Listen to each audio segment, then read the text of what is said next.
Good morning. Wait. Well, good evening. Excuse me. I said good morning. My bad. My bad. Good evening, ladies and gentlemen of the internet court. Good evening.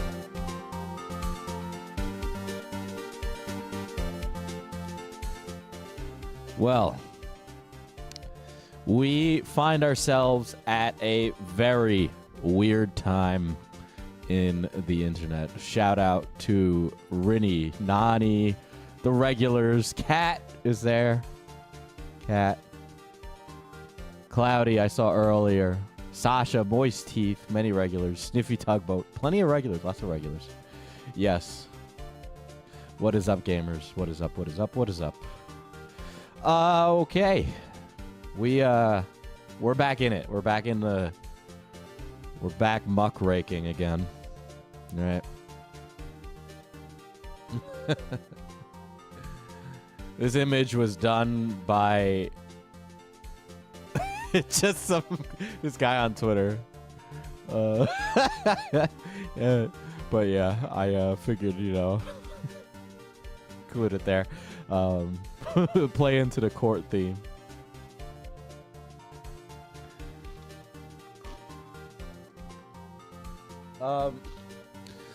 Okay, I gotta admit, I personally am not like fully,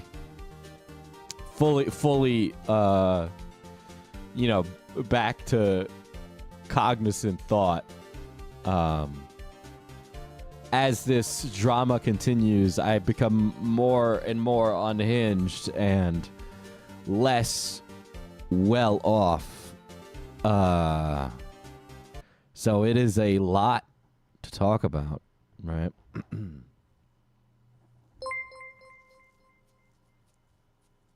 Thank you for doing the part 2. I know it's not a subject that's easy cover.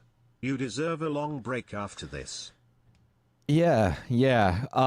Thank you, Kojo. I appreciate it. It was The donut's gonna play. Thank you for doing the part 2. I know it's not a subject that's easy cover. You deserve a long break after this. It's not easy to cover. It's not. It's very exhausting, and part of it, it's great that justice is being done where it is getting done in terms of the SA stuff, because I do think that happened, right? But then on the other part, I feel like there's advantageous bad people, and as a result, I feel an obligation to say and do my part. And I think a lot of it's frustrating because I feel like there's not a lot of energy being put towards, examining that, which makes it hard to want to be a voice against it, right? As always, getting into it, the usual stands for this sort of subject, got a, obvious trigger warning, right?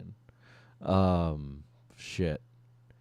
There's so much, right? If you were here last time, If you weren't here last time, the gist of it is that a woman by the name of Lex Updog on the internet, that's her internet name, accused a guy who worked for SuperMega of SA.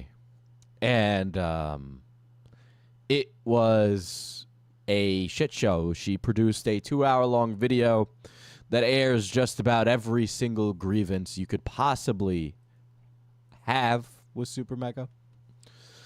So there's that. On top of that, plenty of people... What up, Greg? Plenty of people have stepped into this story to air their own personal grievances, of which makes this entire thing much more difficult. Right? Are you okay, Diesel? I watched the VOD and it was rough. I am really tired. I said it on Twitter, but I deleted the tweet before. I don't know how I can keep producing this kind of content at this energy. It's very exhausting. I realize you might have noticed it hasn't been a main channel upload in 2 months because the Illuminati stuff was really exhausting, and there's a lot that you'll never, ever get to hear about it that I know and have to carry. And obviously it didn't happen to me, but as somebody who likes to see justice done, you feel responsible, right? There's also the other aspect to this of, like,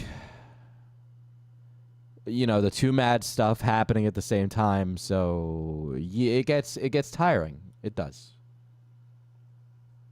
Right? So there's all that there. I appreciate those of you who stick around, and obviously, given the subject matter, if you can't stick around, that's absolutely okay too. I 100% get that.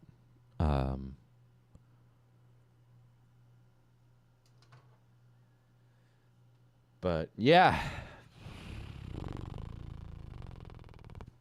there's that. I gotta kind of like steel myself for this again. So let me tell you where my position stands at the current point of all this. I do think something happened to Lex. Now, Lex sharing it and the motives behind it are something to be begged, and I don't think that is a wrong thing to say. There's a concept in journalism, and I've talked about this before. It's called gilding the lily. So let's say a source comes to you with a story, and that source tells you about this thing. But then they say, oh, well, it's a little too salacious, right? Gilding the lily is making a lily, which is a beautiful flower, gilded, as in gold, right? So you're taking something beautiful and making it even better. But is it really that much different? That's the question that is asked when I ask, what was the reason Lex shared this? Obviously, Lex is a victim and wants to come forward, and that is cool. But then there's other stuff involved here regarding SuperMega's treatment of the workplace and all of that. And as a result, you got to ask, what's the reason for this? Part of what makes me skeptical of the honesty and everything, as we saw last time, ladies and gentlemen of the internet jury, is that Lex mentioned an individual by the name of Jim. Jim was this fellow that, according to Lex, unconsensually kissed her. On the opposite end, Jim produces a video in which he says that not only is he himself a victim, but that Jim had asked for verbal consent. Right? Hello, Mishi. Right? So Jim had asked for verbal consent. Now, Jim had to put his personal details out there, and that was shocking and very out of left field. So there's that. Shortly after that, we discovered the links between the accusers in this story. There's an individual by the name of Leighton, who is a former artist with SuperMega, who was let go with severance pay, who, for the last long while, has become a bit of a shining beacon of a SuperMega anti-community, of which seeks to put SuperMega down at every opportunity. We found that Leighton has relations, and friendly relations, with individuals close to the story. Lex being one. Rav being another. Nick is not green being another. Upon further looking at these tweets, we discovered a advantageous relationship between the boyfriend current of Lex, who is named Ethan, and Nick is not green, and Leighton.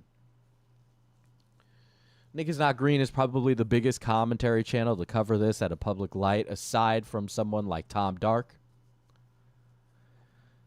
And as a result of that, the narrative sways in a certain direction. But me bringing up the connection between all of these people is that possibly There are less than altruistic means behind this. Now, I think Nick thinks that Nick is doing this from an altruistic perspective, defending their friends. But it is a conflict of interest that puts this into a bad position. Right? Kojo Mojo. Nick is supposed to be making an update video. I hope he apologizes and doesn't double down. I don't have high hopes, though. If I was a betting man, I would say that Nick is probably going to double down. There have been rumors of Leighton making a video to try and save himself from that awful stream that he did, of which today we will look at. All right. So we will see Leighton's stream today, and we will also finish the Lex video. I don't know if I'll get through it all, honestly. This might actually end up being a short stream because I can feel it. I am tired. I am. I think, me personally, I want to move on to doing stuff that makes me a lot happier. And this stuff can get pretty bad. A lot of the drama stories and a lot of the reason I haven't been producing main channel content in the past 2 months is because I've been just following these same stories. And it's weird. Like, the more effort I put into understanding certain individuals, you get kind of like, it's weird. Like, I don't know them, but it's almost this weird personal intimacy you get with a story. That it's just it's strange. I don't know how to explain it, but I guess if you're somebody who does like journalism stuff, maybe you understand what I mean, right? But yeah, there's that. I wanted to give everybody a little brief overview before we get into this, as well as to let the others who might be coming in from the public to come over here and know what's going on, right? And I get it, guys. I get it. Make sure to put yourself first. I get it, right? But I also feel that there are people who seek to be advantageous and do not have. Now, I don't think that I'm the most moral man on earth or anything like that, but you have to have a code, right? And to stick by that and live by that, right? And if you don't, I find that very dishonorable, right? Maybe it's an old school way of thinking, right?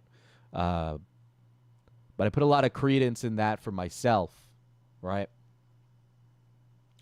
Put a lot of credence in that for myself because there are a lot of people out there who would willingly screw over others, and I try my best to be and do good, right? Like I understand this is drama and we have fun and we obviously make fun of like fucking idiots. But you just need to have a code of ethics for these things, right? So that's where I am. If I was Nick and I was this close to the situation, I would not cover it because I know I wouldn't be able to do a good job.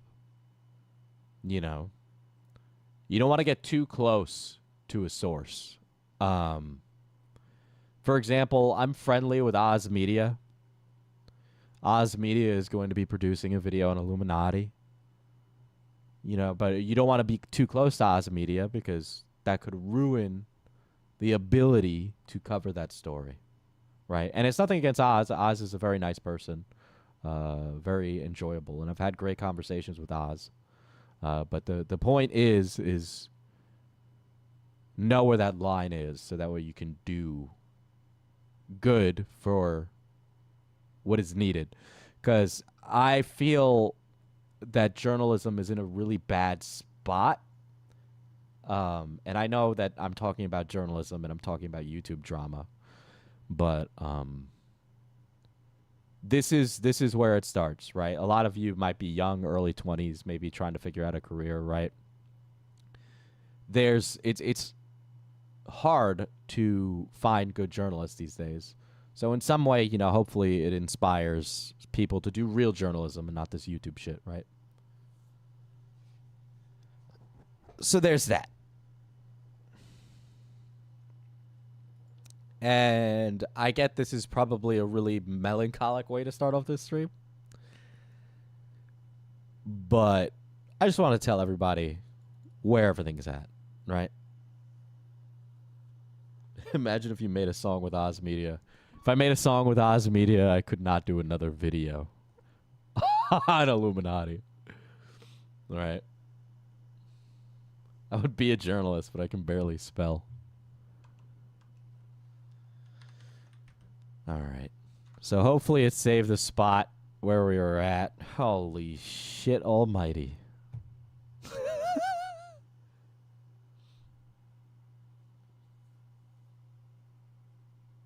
We have so much of this video to get through, but we're going to get right into it. That I made.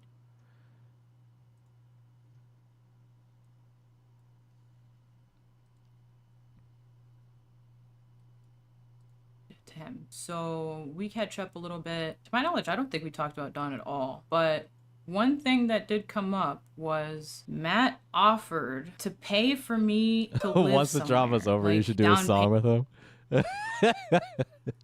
I would like to help Oz once the story is done and it can all be put to bed. That's where I'm at, because I think Oz is a nice guy and he deserves a lot more, right? If you want to skip to Leighton's stream, it may help. At least you can laugh at his. Listen. There's a lot of people who covered this who skimmed over everything. So I want to be the guy who doesn't skim over anything. Okay?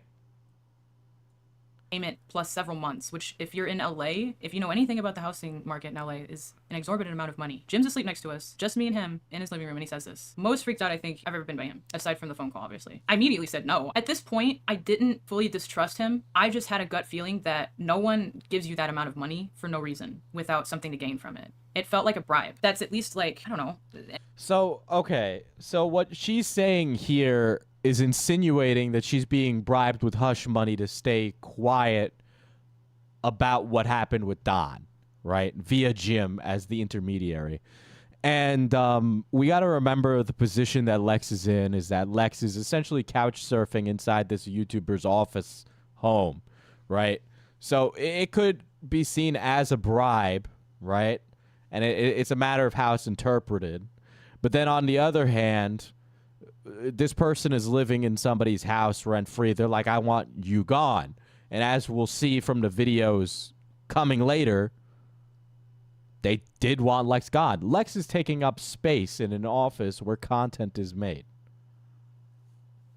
The way he was saying it, that's at least like 10K. And like, regardless of how much it means to him or not, I didn't want it. I felt like weirded out that he did that. He was saying this so I could live alone in LA, like specifically apartment money for me to live alone. It was very weird. I turned him down and, you know, we ended whatever conversation we were having and I went to sleep and went back to the office that next day and packed to go to Nashville. I went to Nashville on the 6th, I think. My mom's birthday is the 7th of July and my mom is, not to out her, but she's like 65 almost. So I don't get along with my mom the best, but I still wanted to go see her for her birthday. And plus, like, me and Rav at this point had been going to meet realtors every however many other days, but we were, one, we didn't have like most of our stuff to actually move in, and two, we were Ubering everywhere. So a lot of the money that could have went to actually securing a place to stay went to getting an Uber, to getting Ubers. So they get the car, and I have a picture of the car that they get.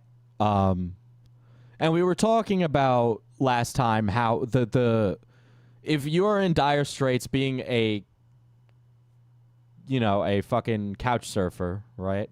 I looked up her news disgusting. Go fuck yourself. Fucking cringe. Touch grass. Fucking cringe. Who gives a fuck what she looks like? Fucking Discord cringe lord. Fucking, I want to call you a slur, but I'm not. Right? So I'll pull it up now. I'll pull up the car.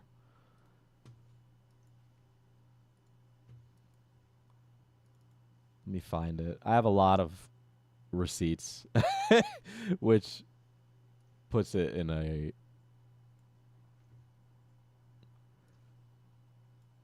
puts it in a not good look.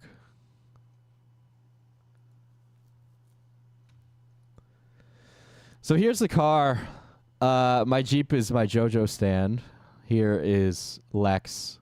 And this is a 2018 Jeep Wrangler that was gathered from Chris's chat, right? And the Jeep Wrangler would be around. So this is where people got like the 30K estimation, right? Right. This is where people got the 30K estimation on a car. This is no beater. Is it a used car? Possibly. But is it a beater? No. I mean, if you guys just go and look on the used car market, right? These kind of cars can go for a lot of money, right? So if you're in dire straits and you need to move out and do all that shit, right? Why would you put money down on a car that you got a lease to own, right? So these are the questions that are being begged and asked, right? Because when you look at something like this, you go, okay, well, are they really, you know, putting their money into the right place if they're in such a dire strait? And it comes off very, like, odd. Because she was paying for Jeep maintenance. Well, Coffee Addict, what we'll also find out is that there was some frivolous spending going on. Nick just dropped his video. Kojo, you're Rena in the Discord, right? Can you just drop it in the drama talk? I'll pull it in later. Yeah, there is a point where it seems kind of sussy, but she's not the first one I've seen like this, and there seems to be this weird trend where, like, influencers get a lot of money, but they don't know how to manage it. You know, the whole new money thing, right? You know, new money is like a rapper who gets out of the hood, and so they are very flaunty with their wealth kind of thing, right? So you see the same thing with YouTubers, and as a result, can you show the car again? I have a guy here. Right? So there's a lot of YouTubers that, as a result, are not good spenders with their cash, right? And they end up putting themselves in dire straits or overextending, right? You see a lot of that.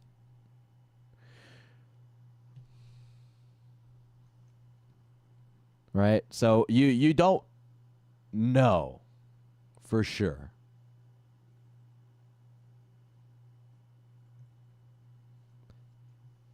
That's an ugly car. I like Jeeps. I like Jeeps, personally. I'm not, I'm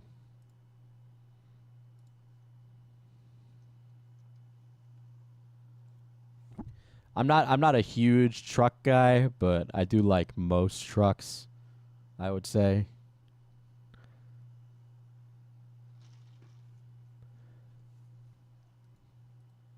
Here, let's...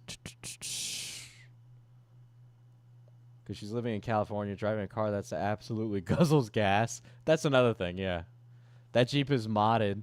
The light bars and tow kit at the front. I'd expect the Jeep to RSVP at 40K, but at a dealer, 45K.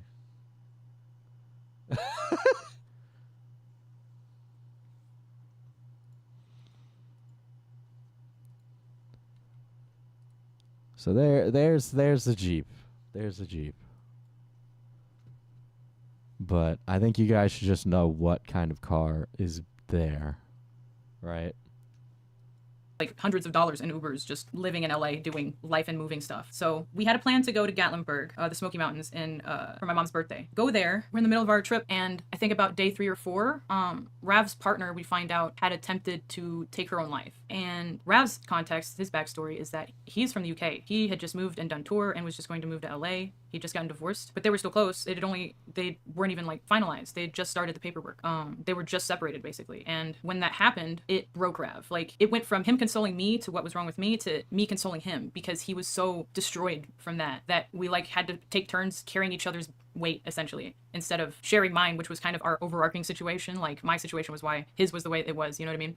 There was only so much I could do besides distract him, and that was the most effective thing to do. There was nothing he could do physically. He wasn't in the UK to like go see her or, you know, do anything to help. So he's kind of just sitting here having to wait on the phone for a call to hear if she's okay, because she was in the hospital for a while after this. Like, she didn't come out just like, oh, you know, it didn't work out. It was like she had to recover physically.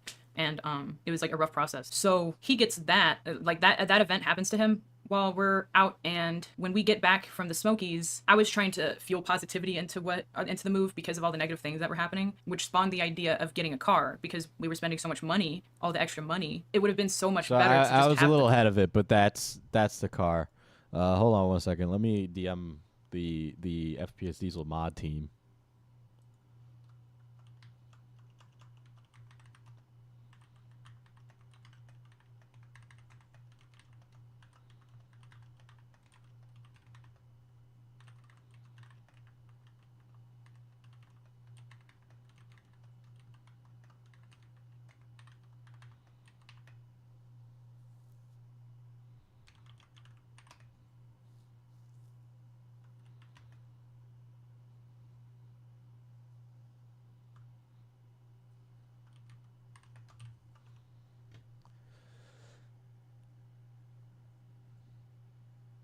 Trying to figure out how to word things. Is there a Discord link or is it invite only? I'll put it.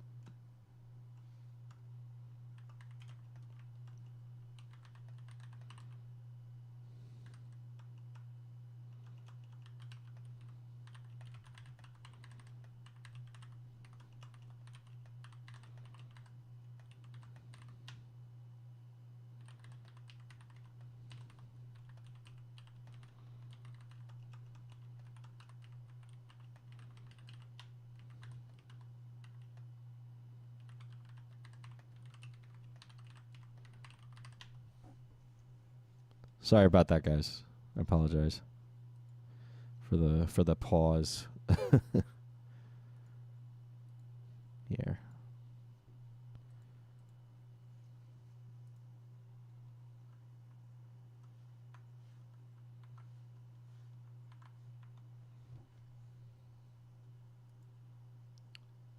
Yeah. So I need to set up a bunch of commands. I only have it to tell you that TTS is on or off.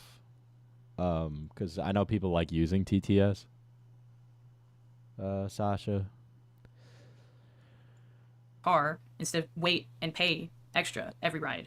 It was making us late to appointments to go see places. It was making places off limits because they're too far of an Uber. So buying a car was the next step to just be like, oh yes, we have independence. We can like get out of the office faster, right? So when we get back to town, we get on our shit, we put a down payment on a car. I throw a lot of my stuff, my computer, pretty much all my work stuff in the car. And we took the next week or two driving back. After what happened to Rav and what had been happening to me, I thought it would have been a good idea to go the longer way, just because of all the things that were going on. The visual stimulation, we had been gaining so much from it already from having driven around in LA that I thought that driving through the US, I've done it before, but never that way until then, that the both of us could get something out of it. And we did. It just took longer because that road is treacherous. So the other way in like Utah, for example, there's a stretch of road for about 230 miles that has no gas, just to go to show the difference in the kind of drive it is. And I wouldn't personally have taken it back for the world because I don't know. So I'm just taking a guess here, but this relationship with Rav is rather not odd, but it's interesting how much of the emotional she's putting into this, right? You know what I mean? Lex has been in poly relationships before, and as a result, we could ask like, okay, well, at this time, was she dating Ethan and Rav? Was it like they were both her man's thing? But it's hard to say. I know that she seemed to have been with Ethan at the same time she was with Don, right? But another question that people ask, and it's a reasonable question to ask, is why is she going all these places if money is in such dire straits? And that the only difference between her having a home and being homeless is being able to do her OF stuff and do her art stuff. And, you know, one could reasonably ask, why are you spending all of this time going to places? And she goes back and forth in this video between saying their vacations and saying their business trips, which, by the way, I've seen YouTubers, they do that all the time. They say that, right? But you can write off a business trip very easily in like U.S. tax law, right? But it's a question that's worth being asked given the monetary fiscal position that she's in right now. What I would have gained from having been there that much faster, considering what happened or how things went down. But towards the end, I was getting texts like, or when do you guys think you're going to be back?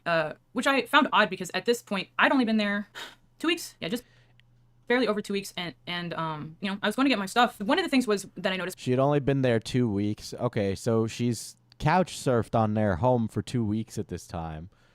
And she's saying, well, we'll move out when we get a place. Well, they don't want you to focus on getting the place instead of going everywhere else but doing that, right? So I do think that's a reasonable ask. When we were gone is that we stopped getting asked as many questions. It was mostly just about where we were so they could know when we would be gone or when we'd be back to be gone fast, right? So, and when we were out, I would take pictures. And those pictures ended up surprisingly popping off and making me the money I was making last summer because I couldn't, at the SuperMegaplex, do regular work. Like, I can't set up a photo set station for myself and, like, take photos in clothes that I wouldn't feel comfortable wearing around the guys at the office, for example. So me getting, like, a desk or making a workspace just wasn't an option. And I didn't know that until after I got there. And, like, after I'd been there a bit, you know, the birthday stuff happened, AX is about to come up, and I start realizing, like, how am I going to get work done? I don't have a place to work. My brain's broken, so it's making it harder to think about shit, and just in general. Not that that's an excuse, it just is just the facts of, like, what is going on with me at that time. I'm, like, brainstorming all the time on, like, what to do, and the easiest thing I can think of is just to not be at the office. The office is dirty. I'm often cleaning up maggot-infested pizza boxes. I'm doing stuff that maids get paid to do on my free time that I'm not working. So I'm paying to do it, technically. It was not a place that you could work at. It was only a place you could sleep at. And every time I was gone and made plans, it was strategic. It was like, all right, while we're here, we're going to do this, that, and this, and I'm going to take pictures here, this, and here. Everything was so meticulously planned except for the locations because I just stumbled upon them. So I would just wear a maid outfit all day, drive around, find a spot, and that would be how I'd make money, is take a picture of wherever I would end up traveling to. And I just was just getting lucky. But there was 3 times we were gone. 2 weeks for my mom's birthday. So that was, I think, a 4 or 5 day trip to Gatlinburg, plus the day before to travel there. And then the rest of the time was traveling back. So maybe, like, at most 7 days of travel during what was one of the hottest summers ever last year. Didn't even include in those figures buying the car. I think we spent 2 days on that, trying to find the car and then buying it, which I could have spent more time. Sakura, that's another great question. She didn't work for SuperMega. Why was she expecting to be able to work from their place of business? Yeah, that's another reasonable question that's asked, right? She wants a space to work in a space that does not belong to her and that she's just gotten a courtesy to live at, right? And another thing is that, you know, she could work her job from anywhere, much like I can work my job from anywhere, right? Now, I run a traditional business, right? And as a result of that, I can't really leave New York right now, right? Because there are business responsibilities that require and necessitate me being here. But she could work from anywhere. She really could. You know, LA is a very expensive place to live, and I understand the need to work there as a young professional because everybody in that industry is going to be there in LA. But you could move outside of LA, right? Outside of the downtown Los Angeles area, outside of these very expensive places to more affordable places, right? I'm on it because I ended up getting a car that needed a $4,000 repair when I got back to LA. So I suffered because of having to rush from knowing I was going to be asked, instead of them just either giving me a date to leave by or asking me, like, do you know when you can be gone by? Instead, they would just say, you guys on a vacation again? Insinuating that we're doing it only. When she says that, I believe this is true, right? I believe this is how they asked. And in the video that I haven't seen yet, from what I remember, that is, I've skimmed this stuff, guys, right? But from what I remember, they do kind of ask in a roundabout way, right? And what you realize is how people do business differently, right? I've been to LA a couple times because of this business. How people on the East Coast do business is very straightforward to the point, right? But LA people are really beat around the bush type guys, right? They're nice, but like nice in a faux nice way, where people in New York are not nice, but when they're nice, they mean it, right? CC Mint has become a gas station attendant. Welcome to the station. Sorry, we've turned this 7-Eleven of a sideshow into a fucking courtroom.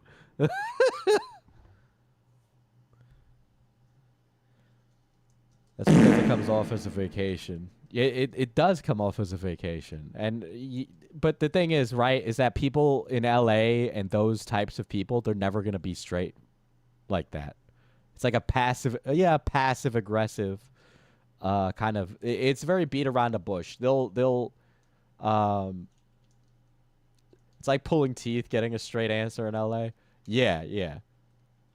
Nobody's working and everybody's working all the time, and everybody wants to make it in show business. Right? The dono sound scared me. It was a little delayed. For fun. It was never like maybe they don't want to be around us or something. It was always an us problem, and I think that's why I still gaslight myself about everything. After we get Also, guys, let's stop using the term gaslight for everything. Gaslight, gatekeep, girl boss, like, bro.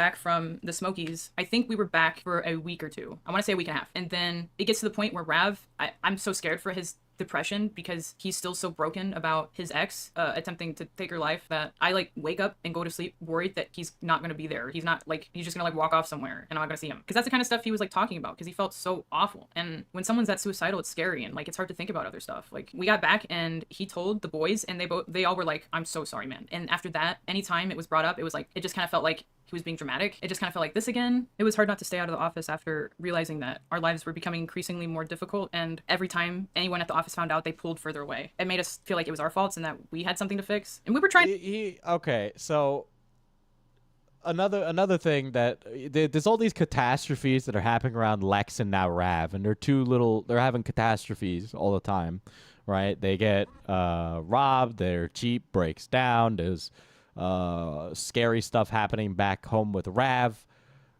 They're not moving out of the SuperMegaplex, which is just a house in a residential area that they've converted to do business in. So you have all this stuff happening to these two people, and they bring it up all the time to their friends. I don't know about you guys, but did you ever have a person in your life that was kind of like that energy vampire, where something that was always bad was happening to them, and nothing was ever going right, and things are just looking bad, and I have no prospects, I'm miserable, all that? I'm certain we've met that person. I have met that person and lived with lots of those people, right? It gets very tiring to bring up the same emotional energy every time a friend does that, right? And as a friend, you should be like, listen, man, I'm not your therapist, right? But then also on the other hand, these are the kind of people who would never be that kind of person, right? And again, I'm making this is just a judgment call, right? I'm sorry, but I feel bad for the ex that tried to commit with her having all this being aired out by someone else. Yep, that's another thing. That's a very good point. Yeah, you can't always be that person's shoulder to cry on. It's important to be there for your friends, but you're not that friend's therapist. And it should go both ways, right? And it comes off as Rav and Lex expecting to have the same response every time something happens to them. And of course, they should have done, like Matt and Ryan should have done better with the SA stuff. But now we've moved on from that, and we're talking about something else entirely. And we're still talking about how, like, everything is a catastrophe. You know, it's like, as an adult and in your 20s, one thing you learn is to take accountability for your own mental well-being, right? It's important to have support, right? Which it sounds like Lex does have some support, right? She doesn't have the best relationship with her mom, but her mom is there, and she's willing to make the time to see her. So there's a support there. There's a wisdom there that you can get. There's friends and clearly loved ones, right?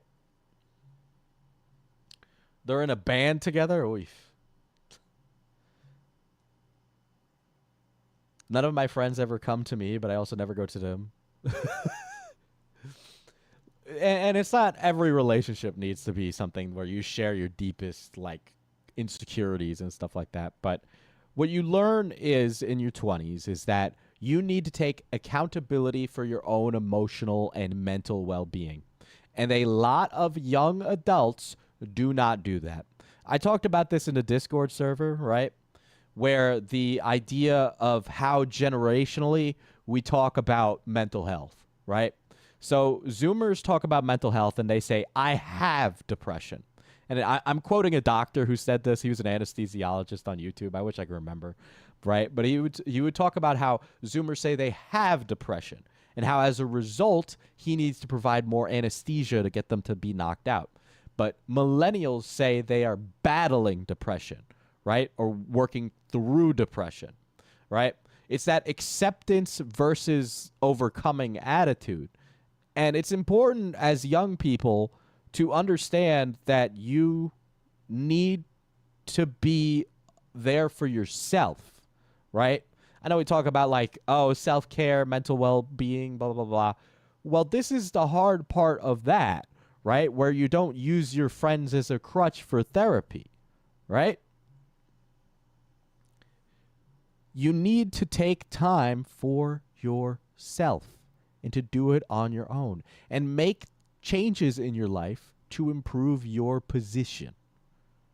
As I said last stream, take your meds. I know some of you aren't fans of normal pills, but might help.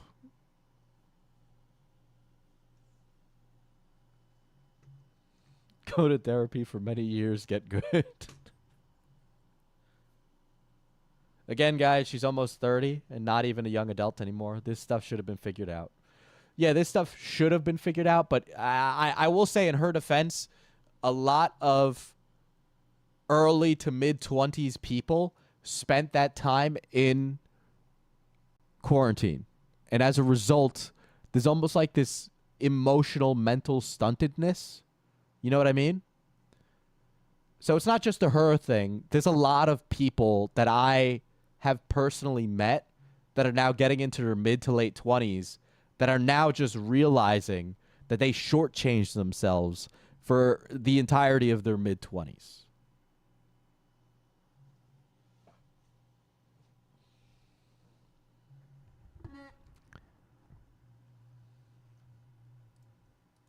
To fix it to the best of our ability, because we didn't want to be there. No one wants to stay in their car all the time. No one wants to be willingly living in their car all the time if they don't have to do that. Not when I already have half my stuff at a house and have brought over more from the other half of the United States. Like, that shows an intention, right? But it just feels like the whole time, anytime I was gone out of town too long, it was just a statement towards me being lazy. Me and Rav. Yeah, it might be medical secrets.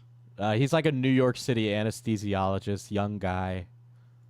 Lazy. Instead of it being like, I don't know, just literally anything, asking a question and talking to people like friends. That didn't happen. So, you know, I get this car and I get back to town and I'm still getting ignored. So that doesn't help Rav either. So I came up with the idea about a week and a half after the Smokies that we should go to some mountains in NorCal about 5 hours north. It was, I think, a 3-day trip. We had already like taken a blow to our finances at this point, and it was just to get out, to get fresh air. So this is why you go, Lex, well, like, stuff is really hard right now, and I understand getting away might help, but every time Lex is getting away from the problem at hand, the problem's not being addressed. You're getting away from the problem, you know? So they go to the Smokies to get away from the problem. They go 5 hours north to get away from the problem. But this doesn't solve the problem, because at the end of it, they always have to come back to the problem. And instead of doing something that permanently removes them from that problem.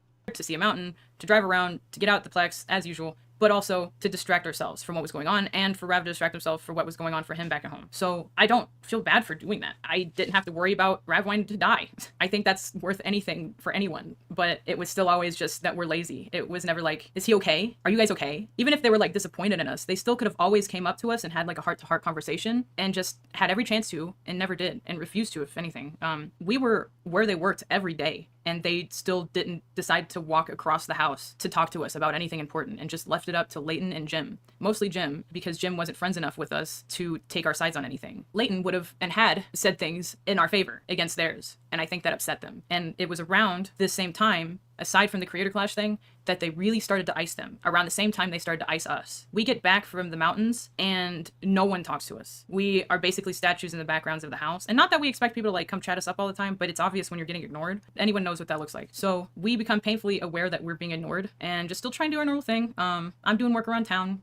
like just driving around. We're only in town for about another 2 weeks before we get a message from Rav's, what do you want to call him? Co-rapper, that he's going to be in Seattle, and that he wanted to work with him because they had music to put out and music to like make together. So since Rav had been going with me all these places. So this is another thing. Fucking as it's been stated, Rav, Nick is not green, Ethan, they're all musicians and they all have some tangential relationship to each other, right? So you have all this fucking stuff that does not help the situation because they're like I'm not trying to target Nick, and it's probably not great to target Nick because this guy would definitely try and like nuke me off of YouTube because that's just kind of how his audience is, you know.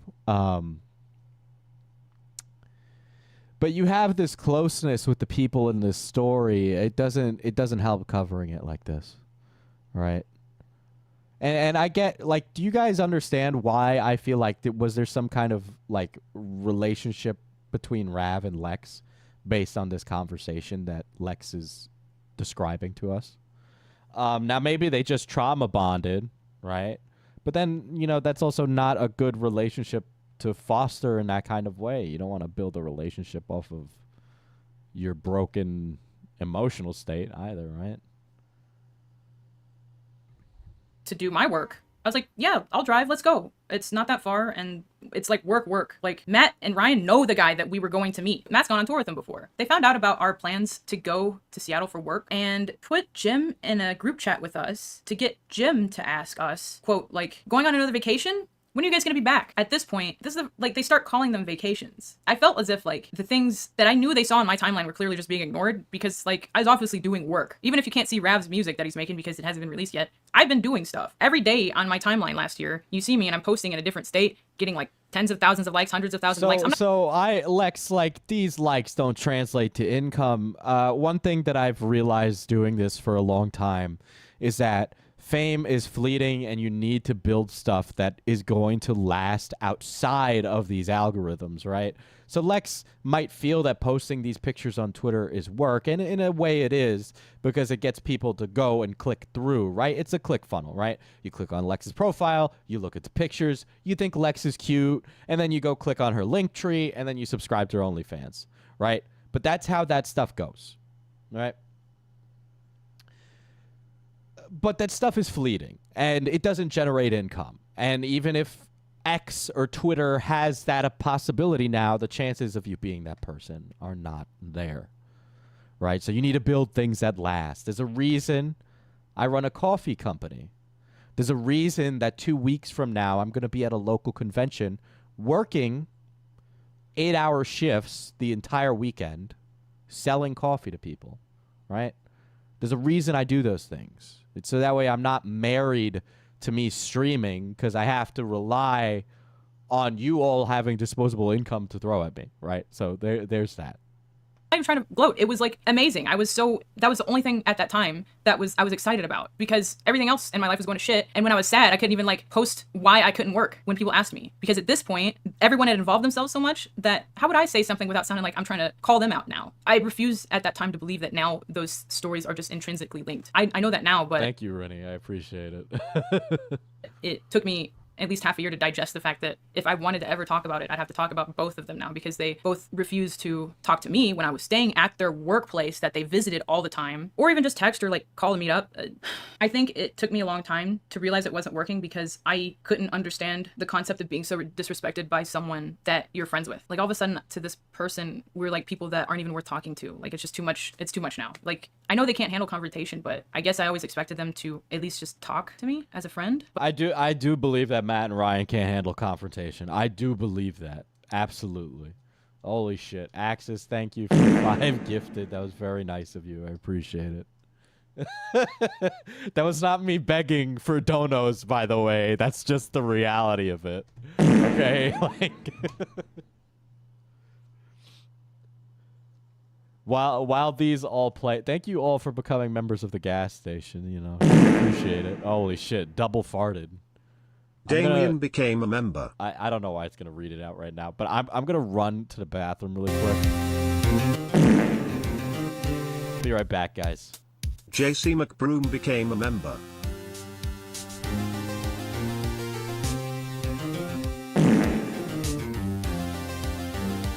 Damien Dumel became a member.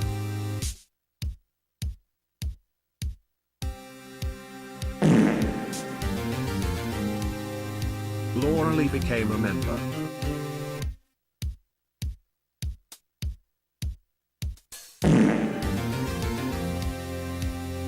Midnight Cat became a member.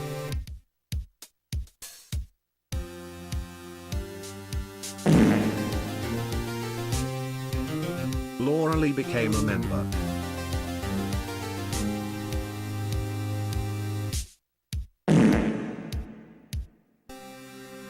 Damien became a member.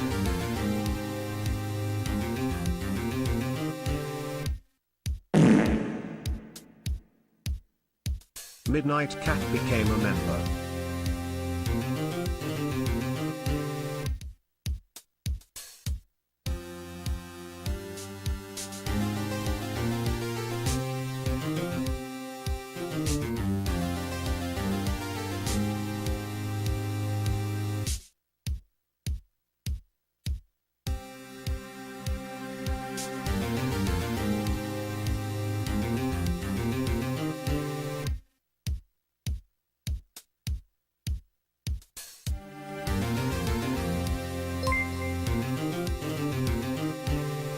While he's gone, buy coffee, buy coffee, buy coffee.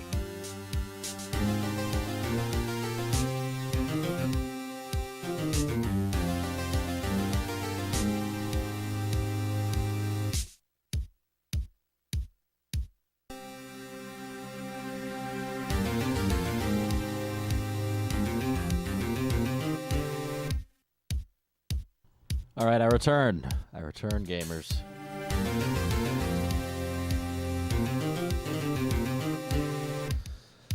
Oy vey. Oy.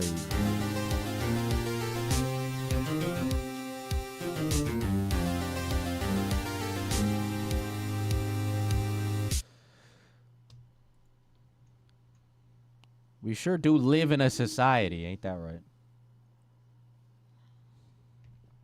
Ain't that right? Guys, if you wash your hands when you use the restroom, go ahead and give the stream a like.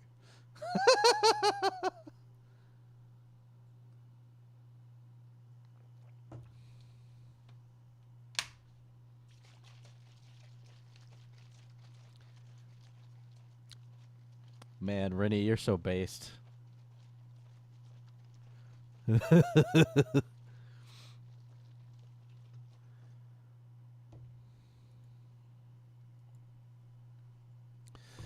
Hopefully we get through this video quicker today. I have a feeling I'll have less to say.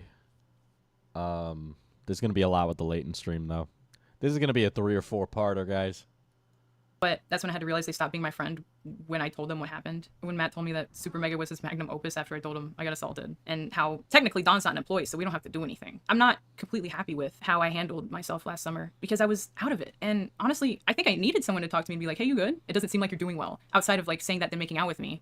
Well, when Jim put himself in a group chat with me and Rav and asked that, we basically just saw ourselves out because we were so beaten down. And like, we really both thought that them knowing what we were going to Seattle for, since they knew who, they knew why, they knew what, it was for work, couldn't be any more work for work than it possibly was. And this was the straw that broke the camel's back, like the most work trip visit we've taken so far. It was just defeating to get a message like that, I think. So we just offered ourselves to just leave because we had a feeling that it was going to happen anyway. I can only speak for myself, but the fear of being kicked out without a date was freaking me out because there's no date. No one was saying a date. No one was like, you got to be here by, or you got to be out here by then. I remember there was a time frame of like the middle of August, but we had plans to be back by then. So if things had gone correctly, we get back from Seattle, grab our stuff, and we can peacefully fuck off because we would have had time to plan it. Oh, sorry to mention, it was Jim and I in the group chat, Rav, and Matt. Matt said nothing, just was supervising. Just didn't say anything. Yo, just heard y'all were taking another vacation. Wonder if there are any updates on the expected move-out date? Hope the search has been going good. So one of the things that bothers me a lot about Lex's video is the usage of screenshots on screen versus showing something on her phone.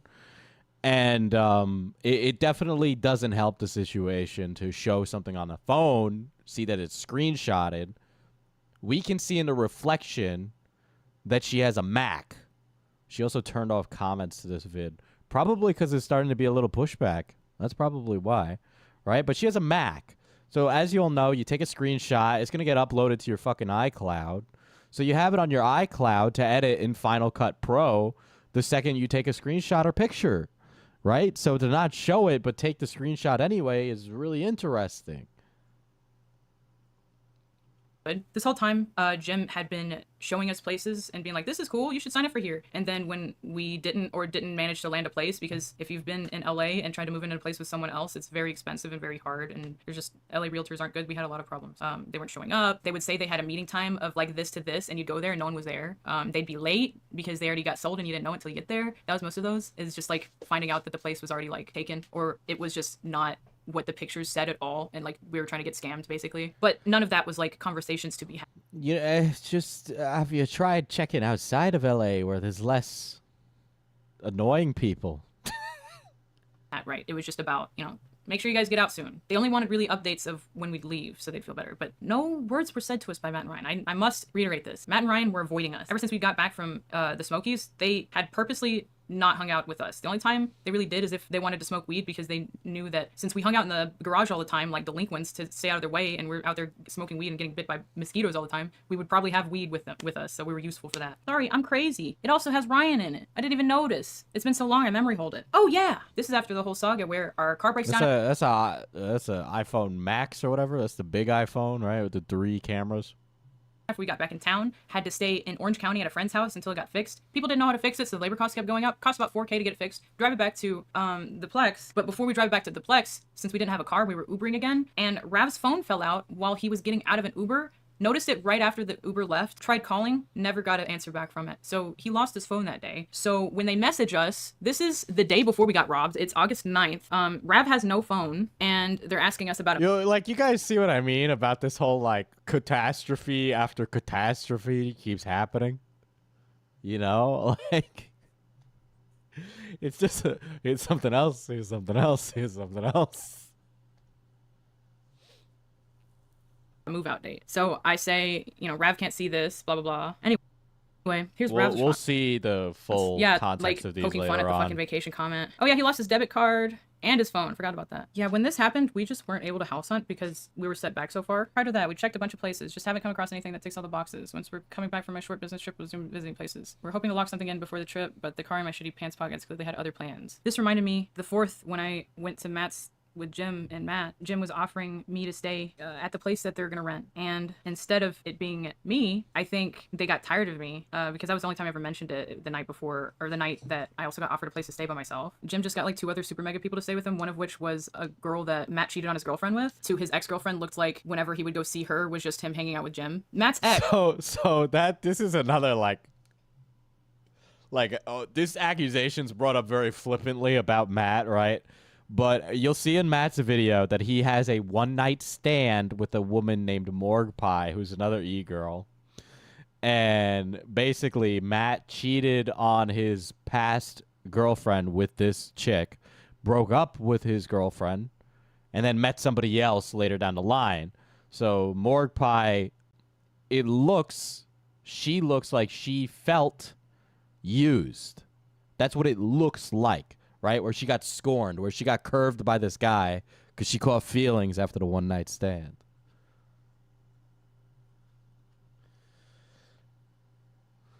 So yeah. See what I mean? Where this is like, you know, you'd miss it if I didn't mention it, right? But this is one of the things that's brought up against Matt and Ryan is that, like, they're whores, right? Which is a weird one. But to elaborate on that, I think it was Ryan who was accused of sleeping with fans. And my personal take on it is you're playing with fire, but if the fan's an adult and you're an adult, that's 2 consenting adults having sex, right? I mean, rock stars have had sex with tons of fucking fans, and it's whatever. But the second a YouTuber does it, it's a power dynamic conversation that gets brought up.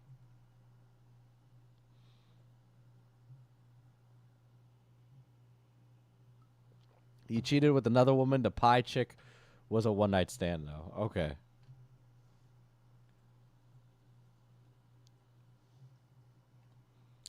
Yeah, I kind of get that vibe too, Sakura. I get that vibe too. I've seen some real poverty. I know we talked about it last stream when somebody accused me of being a fucking rape apologist, but oh, you have no idea how bad it can truly be.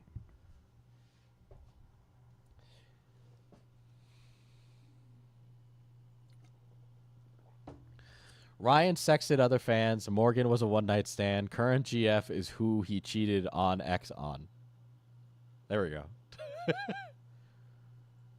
That knew Jim first got betrayed by Jim, and everybody pretty much knew except for her what was going on. So at this point in the story, it's August. The day after this conversation takes place, we get robbed. I have no photos of that because as soon as I woke up. See, okay, and now they get robbed. Like, this is like.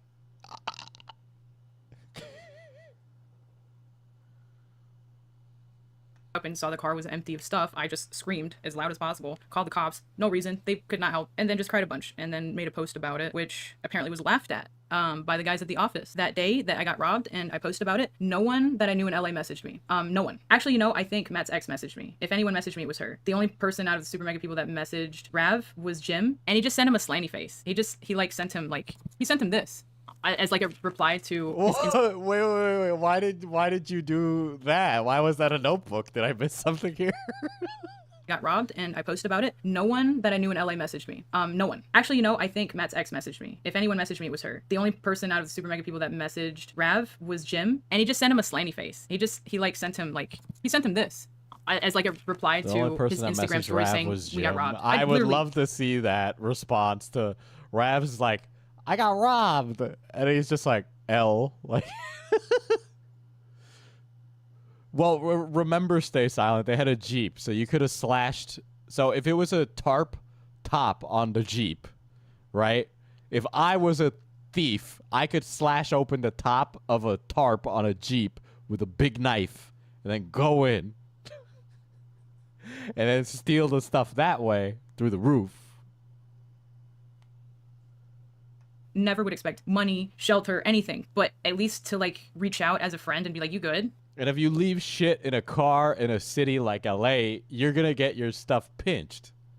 I literally was there when he found out Jackson stole a shit ton of money from him. And I was constantly asking him, what's wrong? Are you good? Are you okay? Only like once or twice, I think, did he actually say like, yeah, this is upsetting me. But it was like hard fought. It was like, I got weirded out that he couldn't be serious. I guess I shouldn't have expected him to be serious about what happened with me if he couldn't do it about himself. And that. See what I mean? Where like now we watched Jim's video last time where this man is in tears because this like unfurled the trauma of him being raped in college, and here she is being like, well, if he can't be serious with this, of course he wasn't serious about my thing in the past. And then when we see Jim's video, we just like, it's super like toxic, right? Like that's really sad to do to Jim, right? It doesn't seem like at any point she had talked to Jim about what happened, and he probably would have apologized profusely and maybe even told her about his personal trauma, where he was like, I didn't even realize it was like that, or blah, blah, blah, or I misread the cues. Jeep robbing 101 with FPS Diesel. I'm not encouraging you to steal from people.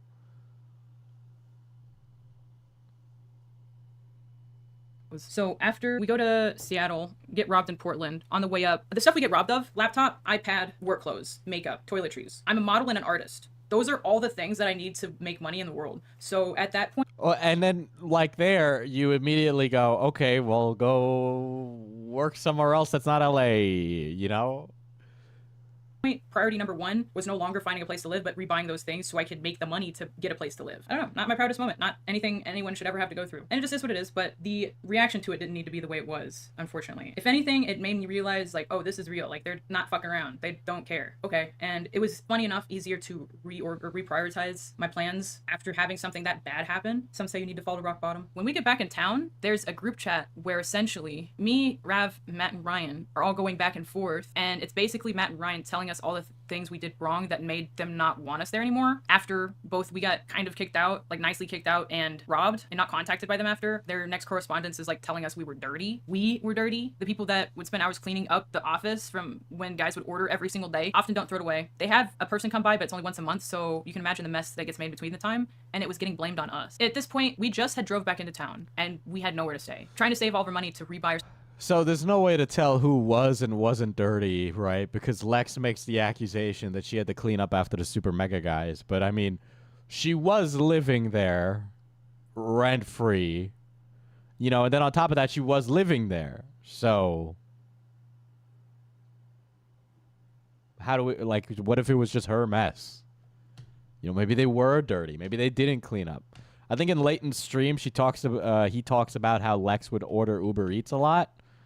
So, you know, there you go. That's another one. This story gets really dirty. It really does. Pun intended.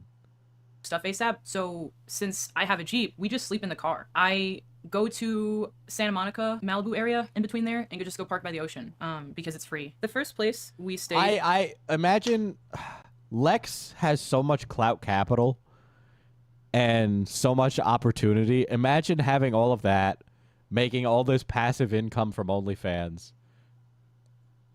and you're homeless. I'm not trying to mock the situation if it's as genuine as Lex portrays it to be. But how, you know?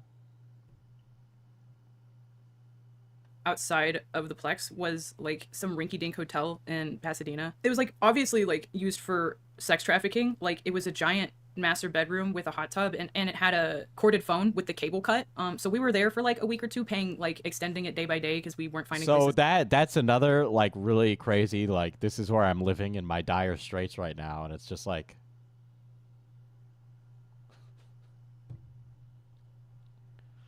she just says that, and now we just have to take her word on it. To stay. I think it had been a bit, and then we get no message, so we had to kind of decide to reach out. After everything, we had to reach out to them. Raph said, "Boys, we are back in LA, we came back to LA yesterday and are staying in Pasadena for the time being. We'd love to talk with the two of you soon. Things have felt real weird between us lately from my POV, so I just want to make sure we were all good. We could drive up to y'all even today if y'all wanted to be able to make time for a conversation. Hope y'all are well. Oh, and congrats on managing to reach a settlement with Jackson. Hopefully that'll be a huge load off y'all's shoulders." This is at August 23rd, 3:14 p.m. August 24th at almost 1 p.m. Rav responds again. "Boys, Matt Watson. Hey dude, sorry we were out with Alex Ernst yesterday and have been busy filming. Things have been totally cool on our end. It's all good, man. After everything that I just told you all summer, a year, it's all good, man." So this is the kind of things I'm saying when I say that these are the kind of people that will placate you. This is the kind of manipulation that they do. It's not, you know, I'm going to force you to do this thing. It's that I'm going to be nice and steer you in this direction of responding in this way. It's still manipulation. You're still pulling the strings. You're just trying to get me to have a certain kind of conversation with you that isn't warranted. Like, we need to talk. And you're saying... Well, I don't know if I'd call that manipulation, but it's just how LA people do things. You know, because that's not how East Coast people do things. But maybe I'm looking too much into it, or I'm trying to give them the benefit of the doubt too much. Some shit you were filming with some guy. Sorry if somebody's a fan of Alex Ernst. I don't know who that is. Cool. So you've been doing your job. So you're telling me you were too busy doing your job that I guess you don't do enough, that it's like a big deal, an excuse enough to like not say you want to meet up at a later date? Because that's all we were asking, is to say, hey, can we meet up? Like, we were saying we could even today as like in case you got like some time, because we want to get this done. But instead it's like no, I gotta make it a block to think about this and even get on my phone to respond to it, is basically the kind of response he gave. Nice, no worries, you're busy people. Glad to hear that you feel like everything's cool, but we have heard / seen things that at times have made us feel otherwise.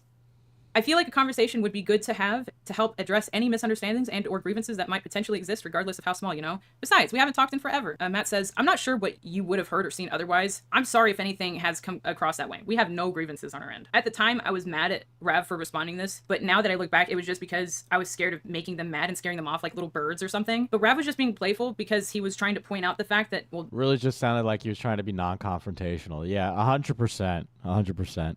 I said this when I was in Kristen Ark's chat, but I was like, if somebody's living on my couch rent-free, I give them a hard move-out date, and then they don't move out. I'm sorry. I'm throwing your shit on the street.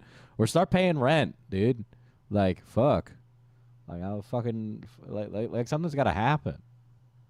Ryan hadn't even responded at this point, but Matt was totally avoiding the point of us messaging them, which is the fact that we were like, hey, can we meet up? And Matt's like, I'm doing YouTube. We're all good, man. It's all totally cool. And it's like, that's not an answer. And Well, he's working. He's got to take off work to help you guys? What?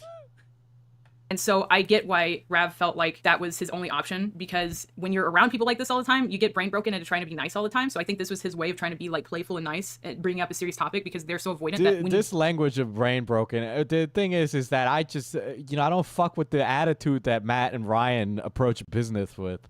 Fucking, I just don't vibe with that. Like, let's talk straight, bro. But it's just how this part of the world does. do stuff like saying, hey, can we have a conversation? They don't respond. They're all terminally passive-aggressive children. Yeah, 100%. 100%.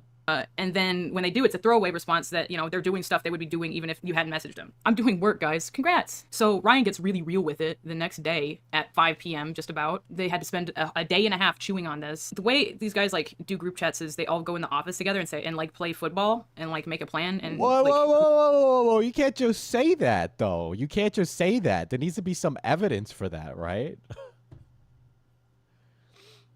Who's doing good cop, bad cop ass shit. Very manipulative. But how else do you think they would have had Jim message me with Matt in there? It sounds like she's adding tone to the text that's not there. Yeah, 100%.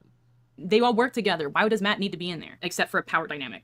They know what they're doing. Ryan says the next day, I don't think it's about that. It's just we're trying to get our lives together, and we've been nothing but generous to y'all during this time. I think the idea that there are grievances time and time again with our friendship when we've been helping you whenever we can is confusing. It's not a good feeling and overwhelming. Especially since this year has been nothing but drama since the jump. Literally nothing to do with me at all, or Rev. I don't care. No one's saying that to me. No one's saying I know you've dealt with a lot. They're saying they're only bringing it up as we've dealt with you.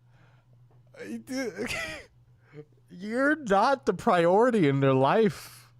You're not their number one. I mean, as a contract employee, who has done artwork for them, who has done things with them in a business setting, you are entitled to something, but you are not entitled to everything. I have people that I contract work and I care about them and I would employ them full time if I could. But the thing is that I can't extend all this energy all the time for them, especially when there's personal things that are going on. Rav just was like, congrats about the bad thing that is good now. And when it gets brought up for us, it's about we've been helping you time and time again. And there's still grievances time and time again. It's only been... Well, yeah, because they have been helping you. And then now you're like, well, that wasn't enough. one grievance. It was always the same grievance. It was the same thing that no one listened to me for. And when I tried to talk about it, no one wanted to talk about it. And now... Whoa, they fired Don. If this is about Don and not about your home situation... They did do something. What else are they supposed to do as bosses aside from... Well, first of all, SuperMega should have had HR. But aside from the fact that they should have gotten HR, there's this whole thing with them fucking... It doesn't revolve around you. They fired Don. They did what they needed to do and pushed them off as soon as they could. They should have moved them into a separate place so that way there was no chance of you guys running into each other. But you went out of your way to put yourself in a position where you could run into Don. We got to think about your self safety here. I'm 5'9", 200 pounds, right, guys? So I'm not a small guy, but I'm not a big guy. But I can scrap, right? But the thing is that I've been around people who've threatened my life before, and I would go out of my way to avoid those people because I don't want to be put in a life or death self-defense situation, right? When I'm in a dangerous position, I remove myself from it. Is it always advantageous? No, but I need to make sure I protect myself because I value my life. They should have done a lot different. They could have done a lot better. They could have made a lot better decisions. Hindsight is 20/20, but bruh.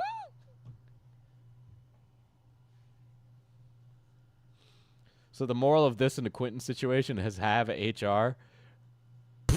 I guess so. Now now it's a problem, and I'm homeless, sitting in this creepy, weird sex trafficking room, getting told that like. See, and then that's another thing. She like drops that out of nowhere. We just have to take her word for it that she's sitting in some weird sex trafficking room having this conversation and that she's homeless. But like, it sounds like she has a really robust support network that she could go and turn to. I'm sure her mom wouldn't let her be homeless. They might not have the best relationship, but generally speaking, Jesus Christ, especially if her daughter is making enough where she can put a down payment on a car. I mean, like, we gotta ask who co-signed on it. Maybe it was Rav who co-signed, but like, Jesus fucking Christ. We're annoying, basically. That like we have too many grievances. I got assaulted, man. Could you guys just like care? Like, why'd you switch up? What happened to What do you mean? They fired Don, dude. What are they supposed to do aside from that? And now we're talking about your living condition. You need to take priority for your living condition. You are living there rent-free.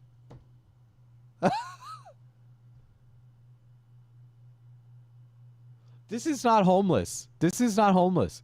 Guys, I knew a guy who's actually homeless, right? His parents, a mess, a complete mess. So by the time he was 18, he was out on the street, moving in and out of the homeless shelter. It was a couple of months ago. A couple of months ago, I see him on the street, right? Because now he wouldn't be in the programs because he's an adult. I see him on the street selling crack and also using, you know, his shoes are barely there. His shirt's dirty. His jeans don't fit him. Assumedly, every night he goes back to the public homeless shelter, of which you go there. If you're a young guy, if you're a woman, you get taken advantage of. Like, that's homeless. That's homeless. You know, it's different. Like, this is not the same thing. Don't get me wrong, it's not a good position to be in. But don't say sorry for me. I'm blessed. I got a roof over my head. Is everything perfect right now in my life? No, but I'm blessed for the position that I am in. You know, I have opportunity. I have choice. When stuff like that happens, even if there's opportunity, there's a lot less of it there, you know. But she's got a lot. She's got family and friends who care about her, an audience on the internet who cares about what happens to her. All these things. This guy doesn't have that. He's probably still out there.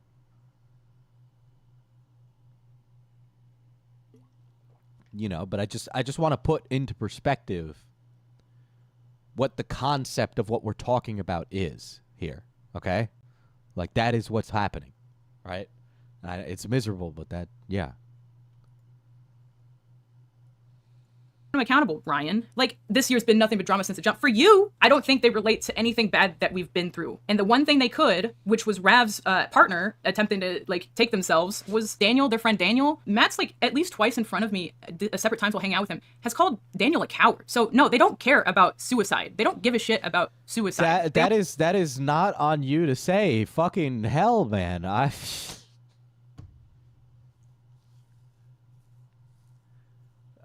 Like, people grieve in different ways, and I understand why someone might be angry with someone for ending their own life if they were close to each other.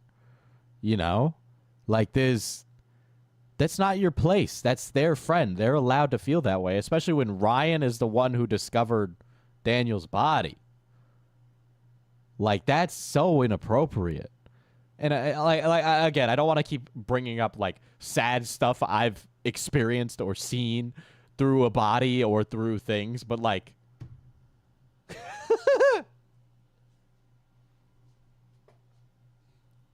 like that's rough. only give a shit about themselves and who they can make jokes of that are under them that they can get away with. We know that your intentions are mainly to air grievances with us, so it feels odd to throw in the secondary objective of hanging out when the whole purpose of you even texting us was to set a time to air those grievances. If it hasn't been obvious, we love y'all and want to support y'all when we can, and I'm not sure there's much else we can do or say. Him saying we love y'all, the only other time they said that to me was when I called them and told them about the assault. That was the only other time they've ever said that to me. And I've always seen them as brothers. Never, ever had one, like, weird thought about them. That's why I felt safe to even, like, I will tell you this, guys. If you work somewhere, don't think of work as a family. Don't do that. You're going to really fuck yourself over. That's just not a mentality you want to get into having. hang out with them by myself. It goes to show how much I trusted them. I don't know. I did want to hang out with him. And he's just like trying to call us out. Like Ryan just tried calling us out, acting like we're like trying to do gotcha or something about me being upset. The event that happened that made them even aware that we were upset still was that we had talked to Leighton. I'm sorry. I gotta fucking talk about the suicide thing. That's so inappropriate. I had a student who he was really talented. And he went missing. And he showed up at the edge of the river about 3 days later. He jumped off a bridge. Imagine being the teacher for a class who just had one of their classmates take their own life. You know, a lot of those kids, they receded into themselves, but there was a lot of frustration and tears and all of that. And even amongst the employees, they check in with each other and be like, are you doing okay? Like, and everybody would respond different, you know? Like, you can't just decide what is and isn't okay. You need to allow people that space to get through it, right?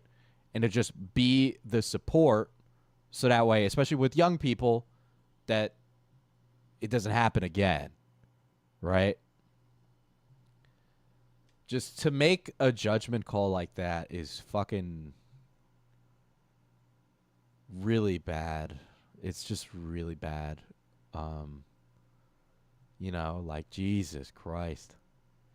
Like, this is not her thing. This is not for her to talk about. It's not. You know, like, let's talk about the assault. But this stuff, no way, dude. It's fucked up, dude. This really hurts her case. It really hurts her case.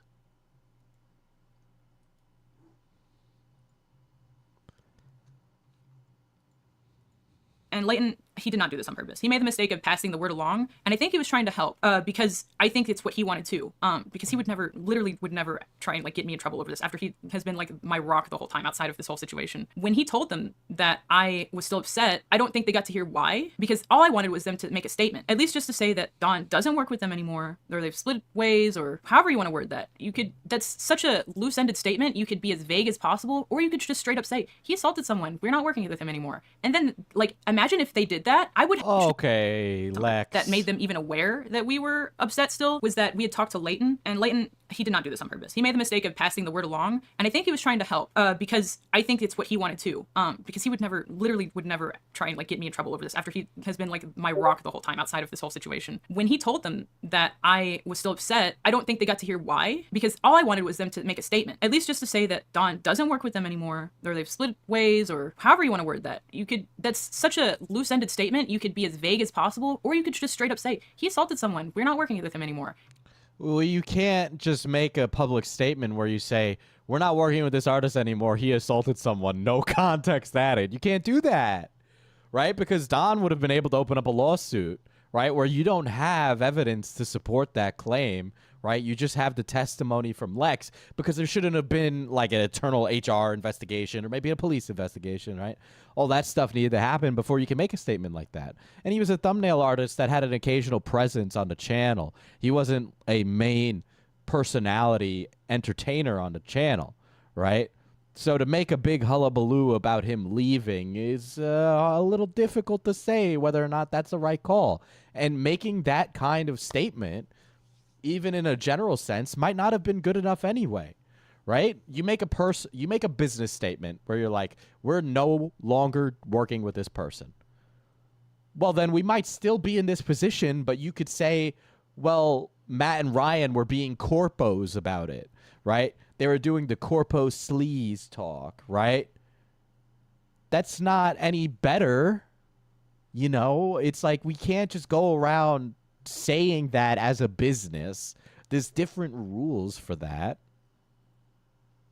And then, like, imagine if they did that, I would have no burden of people believing me or not. Because if SuperMega said, hey, we're not working with this guy anymore, he assaulted someone, whether or not they named me or not, getting to, like, say without being scared that something bad is going to happen to me, that I got assaulted and that, like, hey, I got to take a break from work. I never got to do that. I never got to take a break. All the breaks I took was because I was burnt out and I was suicidal. You know how many times I wanted to, like, kill myself? Not everything is meant for the internet. It's just not.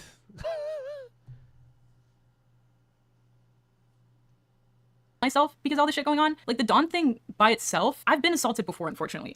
It's an experience I myself can handle. But when it has to do with other people and being able to tell how they think of you through their actions, it becomes unavoidable. Like, I don't have to see Dawn anymore. What he did to me, I don't have to think about. But when someone is treating me actively different all the time in front of me, my only friends in LA that I was my only plan of like staying somewhere, my only like safe place, didn't want to help me, said they did nothing but helped me, and then gaslit me about it and made me homeless. Because like, sure, maybe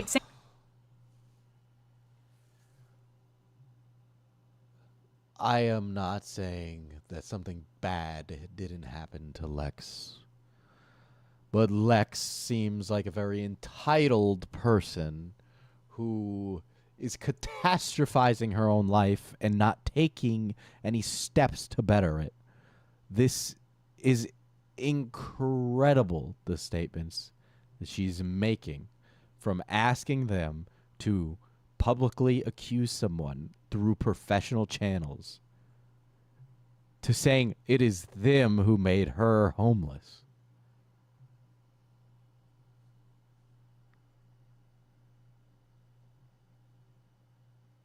This is so inappropriate. Guys, what did I say all the time? Every time there's drama, what do I say every time? I say to say less, to speak less. I'll say it. Let's roll the dice, Diesel. Matt Pitt. Say less, right? I say it all the time. If you say less in drama, there's a higher chance you're going to win, right? Sunny V2 gets accused of being a like anti-LGBT. He doesn't respond to it. Everything's fine. Someone responds to it, they're ruined. You know, this statement that Lex is making to us, if it was shorter, it would have been better. Because this speaks volumes to the character of this person and how bad it is. She can be of poor character and still be a victim, okay? That's completely possible. But she just does not come off like a good person. Made me homeless is maybe extreme, but one, how else would you say that? Two, we could have talked. Literally all we had to do was do this. We tried doing it even after and they still didn't want to. So how do you get someone to talk to you when they refuse to? You just can't. And when that person or people are responsible of the like land that all your worldly possessions are in that haven't been stolen, you kind of have to like work with them. And they were refusing to work with us. There's a point in time we get into town, we just don't have access to the Plex. There's at least over a week of time where we have no stuff. I can't get my computer. I can't get my extra clothes that I have in California, anything. I just can't function. And because he's talking to Alex Ernst. He's making a video with Alex Ernst today. Sorry, you don't get your clothes. I haven't read back on this particular conversation since then, but it's so cruel. Like, we're homeless sitting in a hotel reading this. Like, I think we have maybe like 3 changes of clothes. I'm wearing the same clothes all the time, and I'm using a hotel dryer to do my hair. You know, this rinky-dink, like circle shape hotel dryers that like, if you put your hair too close to it, it like takes your hair out and burns it. It's one of those. I remember being so mad when Ryan messaged us because he was the most quiet out of all of them. And from my POV, I thought he just didn't have an opinion. Not in the sense that he didn't care, but he just like he was indifferent. Like, it wasn't like something bothering him. So when he messages us when we're homeless and like is like bothered by us, it's so confusing because it's like, you've seen me. You could have talked to me 5 out of 7 days a week, and you talked to me 0 out of 7 days a week. Rav responded. Internet content creators, listen. Internet content creators, you're here. Get yourself a friend who works in drama. Get yourself a friend like Diesel. Because I'll sit down, I'll watch your 2-hour video and tell you what you did or didn't wrong. I will steel man your video for you, okay, for a price. I'm good at this. Y'all have indeed been incredibly generous with us. Thank you for that. He's being so fucking nice, but what else can you do other than suck ass? They have all this shit. Neither I nor Lex would argue against that. Our intentions are not to air grievances with y'all, but to make sure we are indeed all cool after observing a number of awkward interactions between us over the course of the last month or two. I'm sorry to see you assume that our intentions are to mainly air grievances with y'all. This assumption from my POV is evidence that there may be indeed an expectation of some sort of antagonism, which, and I hope you can take my word for it, there is not. Because we were just trying to fix our shit, man. They were mad. I was mad about my material conditions and, like, getting hungry at that point. Like, at that rate, I don't know if I can speak for Rav 2, but getting hungry, honey. Holy shit, Slaw, I appreciate it, King. You're very based for that. Matt Pitt's now a member, not by choice.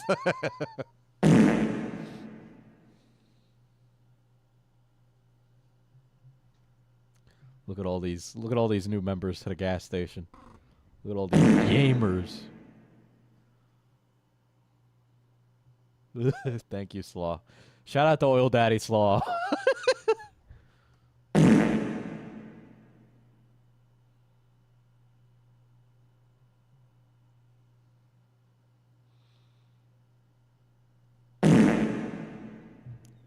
Sorry, I feel like this undercuts any statement that I could possibly say. Well, Rinny, apparently they were staying. Why does it do it twice? Don't most hotels have free breakfast or something? It depends on the hotel, but apparently she was staying in a sex trafficking hotel. Her words, not mine. So apparently they were staying in, like, I don't know, like a Super 8 or something, or some roach-infested den of scum and villainy or something.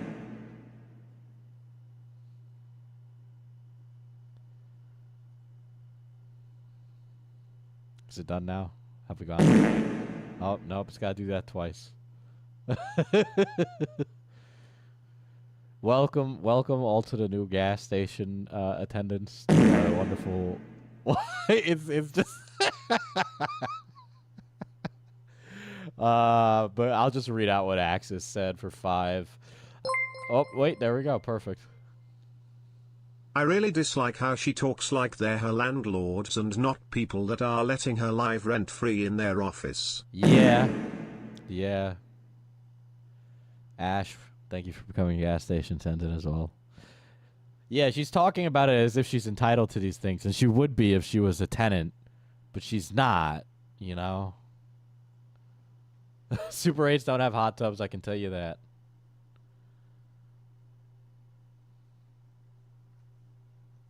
We're gassing you up. That was a good one.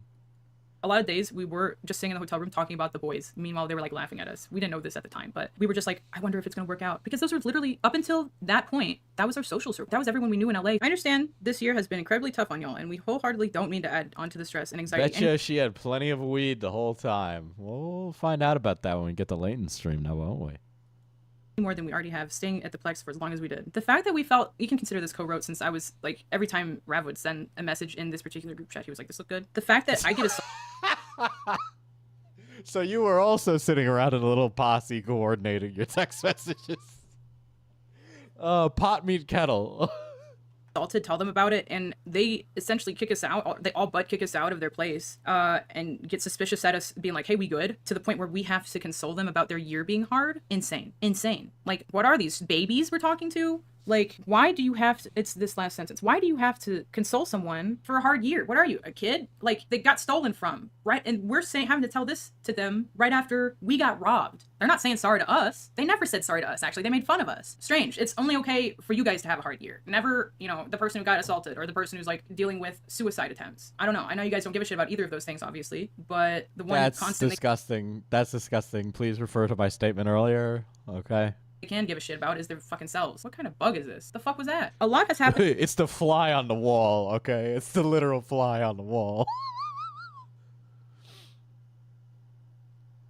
to to both Lex and I individually and mutually over the past few months too. We feel like amidst scrambling to deal with our shit, we sadly lost touch with y'all. I know that y'all have been busy with your life shit and work too, so I wonder if you'll share that sentiment. I opened up this group chat to take steps towards remedying that. All this peaceful talk Rav does is met with a text back from Ryan saying, "We were told that y'all are still upset with how we handled the Dawn situation. Is this not true? If the problems you're talking about aren't that and are just an off vibe, then yeah, we've caught it too. Whether it's standoffishness we're getting from y'all acting in a rude manner when invited to my birthday, or what seems like directed negative sarcasm in a recent group chat. It's difficult to not expect there is antagonism behind some of these things. The fact that he can say, like, even bring up the Dawn situation, I had not talked about Dawn in typed words. Yeah. But there was discussions outside of what Matt and Ryan knew about Dawn, right?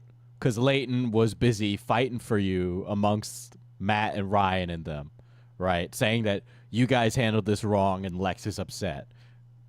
The whole time. So I remember when I wrote this, I was like, oh, so I could just show this to anyone now, right? Like I could just show, he said it, it's real. Like it's not just like some shit that I'm like saying in insular and then there's no other proof of someone else. It's real. Hold on, like I wrote this, I was like, that. oh, so I had not talked about Dawn in typed words the whole time. So I remember when I wrote this, I was like, oh, so I could just show this to anyone.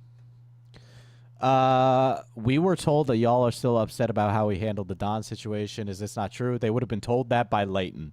If the problems you're talking about aren't that and are just an off vibe, then yeah, we've caught it too.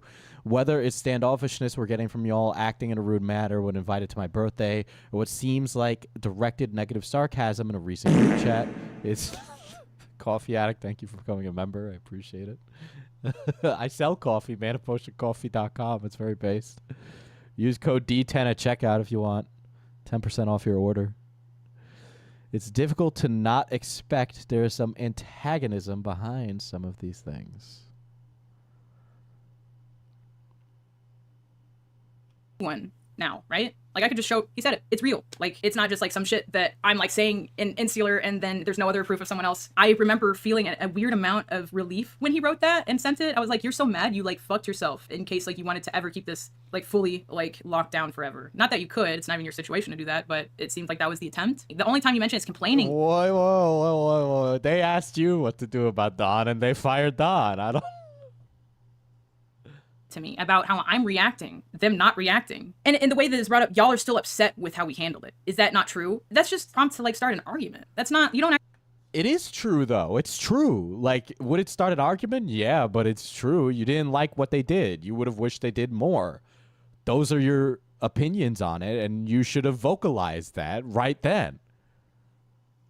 Actually care at that point. You're bringing it up that way. We were told y'all are still upset. Like, first of all, we know by who you were told, and when I told that person, I told them we were going to talk to you. So I don't know if like them finding out soon made them decide not to suddenly talk to us. That's a very immature reason to not. Yeah, we don't want to talk. You guys are seeming aggressive. Our year's been really hard. This grown man is saying it's difficult not to expect. Although I personally do think there are ways in which you could have handled the Don situation better, I also appreciate that doesn't help. I don't know what comes after that, but that doesn't help. There's some antagonism behind some of these things. You try getting fucked on by a grown man, keeping it quiet, having people like treat you like you're a little.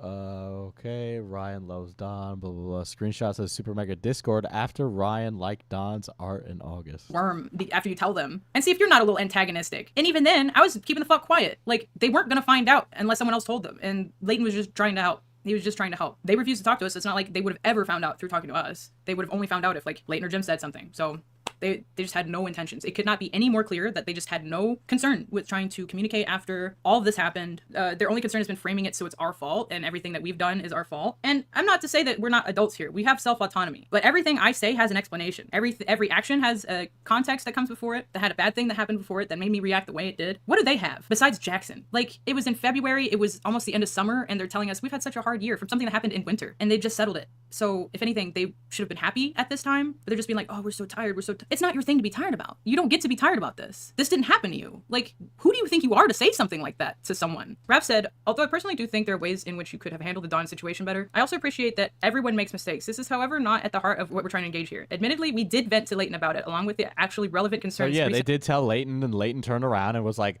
listen, Lex and Rav are mad about how you handled the Dawn situation. So here they are addressing that because nobody was bringing it up. And so they brought it up first. Ryan brought it up first so that way he could settle it and everybody feel happy about what happened and that it didn't turn into some big fuck off thing. But it still happened anyway. in confidence. But in my opinion, it's the radio silence that has primarily been at the heart of our concerns. In regards to the off vibes, I appreciate you sharing your take on things. My take is somewhat different, and I hope that it can provide some clarity. As for the standoffishness, TBH, we felt like y'all were being the ones who were getting more standoffish as the time went on. It felt like unless we said good morning to y'all first, y'all would seldom greet us, and y'all would leave the office all the time without saying anything, which kind of made us feel like furniture. At the time, I assumed this. Well, like, if I have roommates in a house, I don't need to say hi and goodbye every time I enter and leave. I'm an adult. I can enter and leave. Plus, it's my property if I'm Ryan. Why do they need to be like, hello, little gremlins who live on my couch, goodbye? It is really hard to be super charitable to this girl. I am sorry. Because y'all were growing increasingly frustrated with how long we were staying at y'all's. In the same breath, it felt like y'all never took the time to talk to us about it, instead delegating correspondence to Jim. In retrospect, I should have said something about this then, and I'm not sure why I didn't. I'm sorry. I know why you didn't, because you expected them to be normal. As for the sarcasm in the chat, that's the one thing I feel like is not really justified reproaching considering how it went down. Not only did y'all choose to handle communication with us through corporate head-ass means instead of just approaching us as friends, but Jim was also upsettingly condescending. I won't tolerate being treated like a child. This is a matter I aim to address with Jim separately, but I'd be lying if I said I wasn't hurt that y'all thought that would be an appropriate way of corresponding with us. He's talking about the way they basically kicked us out, where they babysat us with a group chat with Jim, me, Rev, and They had Jim act as the intermediary. Yeah, they could have done it straight to their face. I agree. Matt in it to supervise. Is very weird. Ultimately, if everything was indeed hunky-dory, we wouldn't be reaching out to y'all to have a discussion. You wouldn't have been able to produce a list of grievances that you have here, and none of us would be having this conversation in the first place. There are no antagonistic intentions here. What would we accomplish by meeting up with y'all and then proceeding to antagonize y'all? We simply want to talk and hopefully bridge the existing gap of communication. Again, I personally don't think the text messaging is conducive to the best mode of communication when it comes to stuff like this, and if possible, I prefer to do this in person, at the very least via a call. This feels a lot colder and more distant than what it needs to be. Big message, part of why I didn't say anything, or I didn't show anything yet. It's just a huge message. You can scroll for yourself if you are nosy and want to read it again. This is my only message. I really wanted to be able to talk to you guys about it normally and in person about everything. I like how that wasn't shown on screen when she could have easily have screenshotted that and shared it with us. When that would have been a very good one to screenshot and share with us. That was on my mind. I hadn't had the opportunity to catch you guys at the office before we stopped staying there because y'all seem really busy and at the end of the day, I think I ended up missing y'all a lot to be able to catch you guys. So the comments were turned off like today, Lane. Tears me up that you saw us as rude during your birthday. I was being avoidant because I was still both torn up about the dog situation. But the feedback was fairly positive. There was a little pushback starting today, and I think that's because it's starting to be kind of this counter narrative from some of the drama streamers coming out where we're covering it a bit more critically. But of course, there's also like the chauvinistic shit where people are like, like we fucking timed them out, but somebody was in the chat and they were like, well, I saw her nudes and she's mid, like fucking goofy ass bitch shit, stuff like that, right? Because I don't give a fuck what she looks like. I don't give a shit if she fucking spreads her pussy lips open on the internet. I really don't fucking care. But some of these idiots want to attack her on the basis of that when there's no fucking reason for it. And I realized at the time, yeah, because I just fucking saw him the day before, and fucking Ryan messages us like, how dare you be rude to me at my birthday party? Yeah, people were getting really sexist. Like, who gives a single flying fuck what she does for a living? Rav's getting divorced, and I saw the guy that assaulted me the day before. And Rav is getting divorced? Okay, so his ex-wife threatened to kill herself. What? I can't keep taking all these, like, weird things that are just brought up. And it's like, you need to be happy on my birthday. Why are you outside on the balcony smoking? Didn't come and ask us. We were just trying to be nice. They had invited us, and we wanted to be there. I was excited to go to his birthday. I'm pretty sure how it ended up being slipped out to Leighton. And I was happy when he got there, too. I was happier when he got there, because he's one of the only few people I like talking to, and we all just sat outside on the balcony. And apparently that's rude. Not only is it something he noticed, that you can just have left it at that, it's rude. Fuck your birthday, man. You're like 29, 30? Fuck your fucking birthday, dude. Grow up. Go to round one. I'm very insulted reading this again because I feel like I've just been taken as a sucker, which I haven't. They totally have been, but it just always becomes obvious when I reread these. It's been hard to do this because I just get mad that I've been thought of so stupid before. And maybe I was, but the way that they treated me to do me the way they did is just so like blatantly like wrong. Like, how am I in the wrong for being sad after I just saw the guy that assaulted me? No normal person gets angry about that. And if it's your birthday and you don't want to deal with it, you just leave it alone. Or you can come out and ask me what's up. We can have a good time together. Obviously, I'm open to it because I came to your party. And instead, I was holding back tears on the balcony because I was just basically having to pretend to be normal. Going from seeing Dawn to being happy that I'm around these people the same day after. That like having to like gaslight myself into these people that like give a shit about me. I was still torn up about the Dawn situation more than I realized at the time. I guess because of how it ended up that we were both at the office was still fresh. Yeah, it was literally the day before. I'm having to sugarcoat things for like grown men that are like being like, my year's been hard. This is your problem, after they've like pretty much covered up my sexual assault and then made it my problem that I was upset about it. I was also a bit anxious for my birthday for other reasons. Yeah, because I didn't think anybody was gonna fucking come, and I was right. I didn't want to make any of this your problem though. I was worried that I'd end up crying, so I was on the balcony a lot looking like I was just vibing out smoking as a guy to collect myself so I wouldn't ruin your party crying, because that is the truth. In hindsight, maybe I shouldn't have come because I hate that it came off as rude. The reason why I came was because I want to show you that I cared about you by being there. But I understand now my execution was wrong. God, I'm such a fucking cuck. And it seemed Whoa. So wait, did she invite herself to the party? I don't... Why? What? Who? This fucking party stuff hasn't, like... Oh, God. Oh, my God. really careless, and I'm sorry about that. Why am I being so gentle for people that have never been that gentle for me? I was telling Rav all night about how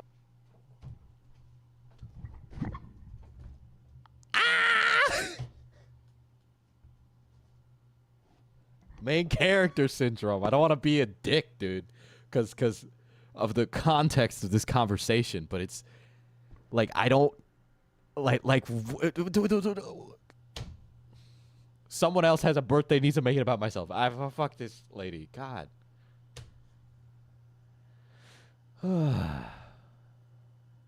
Too many people in this story are butthurt about being to birthday parties. Oh my God.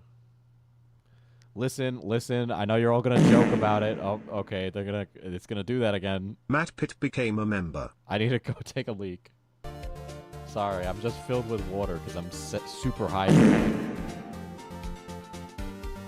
Sakura Does Arts became a member.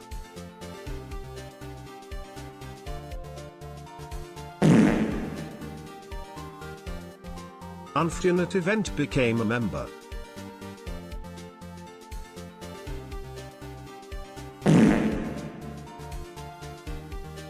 Unfortunate Event became a member.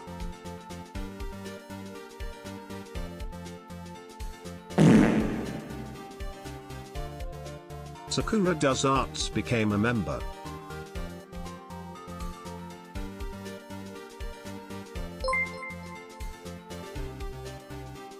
I really dislike how she talks like they're her landlords and not people that are letting her live rent-free in their office.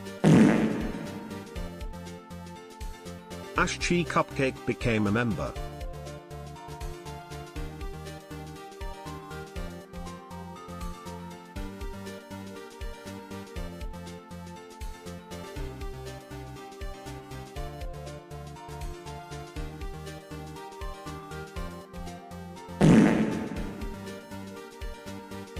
Coffee_addict became a member.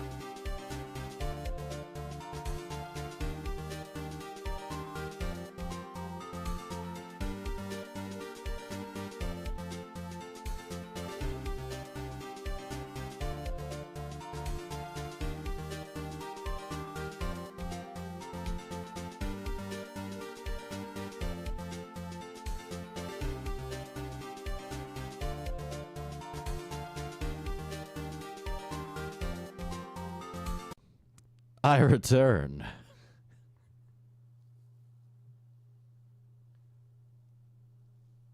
Beachin, if you don't fire a contractor, you just cease to work with them anymore. Yeah.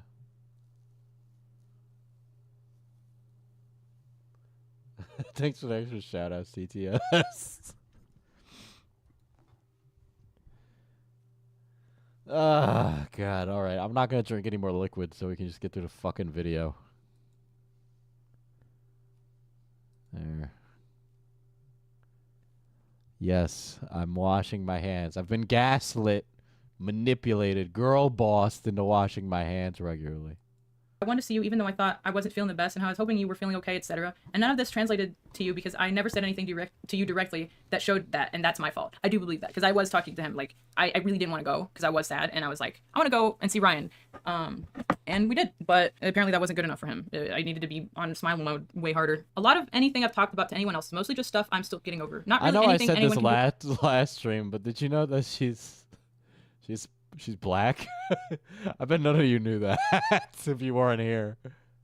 about, I think, copium. And it honestly really hurts my feelings that it was brought up to you behind my back in that manner rather than us being able to just check in and talk. I don't recall ever talking to anyone about how I felt without stating the clear intention to talk to both you guys in the same breath, which is true. So having someone take that agency from me is really upsetting because that kind of stuff always comes off as malicious rather than something you do for advice or out of anxiety or anticipation of having a harder conversation. I've also contributed to not being available though because I've tried to stay out of both your way as much as possible and keep my focus on work, which probably came across as fucking off and not wanting to talk to y'all, and I apologize for that. They had my number. I think I was probably trying to be less present because I was worried I was distracting you guys from work a lot of the time. I was perplexed by being in the way already with me and my stuff, and I didn't want to be any more of a burden than I already felt like. And I think it just made me seem more aloof than anything. I'm sorry we weren't able to talk about it until now. I hate to bring things up this way. I know y'all are busy, so I don't expect to be able to talk. She's white-black mixed. There's old tweets of her saying the N-word, but I brought that up last time. About anything soon. Parentheses, also, it's not very inviting if you think someone is singing antagonistic lol. I'm just like sucking their asshole right now, so they'll give me my stuff at this point. I'm glad to be able to talk about it now. I just hope that with the nature of texting seeming rather cold, what I'm trying to say is coming across as anything but trying to let you know I've not meant to cause any hurt, and I'm sorry if I did. Sad face. You can have all this text for digestion reasons. Screenshotted text, keep the text man away. Matt said, how long was this? A day later, I think? Yeah, they didn't respond for a whole day. My last response was on the 24th, and this is at August 26th, 3 p.m. Cat was taken. I was fully on her side the first 20 minutes of the video. The longer her vid has gone on, I've become a lot more jaded and find it difficult to be on her side. I agree, Kat. I'm kind of in the same place. In terms of not saying hello or goodbye, it really isn't anything more than just spacing out and being wrapped up in our own worlds. It just doesn't mean anything. Like talking about your coworker best friend versus the people you have staying at your office that is a house. Two different things. What a stupid sentence. Ryan and I don't even say hey to each other half the time. To all of us, you guys seem incredibly closed off and quiet, which is totally okay. But when you're being distant and we don't know why, I'm not sure what you expect back from us. You don't know why. Either they're lying or they just have Can't you access iMessages on a Mac? That's a great point. Anyway, we're going to pretend like that didn't happen for this entire drama because it would have it muddies the waters even more.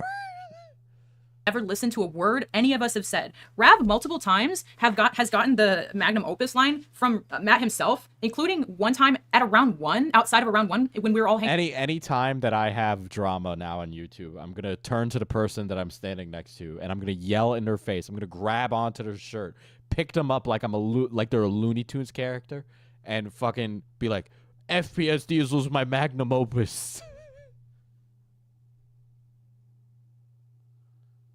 Matt Pitt, this is what happens when you outlaw bullying. Out and he like pulled him aside. He said that to multiple people, and he's gonna say, we don't know what you expect from us. Okay. As for how we handled this in a corporate head-ass way, you need to understand that this isn't just a friendship issue, but a work issue. You are staying in our place of work. So if you were a better manager and a boss, you would have had an end date for us. Like that's why we left, because we weren't being told a day, and we were so scared of how Yes, they should have gotten her a date where it's like, this is the date you need to move the fuck out. Right? Anime haircuts should be outlawed. Matt, you literally have one leg. I know that's not even related. Like, okay, anyway. They had one, I almost said one leg. Diesel's magnum opus is Mana Potion Coffee. Use promo code D10 at checkout.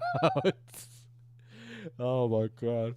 Right? But like, fucking hell, like they don't give her a date, which is really generous of them, but then in the same breath it seems like she needed that date in order for her to do something. But it's like like set a date for yourself, you know? I set my own plans and goals for themselves because I have my own job that I run by myself, so I need to make these decisions and do it on my own. Predictable these people were without trying to communicate with us, that we're just going to end up without, like, they're just going to say, hey, you guys got to go. How are we supposed to know? Yeah, it was corporate head ass. You're our friend. You don't need Jim to say that. He's not the boss. You're saying that as if Jim is the boss. Like, Jim was hired to be able to communicate things for us. What is he, a fucking clairvoyant? We're your friends that are staying in the room you play games in, dumbass. Like, what do you mean? Jim had offered to talk to you guys for us since we had already done it in the past. When? About what? Show me proof. Like, please. I would love to. It would make me feel better in my heart to know that you guys have tried to be a good friend once and be like, They let you live rent-free in the office without a single fucking move-out date, lady. What the fuck are you on about? What?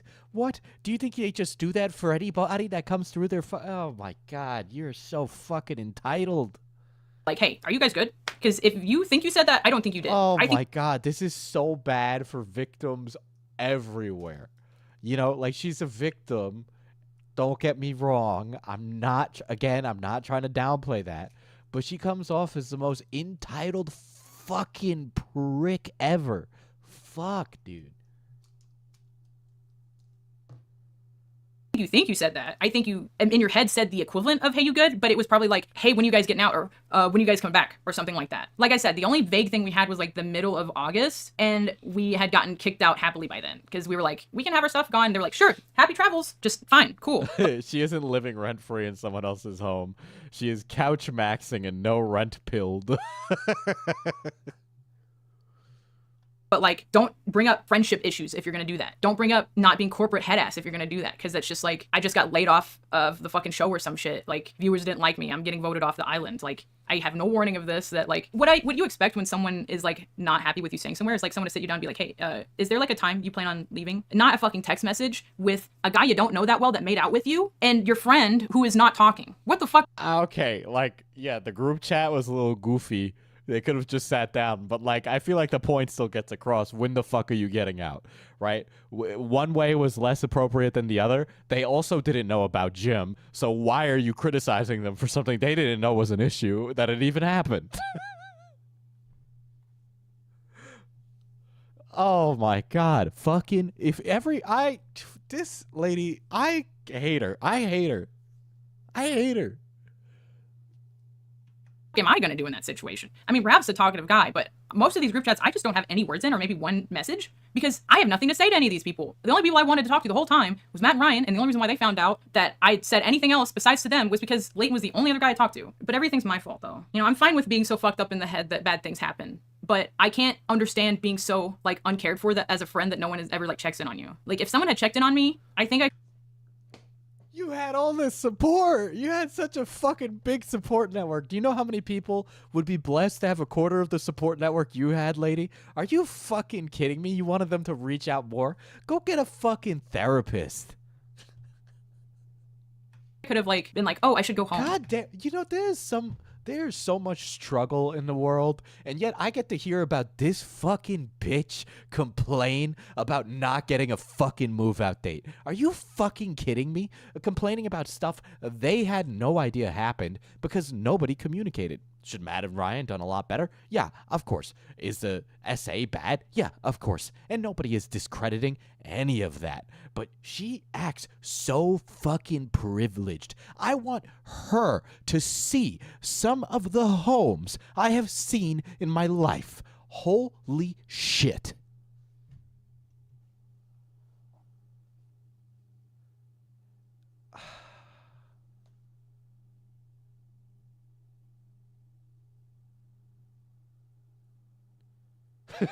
As Tommy C likes to say, nobody cares about you.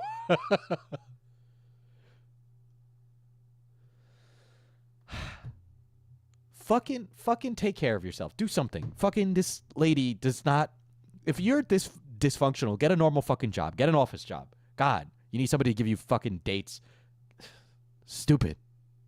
You know, like anything. Because I have a home in Nashville I could go to. But by the time it was obvious, because they hadn't communicated to us, when it became obvious without communication that this was not going to work ever, I was too broke to go back home. I had to buy all my stuff back. It just wasn't an option anymore. And then even if I wanted to just leave town, all my stuff was still at the Plex. So I was trapped. Homeless. The only option I would have had is if I had a friend that would have let me stay with them, which I did do for a few days. Granted, we did have less money at this point, so it was like compounded the issues, but more issues where it was a picture of a different place type thing, and you go there and it's not the right one, or seems very sketchy, just mostly shit like that. But also the days that we were there at our friends, we were mostly just kind of recovering because we were not having a good time. It was, Jim had offered to talk to you guys for us since he had already done in the past. We were also in the group chat so we could talk too. If you were crashing on my couch at my house, obviously I would talk to you one-on-one. But we saw this as a work-related issue because you're in our office. I just don't think anyone wanted to deal with it alone. And no one wanted to be that. I get that argument. I get that argument. That argument makes complete sense. You're crashing in their office.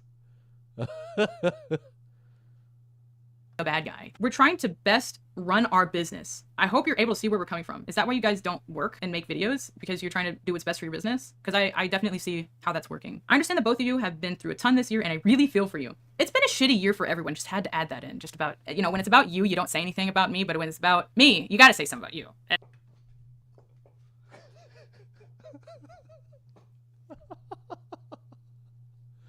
Did she just say she had a home to go to? Yeah, she did. You just have to. We really do care about you as friends. If that hasn't been obvious with the support we've consistently given you by letting us live somewhere that was full of trash. You're living rent-free. You're living rent-free in a LA home. And your problem is that, what, they didn't get a fucking maid to come in and clean it for you?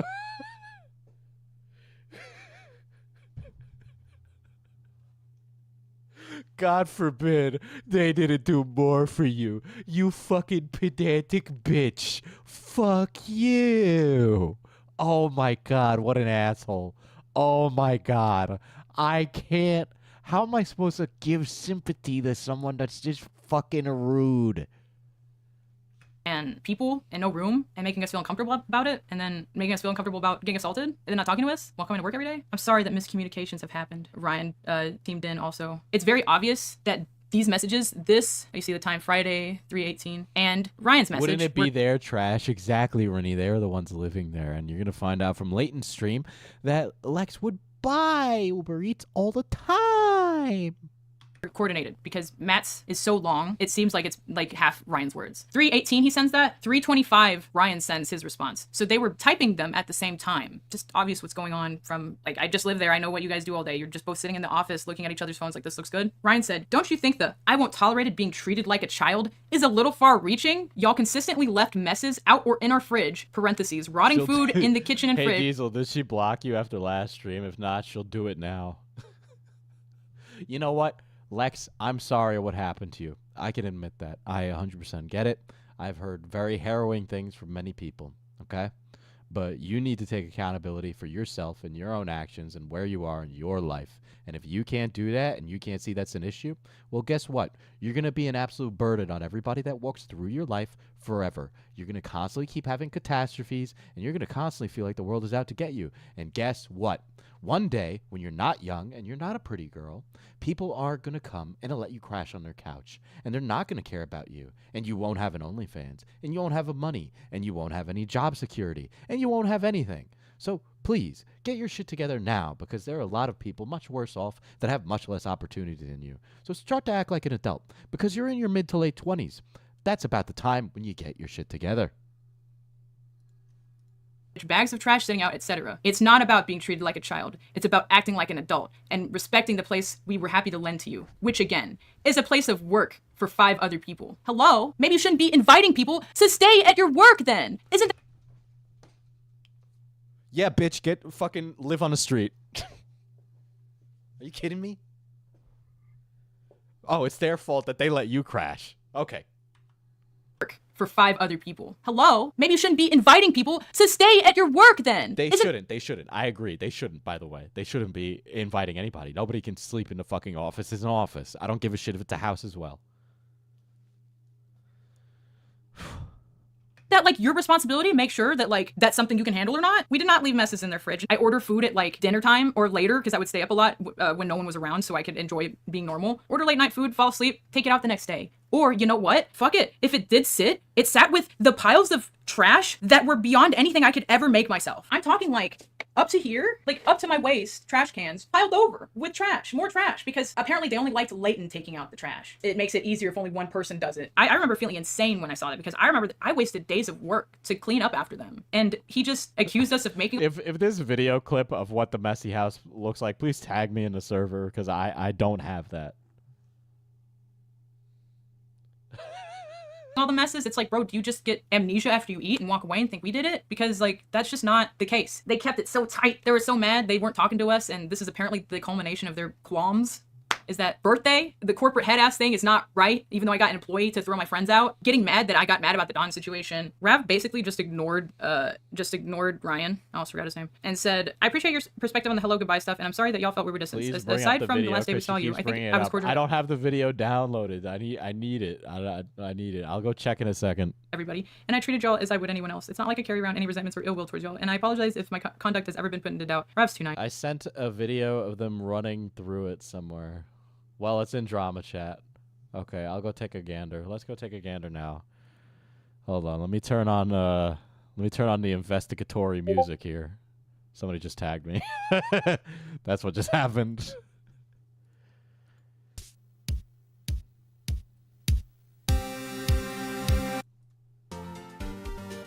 Oh, no, we'll do this one.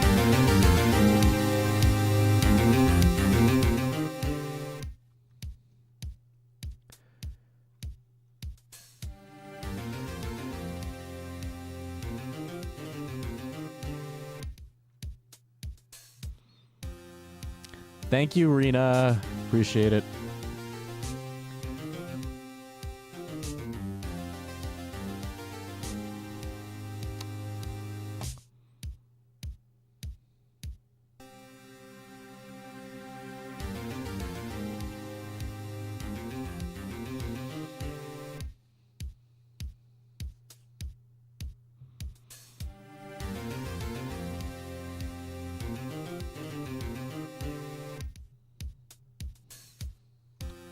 Okay.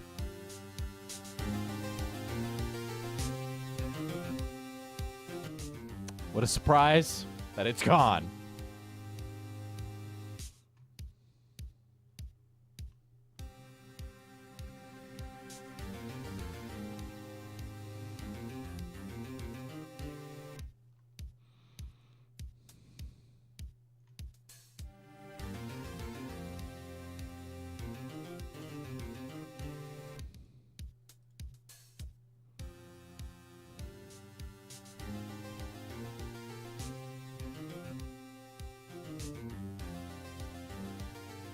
Know what video it's from. Give me 1 second.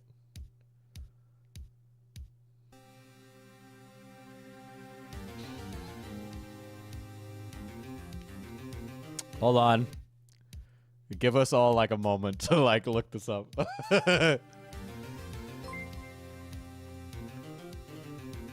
I work for a charity, so many of the people I work with would kill for a minuscule fraction of the support she has.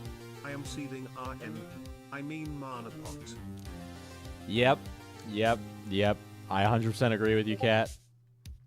I didn't think they'd delete it. Of course they deleted it. Let's be real. Thank you. Around 13 minutes. Thank you, Rena. That was very nice of you.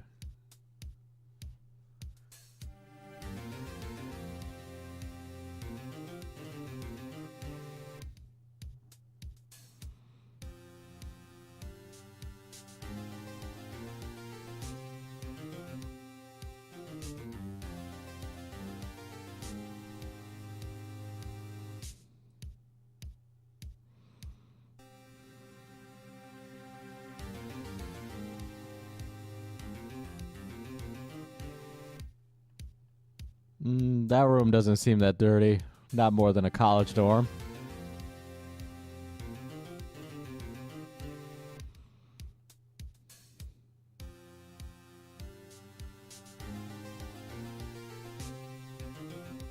It's hard to see anything. Now they're outside.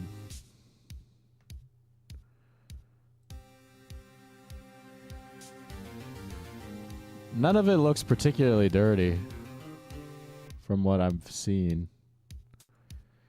Looks pretty clean there.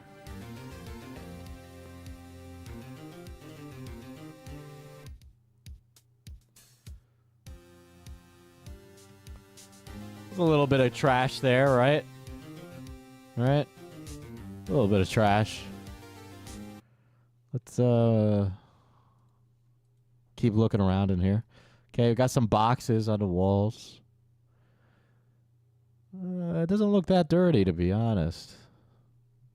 What about those rooms on the side? Obviously, the hallways are going to be a little cleaner.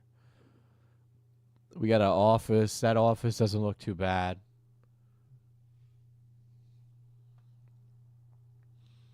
Maybe they clean it up before streams.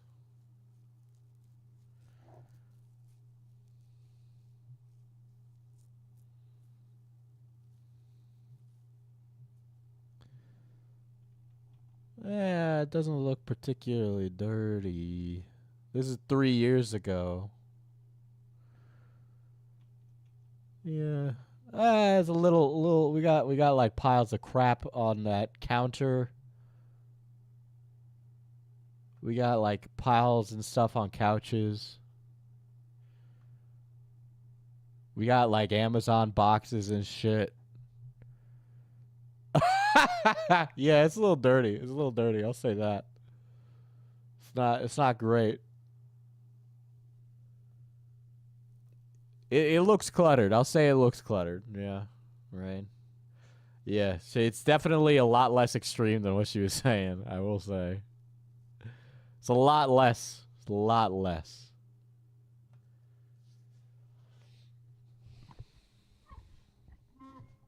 Yeah, maybe it's my thoughts are, you know, a little misconstrued because of Blair and XQC, right? I think she came to stay with them right after they finished tour. They literally hadn't been there.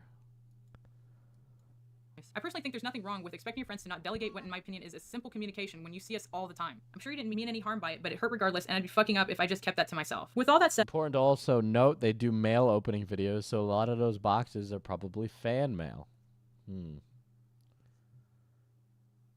If I had been living there rent-free, you know that office would have been so clean you could eat from the floor. Yeah, it's like you're living there rent-free. You pay your dues in other ways. I'm very sorry that we put you in the uncomfortable position of having to ask us politely to leave in the first place. I wish we moved out sooner. I felt incredibly guilty about it from now because we were. That's part of why we're suicidal, because we're like, why the fuck is like life? Oh, now you were suicidal because you were couch surfing. Okay. Okay, sure. Okay.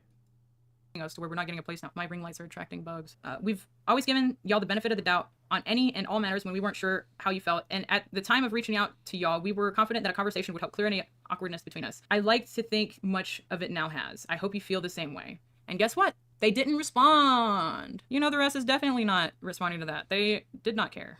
We can wrap this up from here, I think. I don't, there's only so much I can talk about. Wrap this up for here. 16 more minutes. And I've been doing it for 5 hours. I think I'm running a marathon right now. I had so much stuff, I couldn't fit it all in one trip to go. So I had to drop off some of it at a storage unit. I don't even feel for her anymore in like any emotion, really. Thank you. Thank you for saying that, because I'm kind of in the same place. And a part of me feels bad, right? But then besides her assault, of course, yeah, like I feel bad about that, but like I don't, you know, it's like sympathy. It's not empathy. Like, we moved to Airbnb in Hollywood in September, and September was in her defense, she said part of the reason. Last month, I stayed in LA until I was finally able to get back home. Ethan helped me with my laptop. I got my iPad back. We did streams for Rav's equipment. It was his, I don't remember. Oh, he got a Mac. He got his MacBook back because his was less expensive than mine, so it was easier to raise. Actually, one thing I never mentioned was I was robbed on August 10th and had just a second time, girl. What? Oh my god.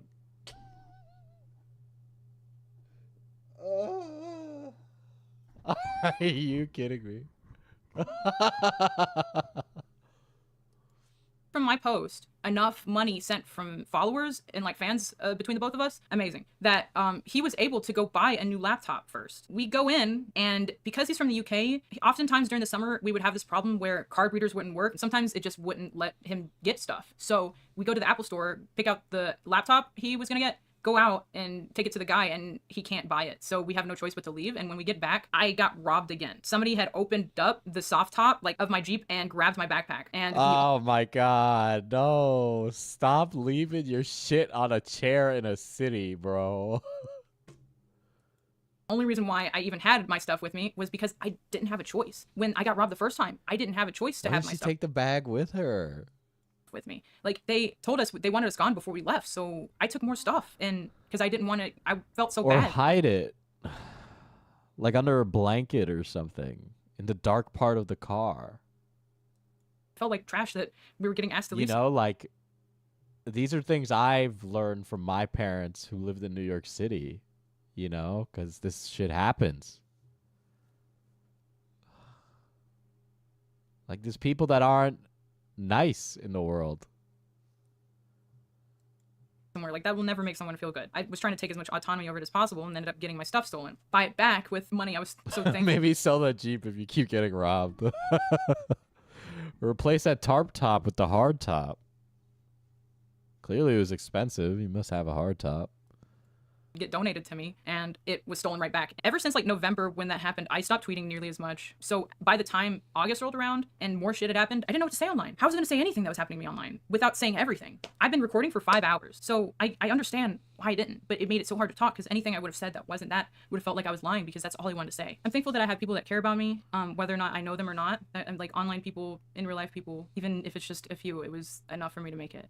Stuff like that will make you realize who your real ones are very quickly. I don't know. There's a few things. I'm mad that I let someone make me feel so insignificant when they just didn't care about me. Like, I didn't get my stuff out of the office until, all of my stuff out of the office until September 6th. August 31st, I coordinated that day between Leighton, since he was the easiest person to talk to go grab my stuff. When I get there, it's incredibly hard to get in, and all of a sudden, I go to the door. They had, since we left to Seattle and came back, had reinstalled the Ring camera for me and Rav. So while we were trying to go get our stuff, they decided that was a good idea to put a Ring camera in. So what, I guess we couldn't get our stuff? While we were extremely down bad and homeless, had no things. And when I'm there trying to get a hold of someone because Jim isn't answering me, I checked my text a little late. Matt sent me this. Is this a friend to you? What are you guys doing at the office? Leave the key at the front door. I didn't see these texts until 10 minutes late. Yeah, they changed the lock because you overstayed your welcome.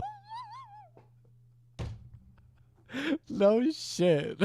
They don't want you fucking crashing on their place. What are you doing there? Like, we think you're here to crash at our place.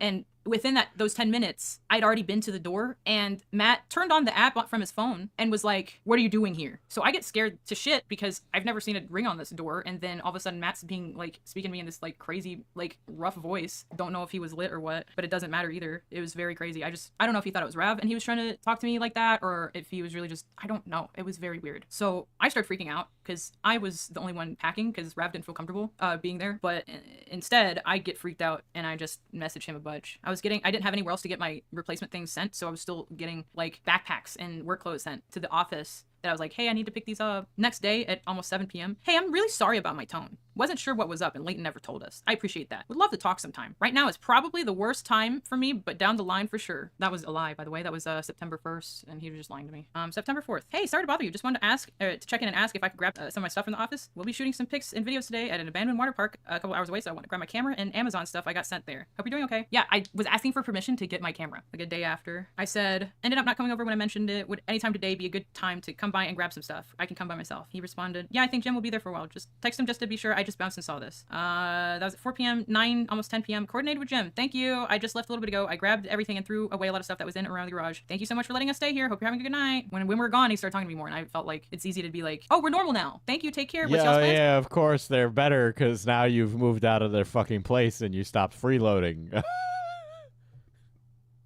Right now, I say gonna stay at Airbnb to work out while figuring out a living situation. He just didn't respond until I like told him you have a 7 days to live dream about him for reference. So the next time we talk about that, September 26th. And at this rate, I'm nearing the last week and a half of my stay in Hollywood. Matt is a big telescope guy. I don't know if he is actually, but I thought of him, so I sent him a thing. It's a thing I do when I'm trying to be a friend. And I'm a simp, I guess. I don't know. Sucks. He said, yes, I'm so excited. I'm going to look at it. How have you been? Let's hang soon. I said, I've been better than we last talked. I'd love to see you and catch up. Let me know when you're free and I can drive over to your place and we can meet up and do something fun. How have you been? I've been better. Trying to reevaluate a lot about my life and myself after the last 6 months, and it's been hard, but overall positive. Would love to hang. He just kept saying would love to hang. And so we just kept saying it back and forth. He didn't mean it. But the AX SuperMega video I wasn't in I was replaced by the girl he cheated on his girlfriend of 4 years with. Oh my God, bruh.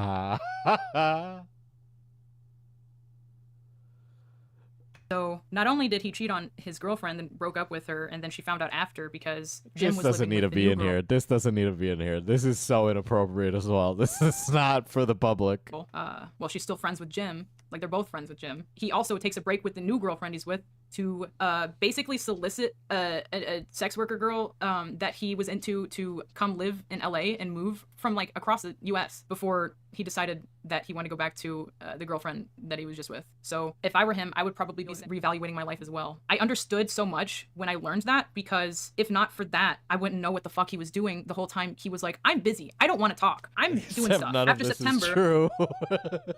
I kind of get out of LA for a while. I'd lost my wallet around this time. Didn't have a wallet for a long time. So I had to plan a drive back to...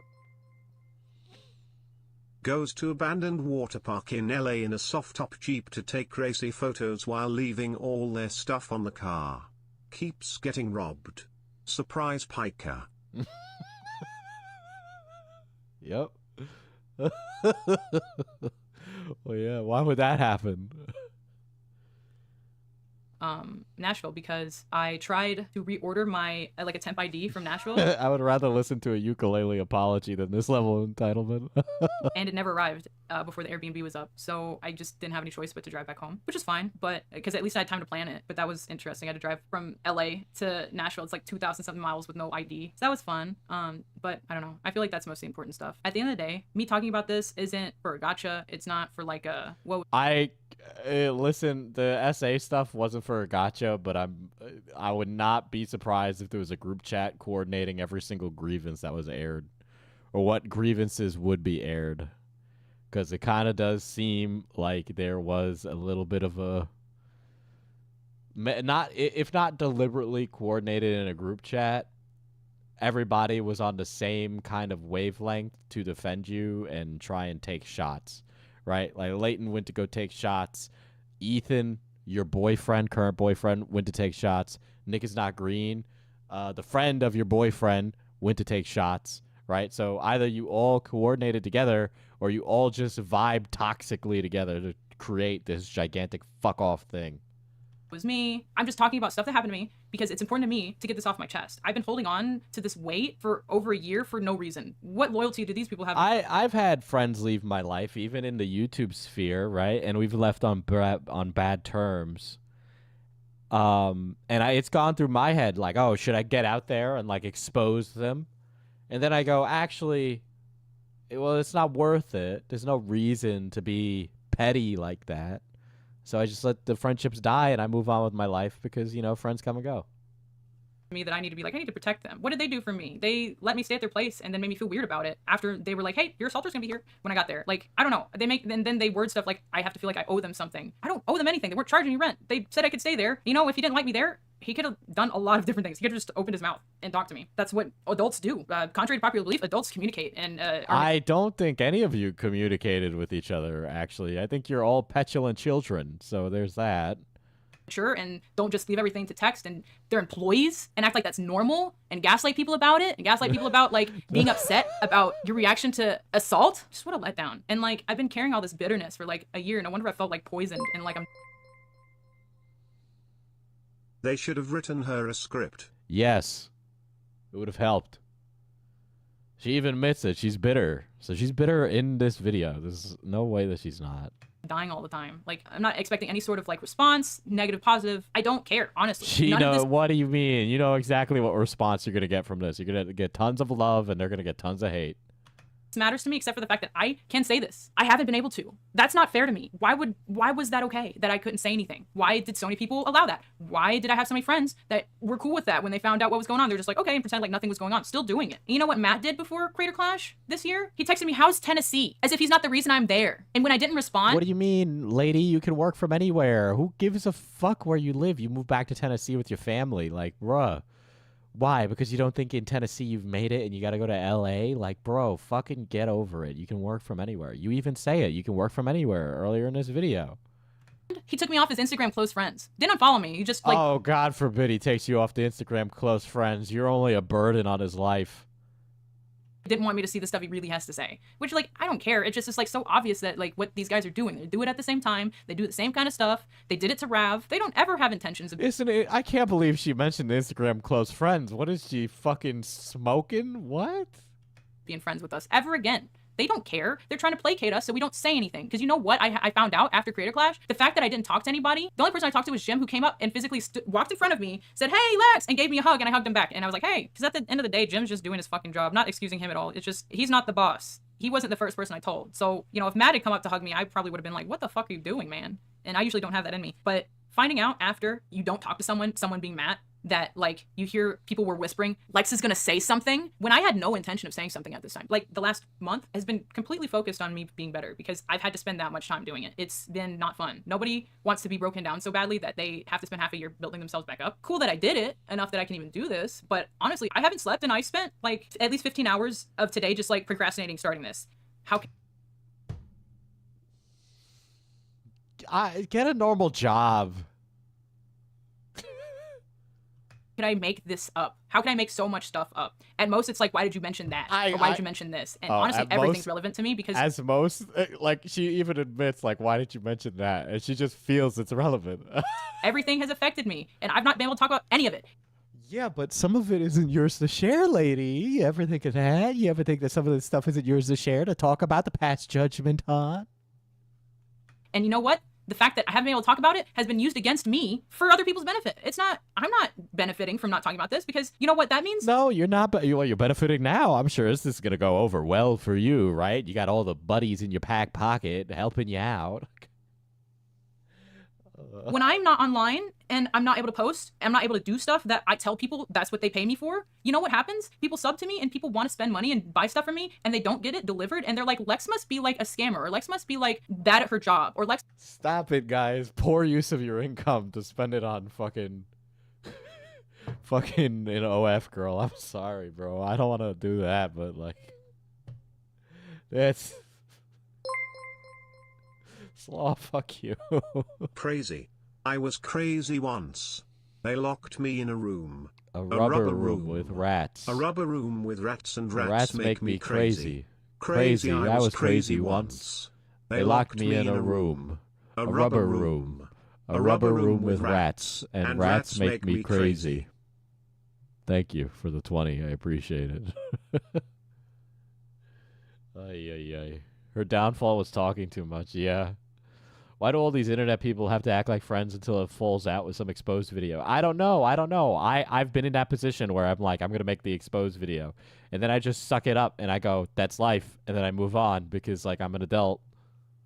This must be like, why am I subbing to OnlyFans? Why am I subbing to a Patreon and not getting the things that... Maybe don't extend offers that you can't fulfill at the moment after your reward tiers or however OF works. Exactly.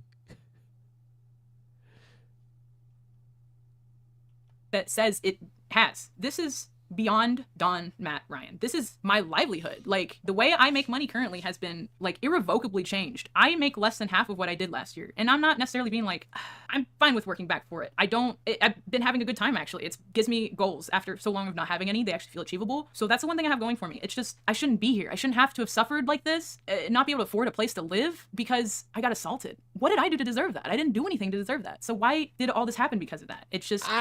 some of this stuff isn't related to the assault. That's the problem.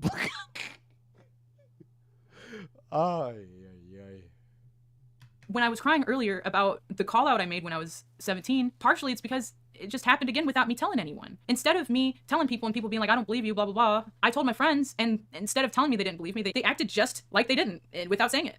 And that's just as... They fired him. They stopped working with him. They've cut off ties with him. Bad. I had no support from them. They said they believed me and then gave me no support. That's just not what that means. Like, they think that them letting me rest my head at their office was them extending their arm fully out to me. It's just That they is. appreciate Do you me know as much. what it's like to bring a human being into your home and care that they don't like explode and shit? I could keep my mouth shut. Meanwhile, you know, they get to talk shit about me all the time. Ryan unfollowed me recently. Kelly, foolish Kia, she unfollowed me recently. God forbid these people unfollow you. Not getting unfollowed on social media. You know, guys, here. I spoke out about Creator Clash, right? You know who unfollowed me? Chris Raygun. Oh no, he's a cuck. Oh, boo-hoo. Who fucking cares? It's Twitter. Who fucking cares?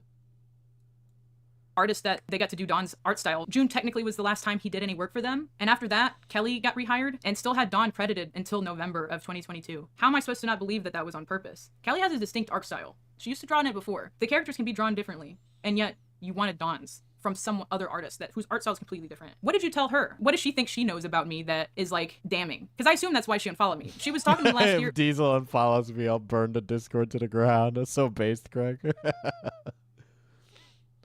She considers rent-free, utility, fee-free living resting her head. That's so spiteful. What the hell? Yeah.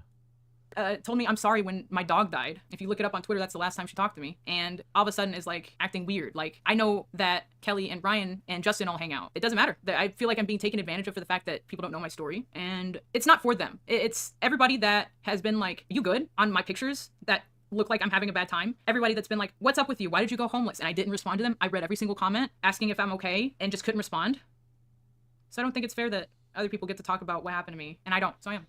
And at this rate, it doesn't matter what happens because of it. I think I feel like so much better already after just having talked to myself for 5 hours. I think at the end of the day, what matters is things going back to normal. I feel like I can finally breathe, knowing Things did not go back to normal, guys. They got a billion times worse. that aside from speculating about Kelly and Ryan, knowing that Dawn was going around telling people it was just rough sex, what happened between us, using people's lack of knowledge for his benefit, seeing artists that I've been mutuals with for years unfollow me that I can only assume because they're also friends with Don that he said the same thing. They don't get to lie anymore. Rough sex, that's cool. That makes you cool. That just makes me a pussy for not liking it or whatever. But saying no should be enough. If I don't want to do something and I'm physically resisting it should. I want to see the uncut version of this, guys. Imagine it's just 5 hours of her airing out every single fucking slight.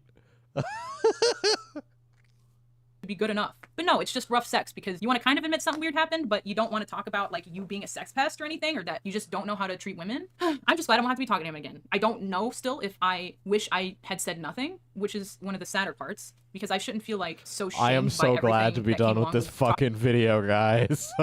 Talking about it that I feel like I shouldn't have said anything. But I do. Like I said, the one thing that is making me feel better is the fact that I needed this. I need to tell people that care about me, because they don't care about me, obviously. It took me a year to find that out. They don't care about me. But there are people who do, who would really want to know that this happened to me and that would be really upset that it did, or just be like, I understand now. And that's really what I want more than anything, is to have like my past behavior looked at where it was seen as weird before, where I was in my head giving out fucking cries for help that I couldn't follow up on. Now you know. I don't know how long this is gonna be, but if you've watched this whole thing, good God, cool. It feels like we just came out of war together. Pretty sure I got everything. Sorry if it Sorry, honey. I'm the assassin. I've come to fucking show you the receipts. I've come to make everything look way worse for you. Hey, Diesel, want to rewatch it? Absolutely not. It was jumbled. My brain is jumbled. At least you know why now. Like, if you heard anything about this and you saw me acting any sort of way, you'd be like, of course she's like, I'm happy now, I think. I don't want to talk to them. I don't want an apology. I just don't want to be around them anymore. They'll probably try and say they did a bunch of stuff and X, Y, and Z, and they tried talking when they didn't, and all this stuff. And I just showed you a bunch of examples where they just say stuff that sounds. You did not show a bunch of examples. Sounds nice. So you stop saying hard stuff for them to hear. And my expectation, The only expectation I have is that if they respond to this, it's going to be along those lines. Besides just like, I don't feel that way, which is like, I don't believe you. You're not trustworthy people anymore. So to say that you feel a certain way is not trustable. Like in the same phone call, you're asking me if it was okay to hang out with a guy that sexually assaulted me. Like you're not that guy. You're not the guy that I can trust. You're not one of those. I mean, there's a reason why they made Leighton sign it when they fired him, so we can talk about this that I'm talking about right now, because they said magnum opus for a reason, baby. Very cool, magnum opus. Okay, well we're gonna see what Leighton had to say, because I got that stream, baby. I got that stream. We got the receipts here at FPS Diesel. Thanks for listening. Hopefully better days are coming up soon. Oh baby, do we got the receipts? I'd love to see more examples. Okay, so that's Lex's video. And it wasn't great. It was bad. But then after Lex's video, Leighton spoke up. And I've talked about Leighton prior. All right? Leighton loves to smoke weed. He was high every time I knew him. Holy shit. Rocky, thank you. Thank you. That was so fucking based of you. I appreciate it. This is my contribution towards your therapy visit over this. To be honest, this job, I probably do need therapy. But not yet. I'll get it one day. This is my contribution towards your therapy visit over this. With so the mod, and I've said this for the mods, if you guys bring me a bunch of like drama and shit, I'll try and I can't throw much money because, you know, I got a fucking other stuff, but I'm gonna throw some of this money towards Nani, who did a lot of the receipt gathering for this. She actually put in a lot of legwork. But overall, the whole community's put in a lot of legwork. But thank you. I really do appreciate that. It'll help. Because I want to make sure I can do this, and also I couldn't do it without the other people helping. So.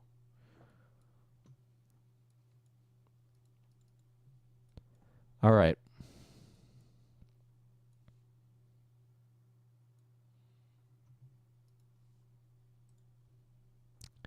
We are going to pull up interesting. Hold on. Interesting that wouldn't play. All right. This is going to be a little difficult.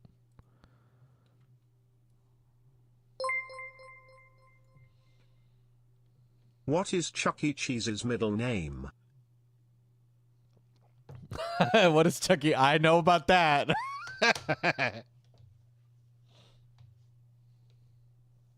Right. Okay, so I've got Leighton's stream here, and I need to pull it up. Hold on. Let's switch to that. So Leighton's stream is kind of separated into like 3 parts. Window capture.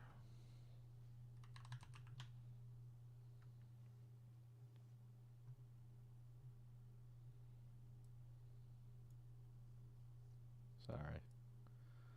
So this was taken down, but we grabbed it. And so now we've got it in 3 parts.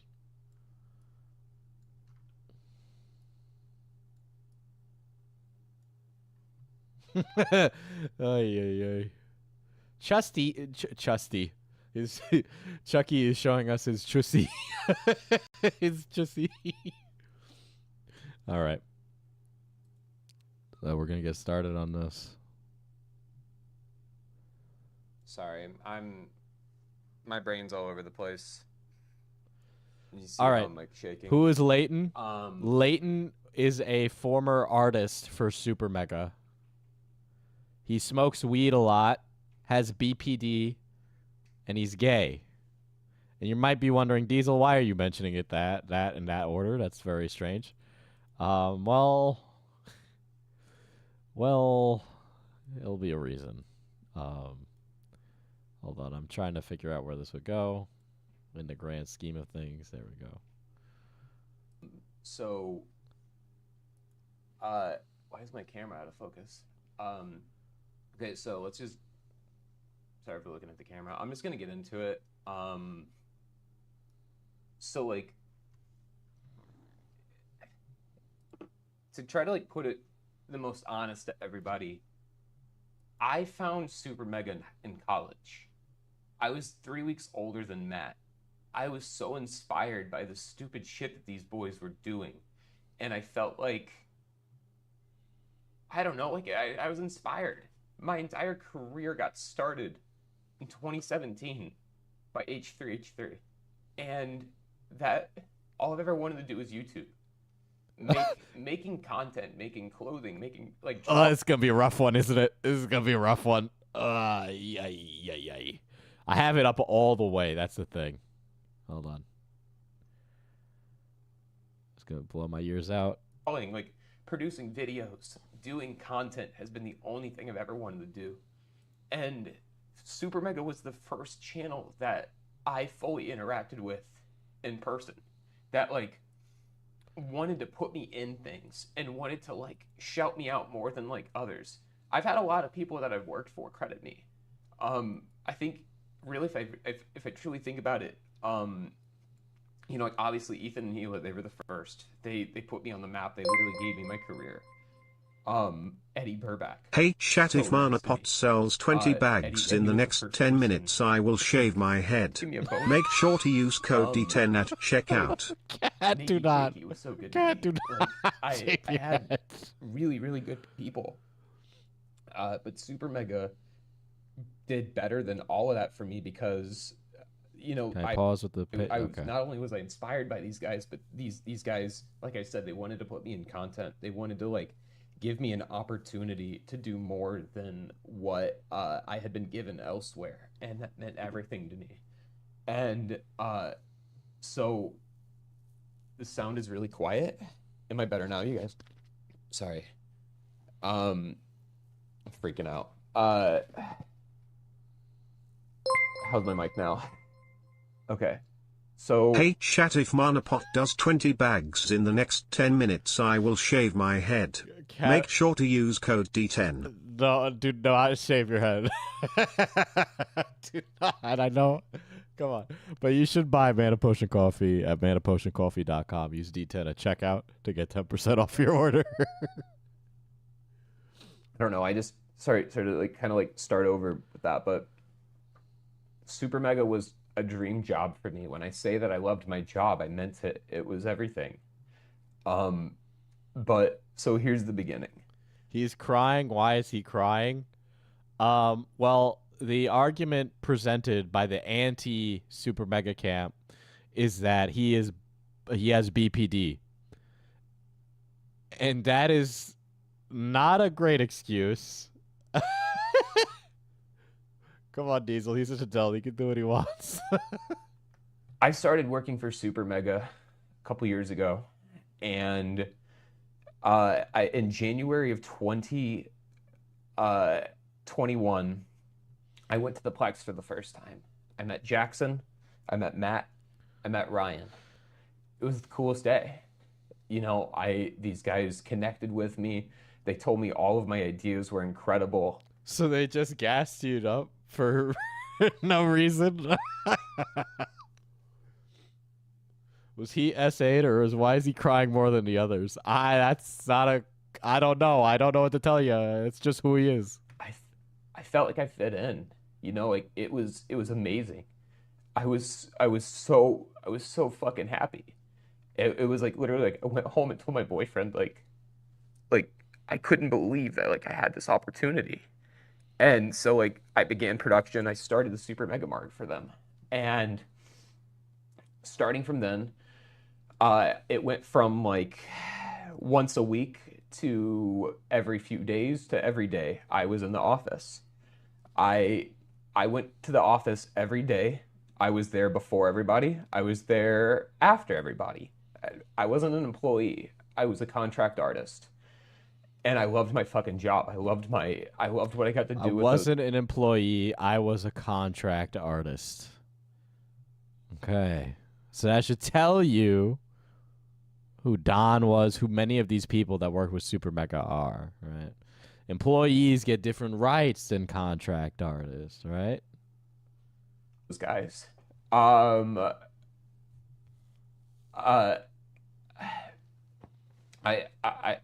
sorry, I'm so distracted. I loved that. I did everything I wanted to do for them to show them that I loved that ability, that position, just the opportunity to be around them. So I cleaned the office constantly. I reorganized that place for them often. It's very messy there. This is before Justin. This is while Justin was someone that worked remotely, so I had never met him before. So I don't know, like I started to pick up things, you know, in 2021, like, but I was such a huge fucking fan that like I could put aside ignorance because I wanted to give them the opportunity because I thought it was just ignorance, you know. I Rocky, it's very common in this industry for a lot of contract work to go on. For example, I just paid somebody for writing a script for FPS Diesel, which, by the way, that is something that's going to happen on occasion. Just so that way I could produce at volume at a same level of quality. West, I come from the St. Louis area where, like, you know, like I was called the F slur like my whole childhood. I saw racism everywhere. Like, so I had friends growing up that I tolerated even because they were just they said stupid shit and I tolerated it and I just put it aside. So like, I think I did that for Matt and Ryan as well. And Pause.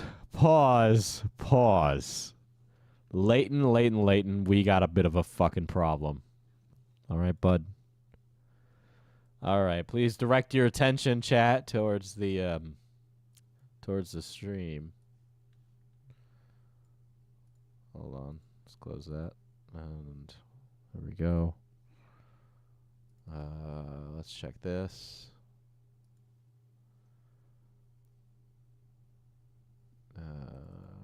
Hold on.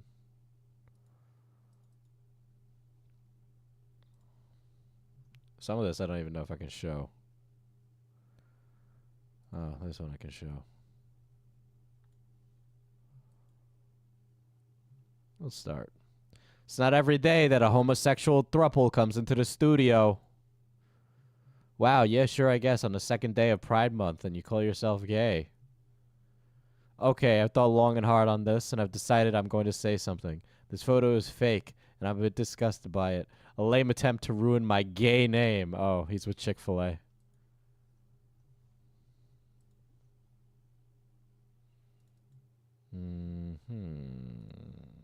Interesting.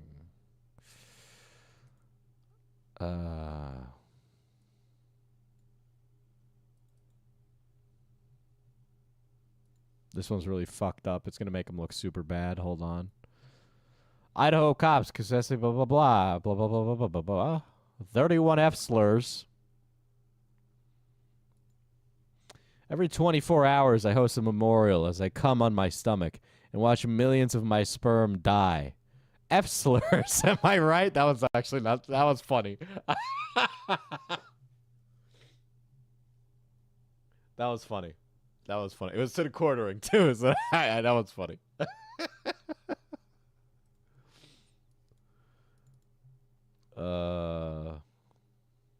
Let's see.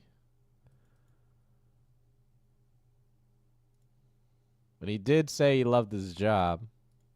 So just for the admission to the court. Yeah, there's another one. Hold on.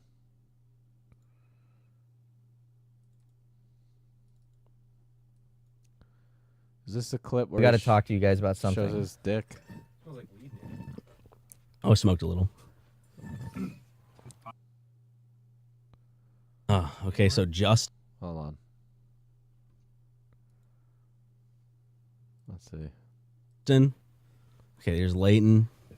Luke's sitting. Luke, hey Luke, it's you're editing this. It's you. This is Luke, everyone. Hey, Hi Luke, everyone. make sure to edit me to look sexy. We Look, you're out of. you're not even in the frame, Jim. Here, come sit on my lap. Kneel down, Jim. Hey. Justin. Hey, Never so we called you guys in here because What? just kidding. Never mind. Get out. We have We're nothing to kidding. say. There's nothing. We We just had wanted to- nothing to say the whole We just time. You wanted to guys prank you. fell for it. I thought I was gonna get fired. You're squishing me. Well, that's not today. It's not. Who knows? It's if not if it'll ever. be ever. So y'all think it's funny, huh? I got a lot of fucking shit I need to do. Justin, relax. Dude. Justin, calm down. There's no This is need to not bring the the right Chris clip. Chan signed taser in I here got a job like and drain its battery. That was a Chris Chan signed taser. That is super based. What the fuck? Wrong clip. Hold on. There's a lot of these. Is this it? I still know people, and for any megheads watching, that this applies to. I'm not personally calling you Oh, out. this is the one that they're bitching about. People who don't pay rent. Hold on. I know I have that. There's like a clip. There's a clip where Leighton like shows his cock to them as well, because it's like a running gag. All right.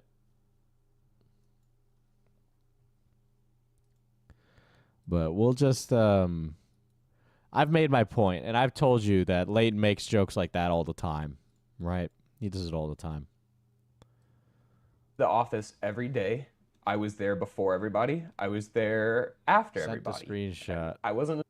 Thank you.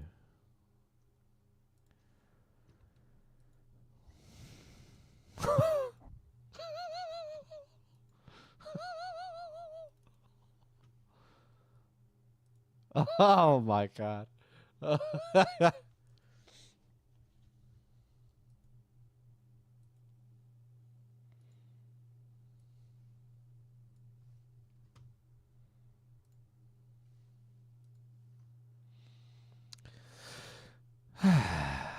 I guess I made it to the naughty list this year.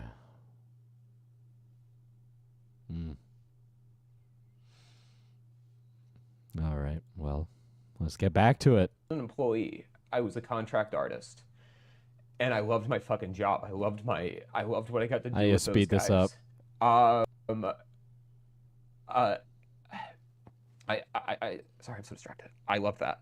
I did everything I wanted to do for them to show them that I loved that ability, that position, just the opportunity to be around them. So I cleaned the office constantly. I reorganized that place for them often. It's very messy there. This is before Justin. This is while Justin was someone that worked remotely, so I had never met him before. So I don't know, like I started to pick up things, in 2021, but I was such a huge fucking fan that like I could put aside ignorance because I wanted to give them the opportunity because I thought it was just ignorance, I come from the Midwest. I come from the St. Louis area where I was called the F slur, my whole childhood. I saw racism everywhere. So I had friends growing up that I tolerated. So a point. The reason I bring up a bunch of those things from Leighton, right, is not to say that he can't reclaim the word or can't use the word, but the thing is let's not do it all the time, right?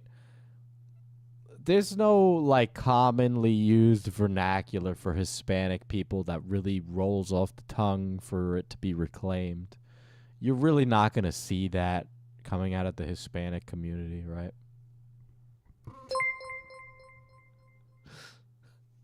I am a fan. You can call me slurs and I will clean the house. Hey, Bay. Thank you for the 5 Monopoly dollars. I don't know what that's a euro. That's a euro. But what there's a limit to how much, at a certain moment you gotta be like, yo, bro, chill. Yeah, Mark, chill it with the anti-Semitic remarks. You know what I mean? Reclaim Latinx, absolutely not.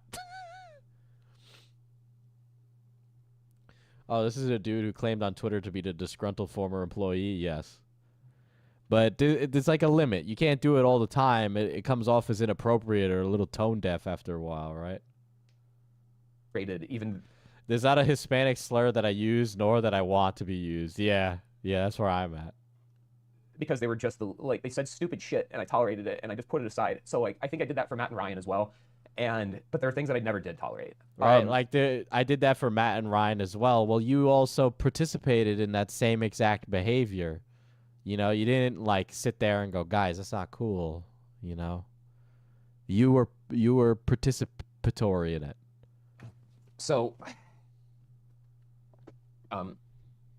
August of 2021 is whenever I joined SuperMega officially. That was August 12th. I know it off the top of my head. Like literally, I don't have to look at anything. I know it. That was literally the greatest day of my life.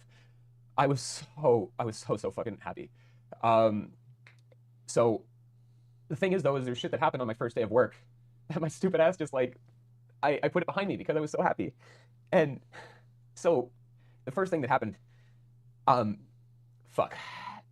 Sorry guys. As you can tell, I didn't plan this. I didn't plan like what I was gonna say right now. So I'm trying to like chronologically give it to you guys like in the best way. So let me just go up and hold on. Let me pull up my tweet about SuperMega. Let's start with that. Let's fucking go there. Because I was having a manic episode, staying at Ethan. Ethan is online and Lex are literally like.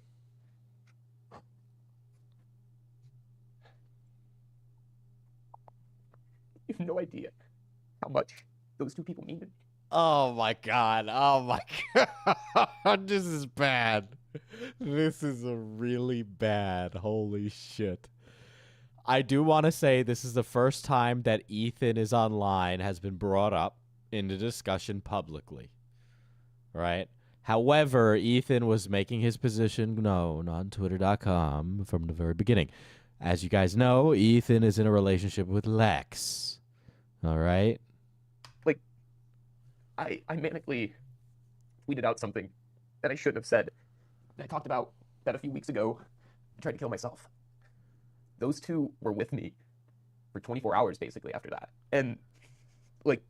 And again, I told you, I've met Leighton, and it's not like he's a bad guy, but he did, you know, make a lot of those sussy, I'm gay jokes type things all the time, right? He was high all the time. You know, he just very much struck me as that kind of person. And, yeah, Leighton is totally the kind of guy who would sell you up a river if the politics demanded it. You know, think he's untouchable or that he comes from a place of righteousness so you can act like a dick, right? Being right does not mean you can go through life being mean to people. Being morally superior, you know, being morally right, you know, is good, and you should try to be like a good person. But then, you know, it's another thing to be morally superior and put other people down because you're like, you know. True amount of friendship that, like, Ethan, Lex, Jordan, Nick, like, I'm trying to think of, like, I'm probably going to forget other people, but, like, there's so many people that I've been introduced to in the past year that have truly shown me true friendship that I hadn't actually realized before. And I just can't thank them enough. So, all right. Sorry. So He calls the kid a terrorist in this? I was at Ethan's house, and I saw what happened at Creator Clash, and I was already just, I don't know, seeing those two fucking morons kiss, I was like, you guys are just trying to, like, yeah, you kiss in content beforehand, but now I felt like trying to bait me to try to say something, or you're... Well, wow, you think them kissing, okay, I thought their whole, like, little their little, you know, national anthem bit was fucking cringe, but you think it's because of you? Are you serious? Dude, you're not that special. You're not, they never valued you like that enough to do a performative piece specifically to bait you into saying something about gay rights. You're just trying to be fucking ignorant to queer, not even to bait me, I guess, but to queer bait, like, the world, and, like, you know, it's like they kiss each other and then they can say the F slur and, like, do dumb stuff, because then it's like, you don't really know, like, you know, like, I fool around, I've kissed a guy before, like, I'm not the straightest person, type shit. Dude, I can't get my fucking tweet to load. I'm fucking losing it right now, you guys. This is so bad. I'm sorry, Leighton, I'd never hire you.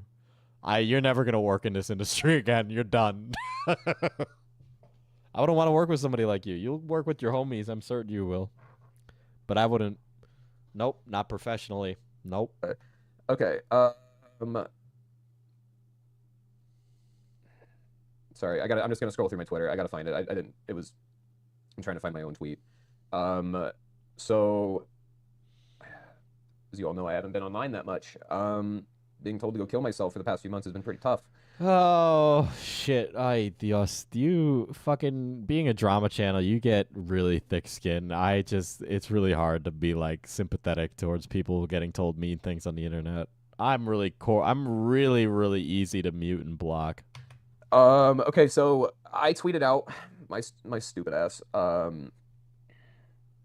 He also allegedly outs Ryan here as possibly queer. I've seen that floating around a subreddit. Sent links. Haven't watched this stream to verify. A phony gay kiss for public isn't funny, and neither was/is all the homophobic shit said in private. I said that. That was my first message. Yep. SuperMega. Yep. Then my next tweet, to follow that up, was also, by the way, you guys, when Matt and Ryan fired me, they offered me 2 months severance in exchange for a contract to never talk about them. Yeah, because clearly you would say all these weird, disparaging things, which you've done. And because I'm an artist and I live in LA and I need fucking money, I signed the goddamn contract and was like, all right, there I go. Like, guys, NDAs and these are like not abnormal business practices. They're not like evil. That's not abnormal.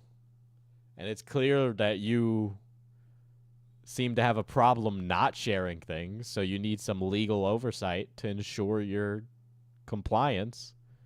It's now known in perpetuity that I can't say it's the golden, like, it's called a non-disparagement. It means that if you can't say anything nice about them, you can't say anything at all.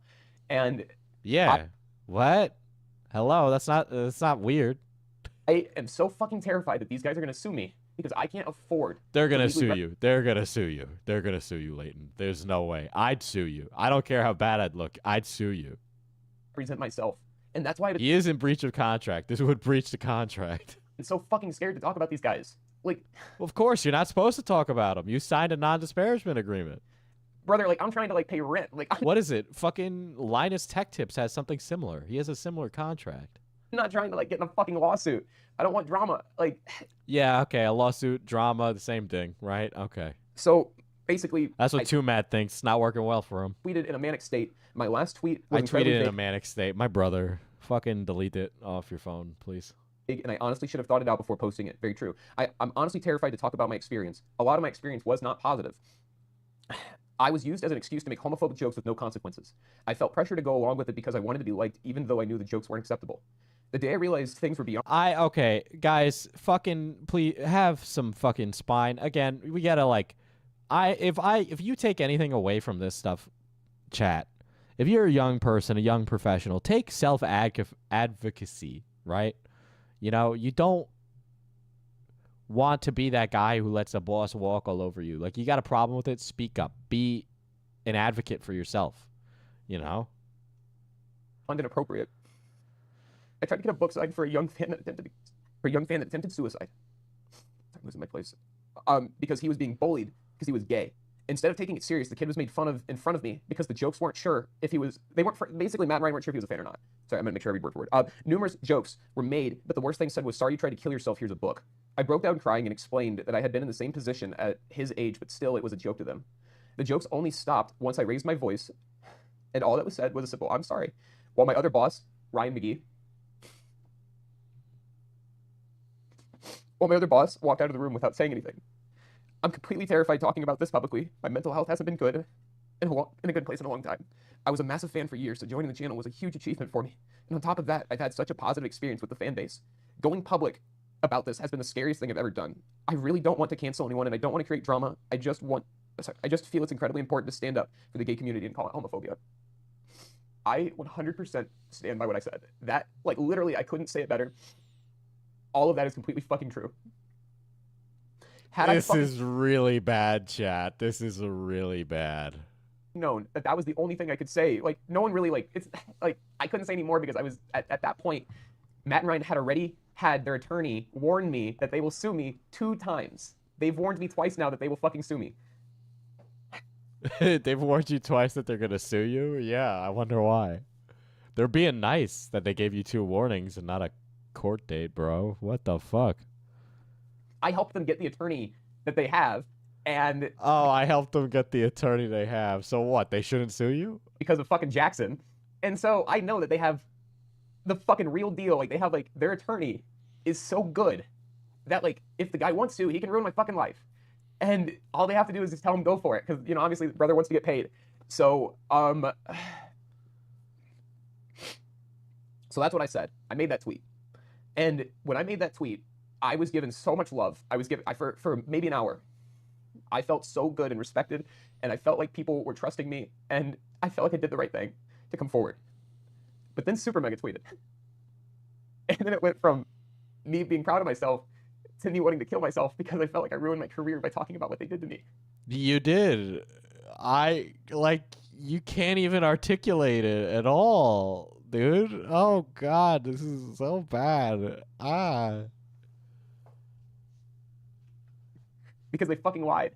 Because Matt Watson's a liar. And Ryan McGee's a liar. What? Oh, no, you're so fucking gonna get nuked with a lawsuit, bro. Holy shit. I could see Matt and Ryan being pushovers and not suing him because they're afraid of the public blowback, but it's already so bad. And Jim's a fucking liar. They're terrible people. I fucking hate those guys. They were... Dude, okay. Everybody, I guarantee you Leighton is high right now, okay? I guarantee you Leighton's high. So he's like, he is impulsive on top of, like, not having his mental faculties, like, all together to begin with. Really bad people to me. So... SuperMega, the next thing is, they tweeted out, and they said, we are aware that our ex-employee Leighton Stollard has made a statement about us accusing us of homophobia behind the scenes. We want to state unequivocally that no one at SuperMega believes that certain people are better or worse based on their sexual orientation. From the beginning, we have always supported the LGBTQ+ community openly and will always continue to do so. Last month, we made the difficult decision to let Leighton go. We were surprised that Leighton chose such a broad brush to paint his past experience with our company. The jokes we made were playing along with Leighton's bits on the channel. And, Yep, they were. He had made plenty on his own. He makes plenty of random, like, not random people, but friends, right? And like I said, I've been in a room with Leighton, and he's done jokes like this. Oh, very overwhelmed. You know, YouTubers are going to be really afraid to hang out with me when I get on stream and I say, I've seen you do this. What are you fucking talking about? Okay. In the videos and around the office, Leighton made sarcastic comments about his sexuality and made it... I gave him the best lawyer. Really the best. No one gives lawyers like I do. I'm the greatest lawyer chooser. No lawyers have been picked like I have.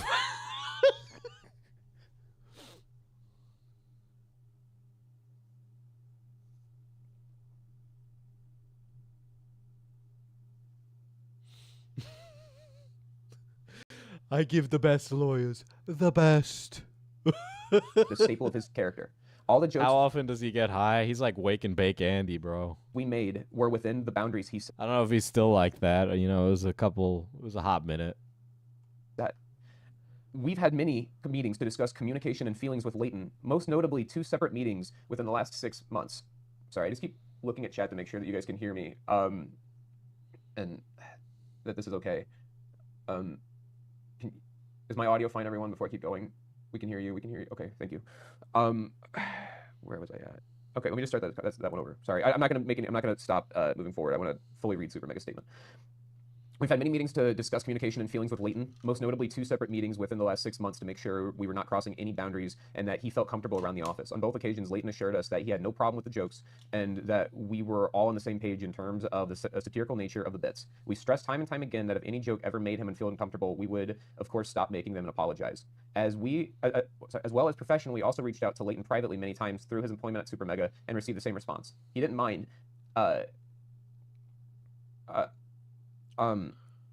Wait, is there an ad? I'm sorry, everyone. I wish I could turn that off, but really, I don't want to try to seem like I'm trying to monetize anything. Okay, so they said that they had reached out Bro's gonna need to put those lawyer finding skills to use pretty soon. many times through his employment at SuperMega and received the same response. He didn't mind and insisted it was all in good fun. He never said he was uncomfortable with the humor or asked us to lay off. We take any issues our employees have with the company seriously. We care about the... This digital footprint is scary around Diesel. He'll, as Keffels say, A-log or something. I don't know. people who work for us. We always want them to feel comfortable. Leighton also tweeted about a situation in which we supposedly laughed and wouldn't sign a book for a young victim of suicide attempt. I never said they wouldn't sign it. Sorry. This is a distorted retelling of what actually happened. A person close to Leighton asked him if we could sign a copy of our book to give a young person who had attempted suicide after being bullied for their sexuality. We of course agreed. We each signed our names and wanted to add a personal note, so we inquired further. It turned out that the person was not familiar with SuperMega in the slightest. I didn't say that. Leighton claimed in his tweet that the person was a young fan, but we were told that they did not know who we were, but watched YouTube in general. We raised concern about the appropriateness of sending merchandise of our channel to someone in that situation, skeptical that it would come across as vain or self-insertive. These concerns were misread as jokes at the expense of the situation instead of legitimate worries. We had a long conversation with Leighton to resolve any miscommunications, and we still offered to sign the book for him. Any misplaced feelings were set aside, and we resolved the issue with a hug. Those who know us know that we have a history with suicide and take it very seriously. Not a day goes by where the gravity of that situation doesn't weigh on us, and we encourage We're anyone about to get into some bangers, aren't we, Chad? Oh, and dealing shit. with suicidal thoughts to seek professional help and reach out to loved ones. You are not alone. We admit that we are two immature dudes who can be sophomoric when it comes to comedy. However, we have never used humor to mask actual bigotry. While we have been irresponsible with the style of humor, there is never any hatred in our hearts. And stemming from someone's sexuality, race, gender identity, etc., we always try our best to make sure that the people around us feel comfortable. We'd like to end this by extending a public apology to Leighton for any of the times he has felt uncomfortable with our jokes. We felt that this was important to us. We ask that nobody harass Leighton. We wish him the best moving forward. All right. Okay, let me just address sorry, let's go. I a while back I broke down like their tweet, so like for myself, and so like let me just break down their tweet for you guys real quick, and then I'll tell the rest of my SuperMega story chronologically. So you got a little script I'm written. reading chat right now a little bit. I'm seeing the questions about other employees. I'll just get this. Yeah, I'll get to it. I will literally mention every employee. I will talk about my experience with every single employee of SuperMega. So Imagine if Lex and Leighton started a podcast. You know they were going to, actually. Leighton wanted to do a show where he interviewed OnlyFans women. I will not make any easy jokes about that, but Lex was going to be a co-host on it. the claims in their videos and things like the jokes that they made in videos I was okay with because they were in videos. I knew what it was. I knew it was. What? How is it okay if it's in a video but not in, like, The Office? What are you supposed to turn off the camera and turn into completely different people? I don't... That's not what YouTube was founded on. You'd have a problem if they were acting one way on camera and one way off. Content, so that was always fine. My issues are things that just weren't on camera. We did have two meetings. When they said they had meetings with me, we had two. And basically, I was telling these fuckers constantly about my BP1, my bipolar 1 and BPD, and my paranoia, and how I literally feel like every person in my fucking life hates me all the time. There you go. There's his diagnosis. Matt was the first person to fucking talk about that. I hadn't really made my mental health a fucking thing publicly, and then I'm streaming one day, and then Matt, someone in my chat just was like, "Hey, Matt said on the podcast that he's gonna take away your fucking lithium. I have bipolar 2, or like something like that, one of that." And I played it off on stream, you know, but like afterwards, like,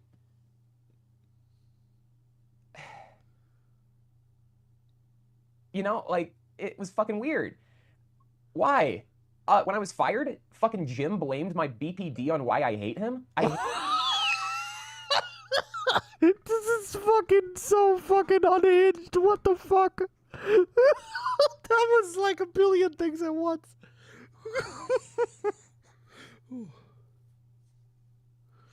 He doesn't have borderline. He has bipolar. That's what he just said, right? Hold on. He said both. Let's go back. Sorry, this player sucks.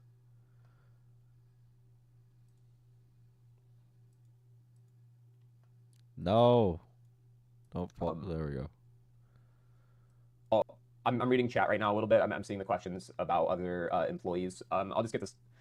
I'll get to it. I will literally mention every employee. I will talk about my experience with every single employee of SuperMega. So the claims in their videos and things like the jokes that they made in videos I was okay with because they were in videos. I knew what it was. I knew it was content, so that was always fine. My issues are things that just weren't on camera.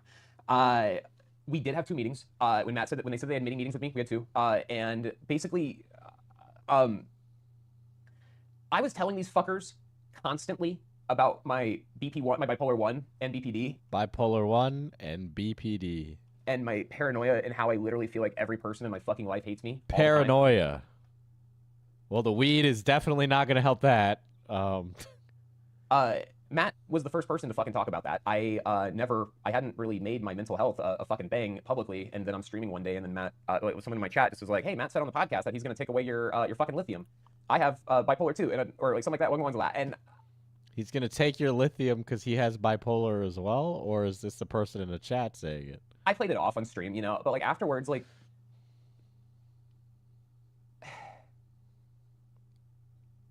you know, like it was fucking weird. Why?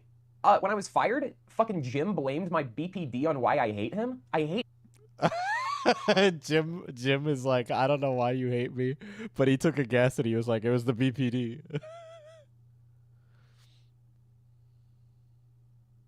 him because the fucker sucks. Tried to constantly like go over me to do my job before me. Like it seemed like above me, but then also the dude would just sit at his desk all day making stream assets for himself, or like do a tweet or two for SuperMega, and then Matt and Ryan would bend over backwards clapping, be like, "Oh my god, fantastic work, Jim."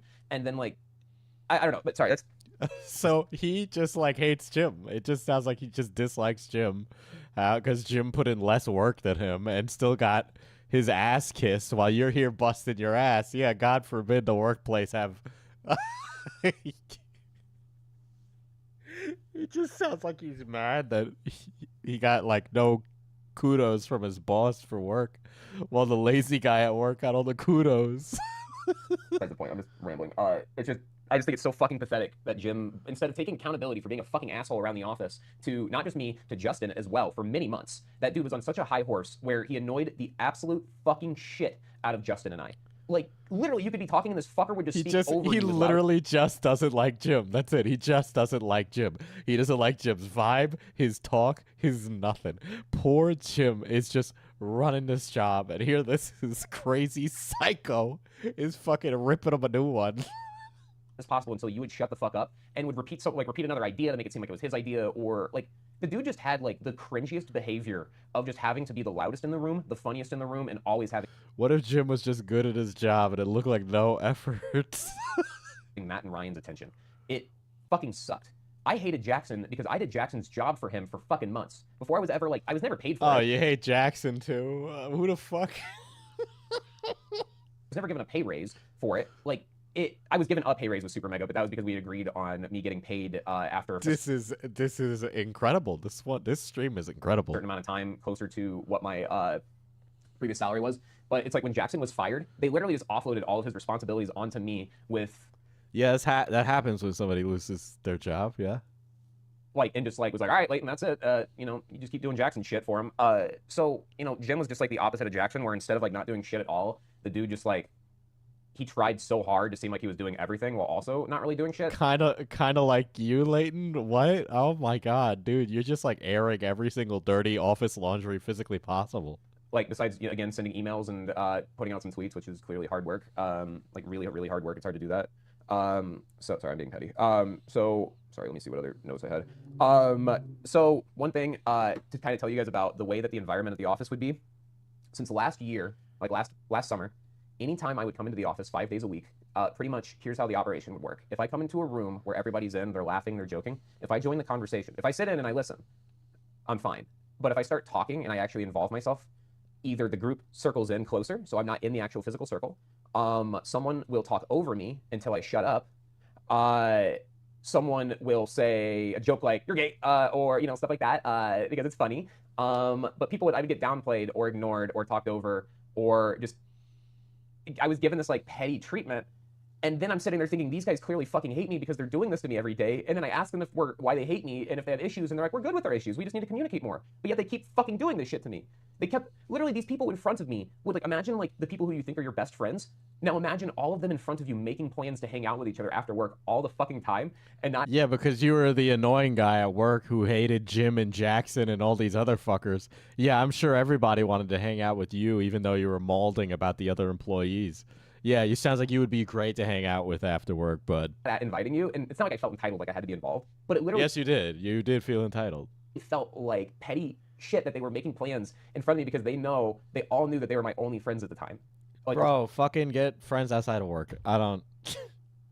Work is not real. There, I've said that before. around. Like, my other friends also do content and they're very, very busy with their jobs. So those guys I saw the most. So they would be making plans to go do shit after work in front of me and then not ask me if I wanted to go. And then it happened so much that I truly feel like it was on purpose.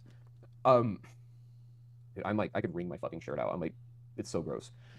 Okay, so my next thing that my note was, so they gaslit me for 4 months about Ryan's birthday party. That's fucking real. So basically, They gaslit you about a party. This fucking party has come up more than the fucking sexual assault, bro.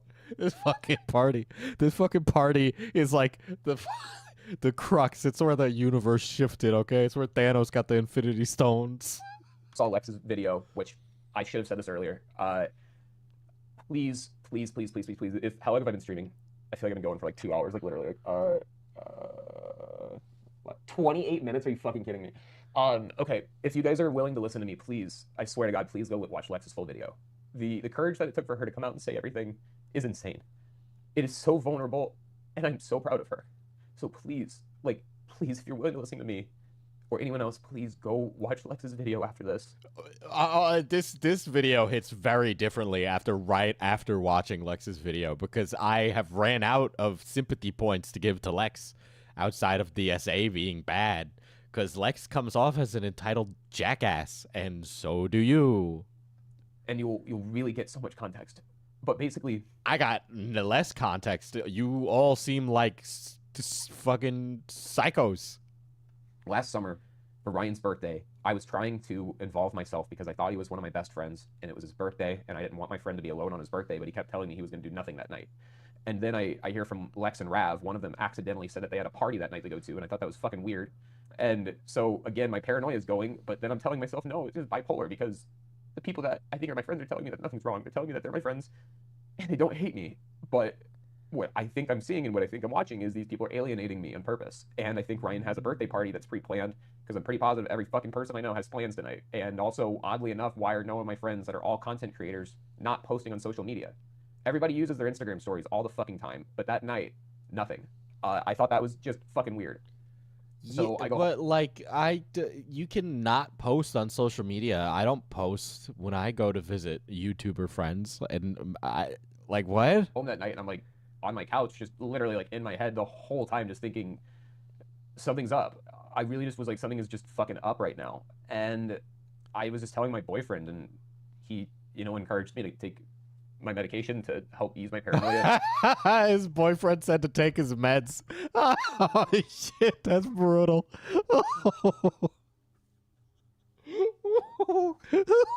That's not a good look. This is such a bad look, bro. Oh shit.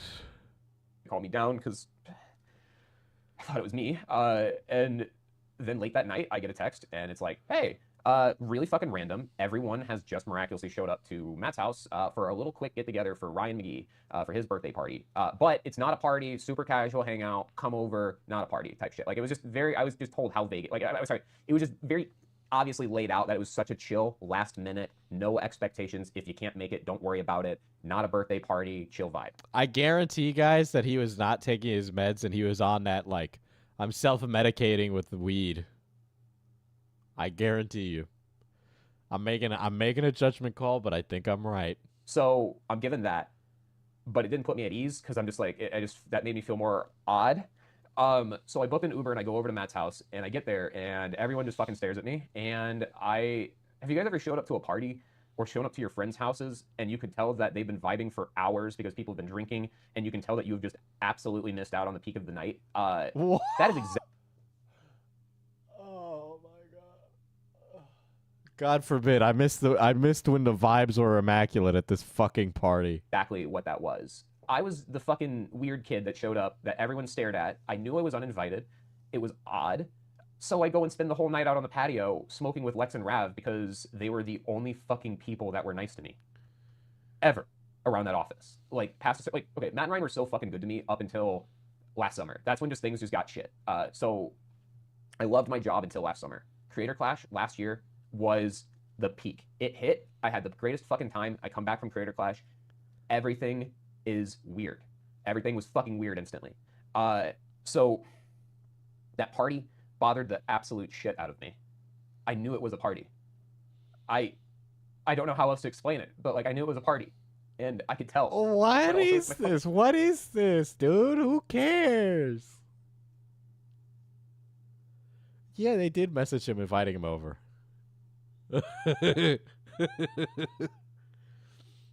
Paranoia. And so I can't tell, like, dude, I'm like back and forth with myself. Like, I can't tell, like, I feel like we've heard so much about this party. We could have been there. I don't want to be at that party. I feel like the vibes are off. what the truth is.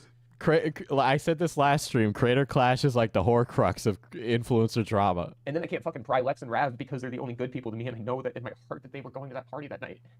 And I knew that they were torn because Matt and Ryan were giving them the opportunity to stay at the office. So, like, I can't ask them. Like, you know, like, they were dealing with so much shit. Like, when...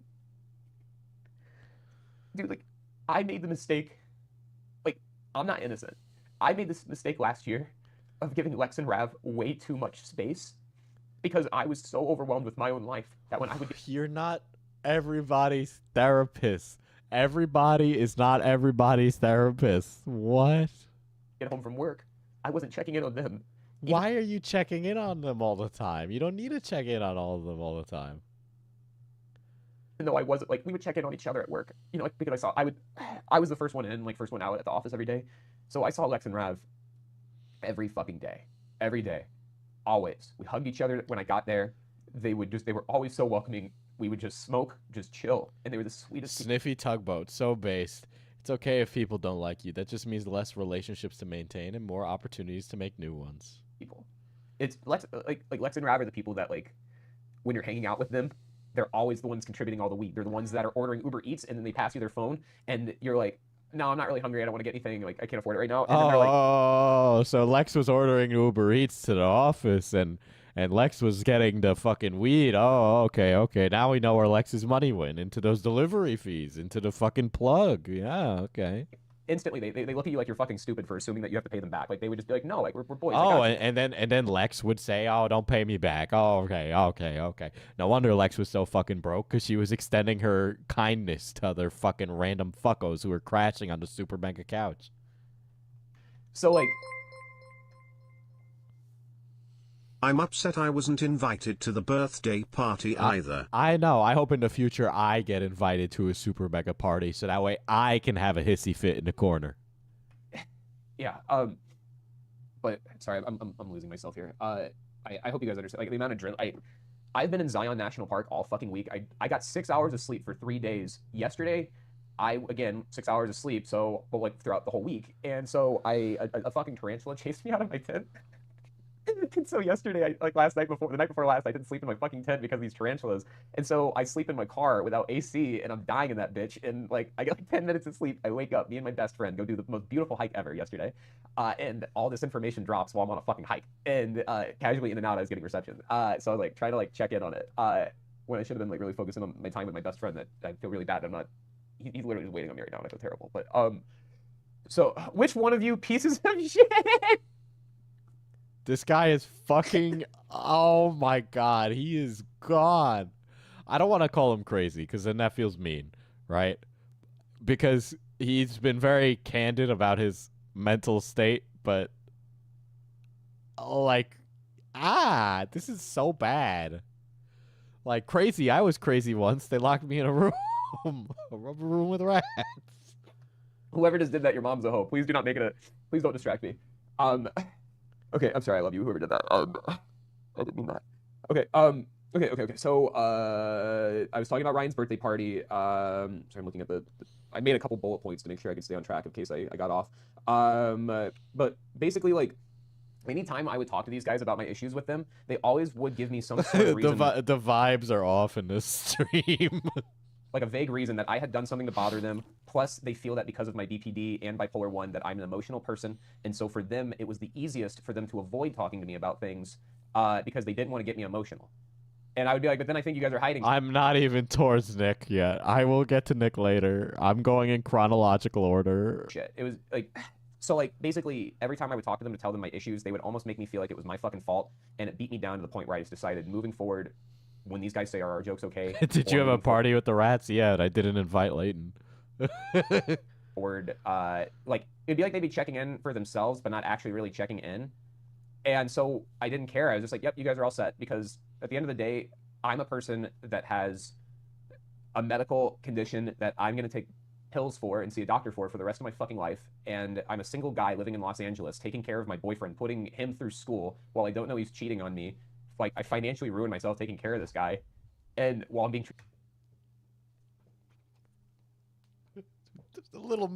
these fucking catastrophe humans, bro.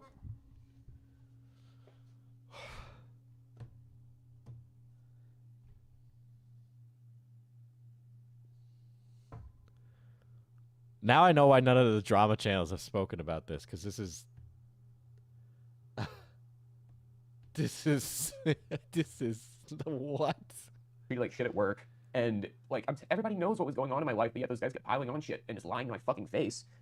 And like, you guys, like, I had to move because my landlord wouldn't re-sign my lease, and because Matt and Ryan were my friends, I was complaining to them about how I needed like thousands of dollars to be able to move, because it was going to be like, I don't know, between like 9 and like 11 grand to move, because I had to pay off my current lease, and I had to like put a deposit down on a new place, and there was only one place that approved me, and my credit was so bad that I couldn't apply to more. And so I'm telling the boys about how I'm panicking because I got to try to find enough commissions ASAP to pay that off. And Matt just goes, betterhelp.com. Oh, sorry, not betterhelp.com. He goes, upstart.com/super. He reminded me that our channel was sponsored by upstart.com. That's what? So I got an upstart.com loan at a 37% rising interest, because that was my only fucking option, because it was either... Because your credit score was bad. Okay. Your credit score being bad was not their fault. You overextended yourself on a man. Okay. Maybe you should have put a ring on it, so it would be a different situation. But who knows? Get a loan, or I don't have a place to live and I have to move back to Illinois. And I don't want to lose my job, and or they would still let me have my job. I would just be working remote. But like, it would have been so funny if they told them to go to betterhelp.com. I didn't want to work remote. So I take a fucking Upstart loan. If any of you think I'm lying, go back on the podcast. I'm pretty positive there's times that Matt brings it up that I had an Upstart loan and thought it was really fucking funny. So there's that. What else? Okay, so my next bullet point is, I know you guys want to know about the sign book for the kid. So let me... I don't want to know about the sign, but I couldn't give less of a shit about this fucking book. Let me start with that. This one's going to be hard to talk about. Oh my god. Okay, for context, when I was in middle school in 8th grade, I kissed a boy and let a friend, who the only other person that knew that I was gay, take a video of me kissing this boy for fun, and we sent it to a girl that was our friend because it was funny. Oh boy. We didn't know that she was going to send it to everyone. Oh, we're getting all of Leighton's lore. This is going to be very inappropriate. Oh no. My fucking school. And you got, so oh, I go to school boy. the next day and everyone's looking at me. And like, I was the new kid that was actually accepted this time, because the previous school I wasn't. So like, I show up to school and like, everyone fucking hated me. I was getting bullied so hard, getting told to go kill myself. I got shoved. Like kids were so fucking mean to me. My best friend was so fucking mean to me. Told me to go kill myself. Pretended that we weren't friends at all when he was at my house, like staying the night the week before. Like I got bullied so hard with this kid telling me to go kill myself. And he was Muslim, and I yelled out and explained, like, he was calling me the F slur and telling me to go kill myself. He was Muslim.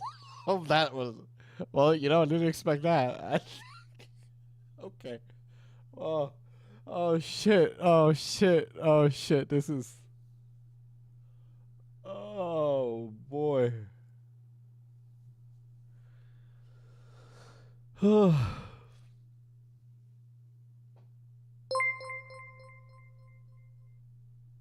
Chat, we feel in BMW girl boss or Jeep main character? I think we're BMW girl bosses. We like to gaslight and gatekeep, you know.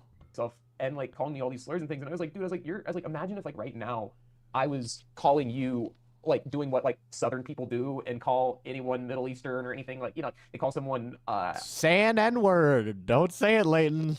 Like a terrorist or shit, because it's like, oh well, I was thinking something much worse. Sorry. I'm from New York.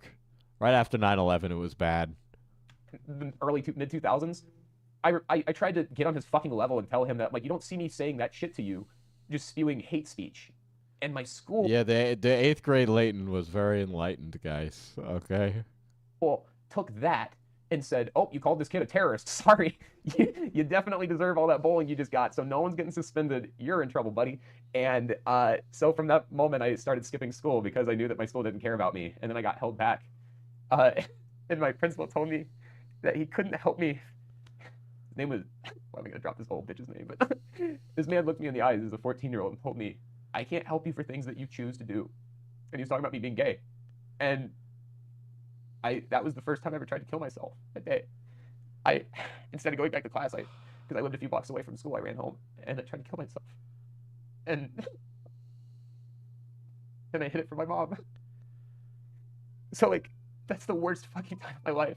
And I explained that to Matt and Ryan in detail, like I've just did to you guys. And, you know, they dealt with Daniel. So, like, they could relate. But at the same time, they would make jokes about Daniel. Like, they would make jokes for, like I'm someone where, like, I've attempted suicide. So they would make jokes about Daniel, but Daniel's their friend. Dog almost doxed his principal. Oh. Very depressed person because of my bipolar. I make jokes about killing myself all the time. That is a true fact. But I make jokes about myself or things like that. I'm not making jokes to hurt people or making jokes about people that have hurt themselves. But Matt and Ryan make jokes about Daniel. Like they make jokes about Daniel.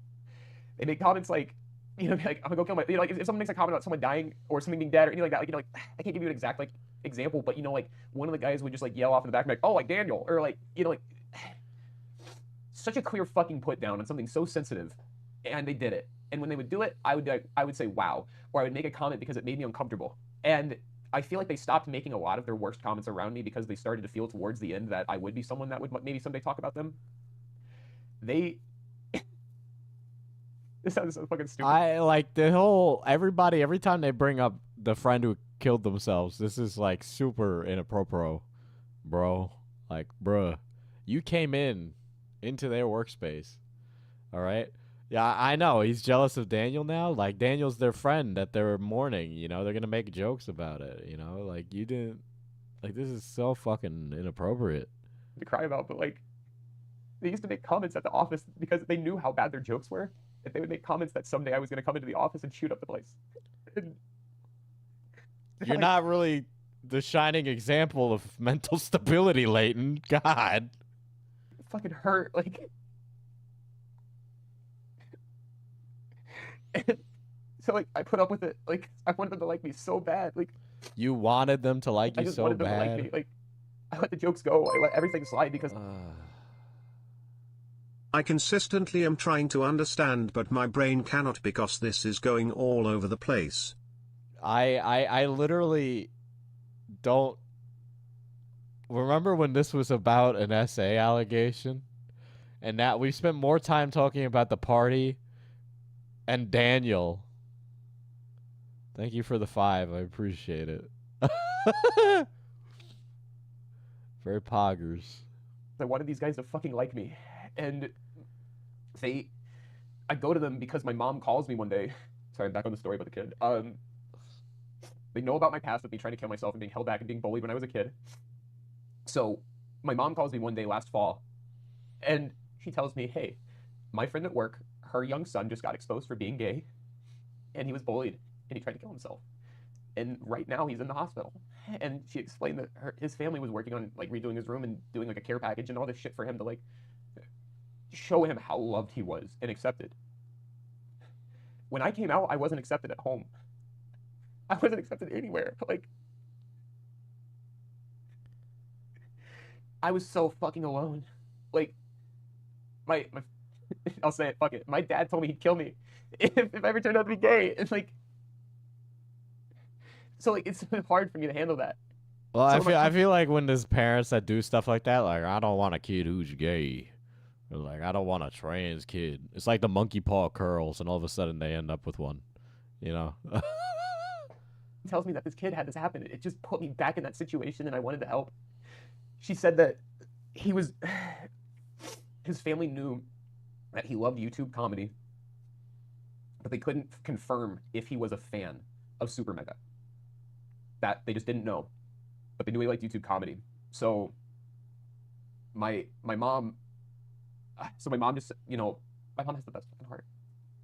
This is so not for the instantly, internet. like, you know, she was like, yeah, Oh my god, I feel bad that this guy shared it, right? Because I think he thinks he's doing the right thing and that his heart is in the right place, and he has no idea how bad that this really looks. You know, this is so bad.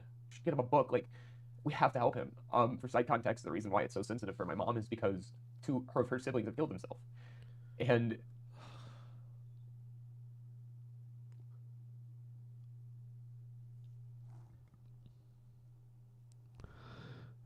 Oh my god, chat. This is... I understand why he took it down. This is bad. Oh my god. so she really wanted to help. So I got the merch ordered for the kid without talking to the boys first. I come to them. They're both sitting in their desks in this office, and there were 4 desks. Everyone had like Matt and Ryan are on opposite sides of the room, and then across from that you have my desk and Justin's desk. And Justin was there that day. He was in the room with us, and so I thought nothing of the story. Like, I didn't think it was gonna be a big deal. Like, I just cried because my mom told me about this kid and asked for a book to get signed, and I was like, absolutely. So I asked I asked Matt, Nani, you're funny. Yeah, this is gonna be a 3-parter, ain't it? and Ryan to sign this book, and I start telling them the story, and they instantly just like go the fuck off on these stupid fucking jokes, being like they instantly go, why are we doing this? He's not a fan. Like, how do we know he's a fan? Like, and I was like, it doesn't matter. Just give him the fucking book. Like, who gives a shit if he's a fan of yours or not? Like, you put the book out for the public. It's not like the book's a for fans only thing, you stupid shits. Like, it was such a stupid fucking thing to say. And I was like, excuse me? And like, then they start saying shit, sorry, try to kill yourself, here's a book, why are we doing this? And they took so long. Like, they were like literally like, they were laughing so fucking hard, enjoying it. And I'm crying in front of these fuckers, telling them like, how serious is this to me? And in their tweet, how they say that, like, we wanted to write a message to the kid. All right, Ryan McGee, my good boy Ryan McGee, who takes suicide so fucking sensitive. Ryan, why did you fucking write Josh Osh Bagash?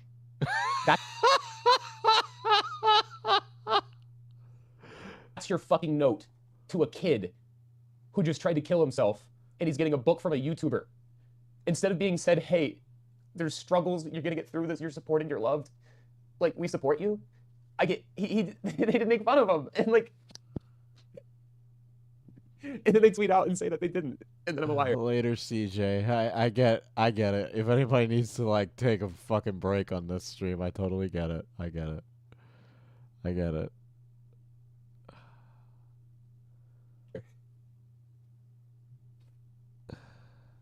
So Justin sat in the room for that. I cried pretty hard. I raised my fucking voice. I told them how ignorant they were being. And dude, I fucking hate you so much. Instead of listening to me and hearing me out, Ryan McGee got up and left the fucking room. He went to the Let's Play room to go sit on his phone. He didn't want to hear what I had to say about suicide and about why this kid needed to be taken serious and why they needed to fucking shut up. He didn't care. Matt? Yeah, I think he wrote a fun message to cheer Josh up. That's a great point.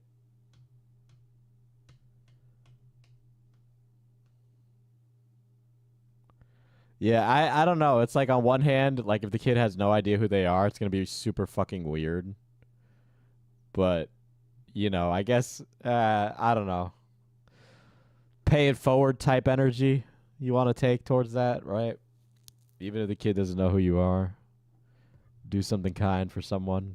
Hopefully in turn it repays you. Alternatively, you do something kind, no good deed goes unpunished, right? I feel more like Matt wanted me to shut up.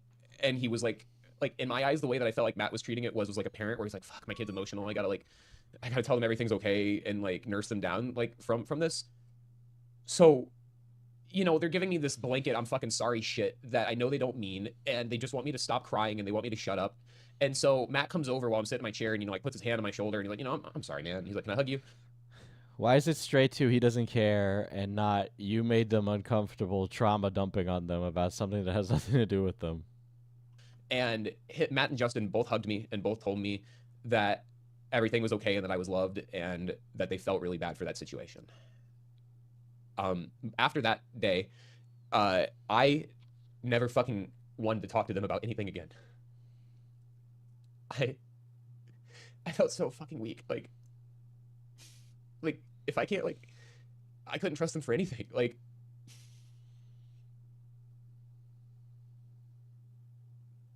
I didn't know what they would make fun of moving forward.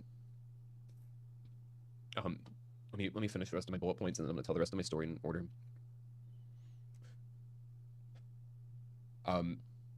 If anybody wants to know, I will say for sure, I would say in the 2.5 years or 2+ years that I was around those guys, they made fun of Daniel. I maybe heard about 5 jokes, like 5 very clear jokes making fun of Daniel where his suicide was the punchline of the joke. It was Daniel killed himself. That was the punchline. And Matt and Ryan make fun of Daniel for killing himself. They make fun of him for killing himself. That's so fucked up. Not what Matt and Ryan did, but what Leighton's doing. It's not up to you. Damn, Daniel. It's a good one.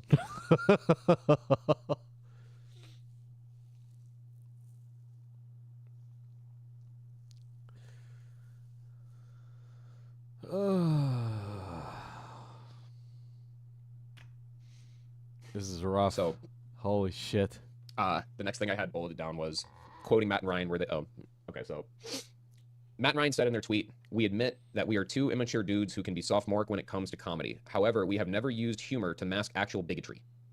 That is the most false, dumb shit I've ever fucking heard. Dumb. I'm telling you right fucking now, whether it was day 1 of you being around Matt and Ryan or you've been around for a while, you know for a fucking fact, whenever you know them as personal people, that they make jokes that go way too fucking far when it comes to bigotry. And specifically, you guys want to know? Here's the first one. Here's my first example of that. When I was August 12th, 2021, I was hired. Very interested to hear his argument for this. Full time. I became a true member of SuperMega. That was like the coolest day ever. And unfortunately, on that day, 2 things happened that I put in the back of my mind and tried to sweep off because I really wanted to love my job and believe that these guys, like down, like deep within, aren't that dumb of people. And even though they would make jokes about things that I would never joke about. So I get hired. I join the team officially. And then I'm walking down the hallway towards the kitchen. And Matt yells from the office in the back room. It's been a long stream. I'm tired, boss. I get it, cat. I get it. That he might as well show me his dick and balls because I'm going to see it anyways. So he goes, "Hey, Leighton." And I turn around and sure, like I didn't, you know what I mean? Like I just think it's a bit. But I turn around, but the dude's dick and balls are out. And then he puts them away and I'm like, "Matthew." And then like everybody laughs kind of stuff. So my boss showed me his dick and balls the moment I get hired. And then my bosses also remember the funniest thing they ever came up with. And it's only for employees. And I'm breaking a total code right here by sharing this with you guys. So technically, moving forward, you guys all know the secrets of SuperMega. So here's the thing. When you join SuperMega, you get told that Chuck E. Cheese has a middle name. They just threw that out there. They go, "Hey, Leighton, what do you think Chuck E. Cheese?" Oh, they said, sorry. The way it first started was, oh my God, my mom's calling me. So these guys go, "Leighton gets to find out what Chuck E. Cheese's middle name is." Chuck E. Cheese's middle name, Leighton. Come on, tell the class. They were really excited. Matt and Ryan they were really fucking excited to talk about this. And then it becomes this game of like, because like Jackson's around and like everyone was in the office. Every SuperMega member knows the Chuck E. Cheese thing. They all know it. Every fucking one of them. Every one of them. They know about Chuck E. Cheese's middle name. And they're like, "Oh, keep guessing." And like, like I dropped the F slur because I'm like, "Is it the F slur?" And they're like, "No, like keep trying." And like, I like how he's saying F slur now. I guess he's on Twitch. I don't know if he gets. I can't you say the N word if you're black on Twitch, right? So, Charles Entertainment Cheese. Chuck E. Cheese. Yeah, it's entertainment. it was so juvenile that finally it comes to me where I'm like, oh no. And I'm like, is it the N-word? And by that, I mean, I literally said that. I personally, because I grew up around like constantly seeing fucking racism in the St. Louis area and shit, like, neighbor? I don't like to use that word. I'm not neighbor hard R or soft A. Oh man. not trying to like This is sound a like certified hood fucking robbery classic. shit, but like Thank you for the $1 core. I appreciate it. the N-word is not my thing. I don't use it. You sure do use the F slur a lot, just saying. I think it's fucking stupid when people use it. Louis C.K., like any stand-up that does it. You know, if you try to make it funny, try to take the word back, it's dumb. Even whenever I was younger, like, you know, love the guy, love iDubbbz, but when he did the God damn, this is literally the fucking horcrux of the fucking internet. the N-word F slur, fucking stupid. It is not a funny thing. Oh, okay. Okay, Leighton. Okay, you're so fucking... You're fake. You're fake. You're fake. You're fake. You're fake. But to Matt and Ryan, Hey, Leighton, I don't know what these words are. Could you use them in a sentence for me? of SuperMega, the N-word, the hard R, is Chuck E. Cheese's middle name. And if you are... I'm Neighbor. Neighbor. sure chat's blowing up and asking, but no, I'm sorry, I see that message now, so I say no, I asked them, I said, is it the N-word? Like, word for word what I just said. I didn't actually use the N-word to confirm. I said, is it the N-word? And like, God forbid. Thank God he didn't say the N-word. He would have been disinvited from the cookout if he used it in that setting. like start laughing, and I knew it was. But the N-word's not my thing. All right, buddy. so there's your context. But in the time I was around those guys, Matt and Ryan used the hard R. They use the N-word. I feel like the context of in which you use the word matters much more than the word being used itself. That's probably like a hot take, and somebody would probably call me like a massive racist for that. But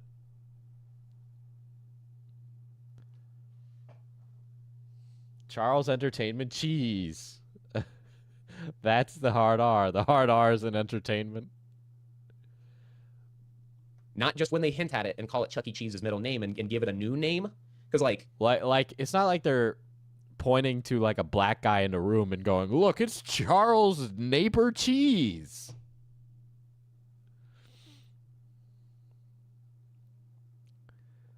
Look, it's Mr. Charles Neighbor Cheese. Okay, he just acknowledged that taking back words is dumb. So by his own admission, his is a bigot for using the F slur. Yep, by that admission, Axis, you'd be right. I guess he's a bigot. You know, it's like, instead of being like calling it like, oh, Chuck E. Cheese's middle name, those guys, yeah, they would use the N. Disinvited Diesel. He wasn't even invited to begin with. Wait, no, that's his paranoia. I heard it every once in a while. Specifically, here's another example of it. This happened. This would happen multiple times. It even happened right before I got fired. So I'm really sorry to put my ex coworker on blast. Right? Can we just agree that saying? Oh. Do you think that the N-word wasn't the answer? But that they stopped after he said it out loud because of how funny that is? I mean, I guess him reaching a conclusion of saying it was the N-word and it not being the N-word is funnier because it just shows you where his head is at. It isn't even the N-word. It's supposed to be a word that you can't even imagine. It's so bad. Can we just agree that saying Chuck E. Cheese's middle name is the N-word isn't even that funny of a joke?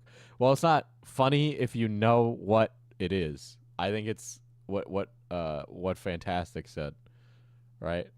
Because it's funnier in the context of that he just reached that conclusion, but that wasn't the answer.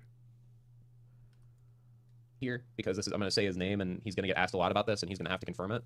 I'm sorry, Justin, but Ryan would write the N-word, like the full word, like hard R and all. He would write the full word down on a sticky note, walk over to Justin's computer, and put it right across the top of Justin's computer in perfect eyesight while he's trying to edit. That's his. Hold on.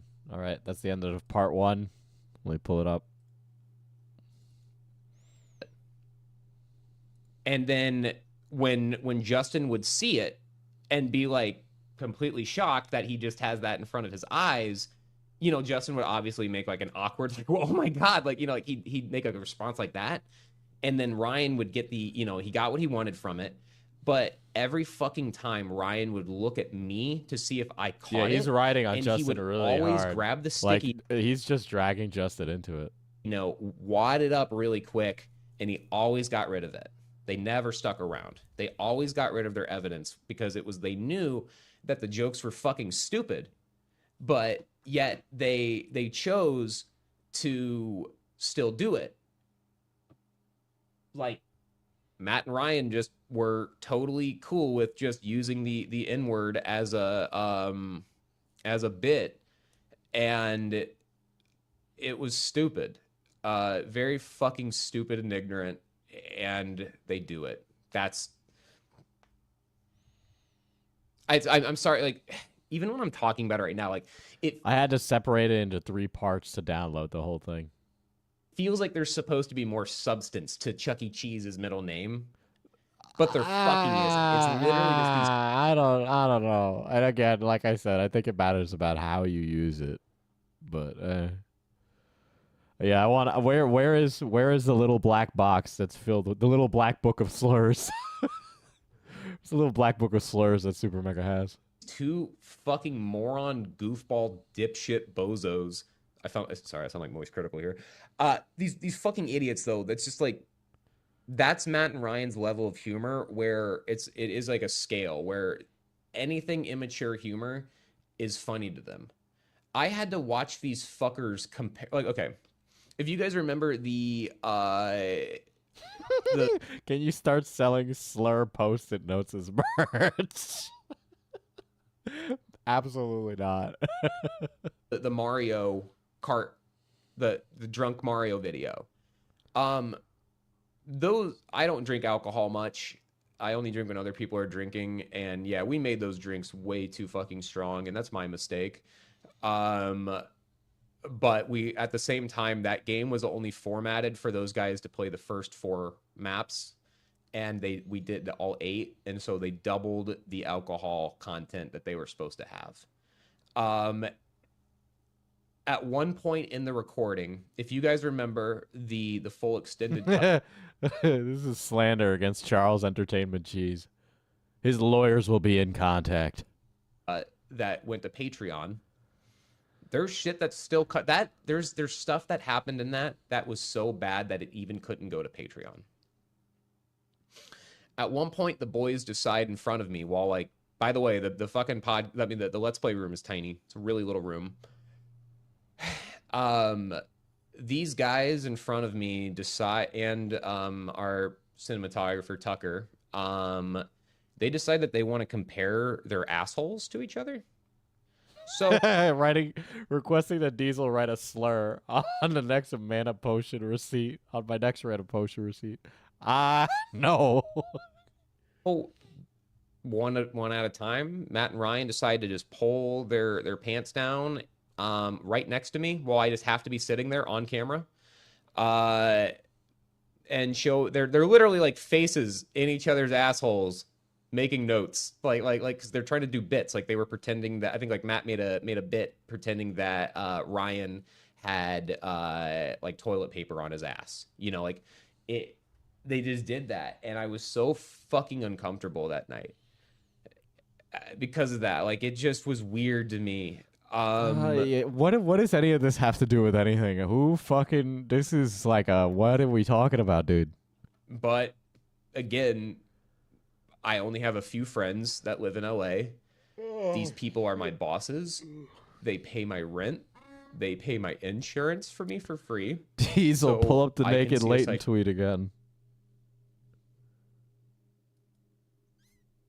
All right, my point has been made. Psychiatrist and have my medication. Oh boy, here come the tears again. So I tried to put up with it and make the most of it. There was a time where Jackson told me that his job was a 9 to 5, and when 5 o'clock comes around, he's done and he doesn't care. That's so based. I truly That's so believed based. I would never turn into that guy. What is wrong with being that guy? That being that guy is normal. That's fucking normal. That's fucking really a good mentality to have. I thought Jackson was the dumbest fucking idiot. What are you talking about? What? Because he just had every opportunity, but yet chose to do nothing. And he wanted to get drunk at work all the time and not really do much. And I had to do his work for him. And I don't know, like it. Sorry, I'm just like losing it here.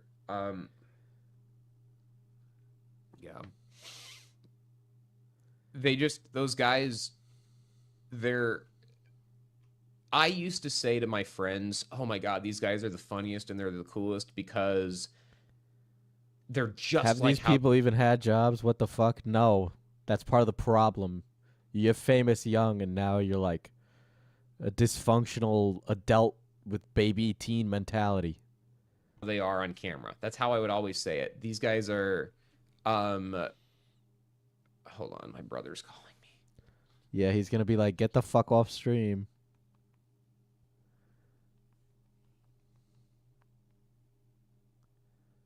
Okay. So I just need to say thank you all for listening to me right now. Like,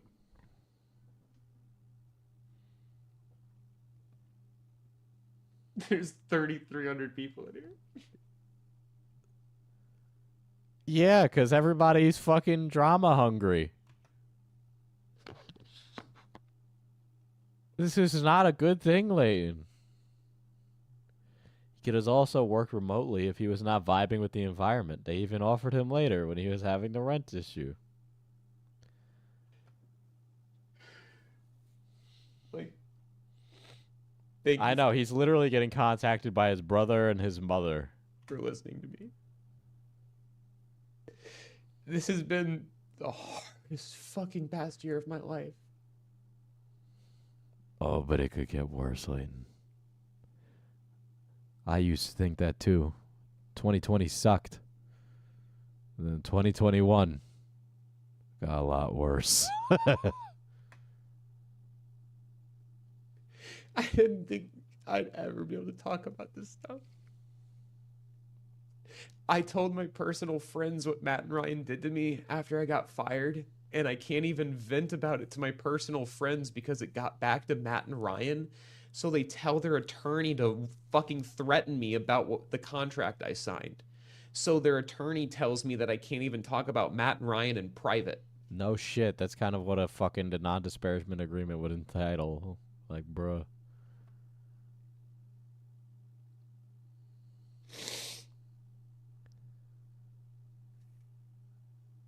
Like, you guys don't, I hope you understand, like, why it has taken so long for me to fucking talk, because all I want to do is make content. All I want to do is be a gay man that can create a safe space and a true fucking community that has real people that support each other. Because that's what, as a young person that absorbed content. You are more than your sexuality, Leighton.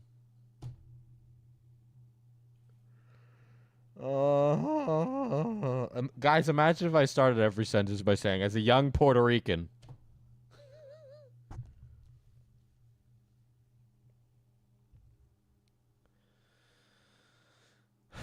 Like, you can do all these things, Leighton. You can do this. Like, nothing was stopping you. I, too, aspire to be a gay man.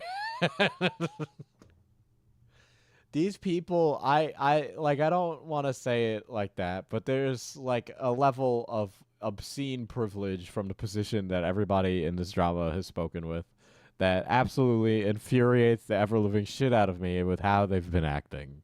Okay? If this guy doesn't feel safe being gay in LA, he's done for.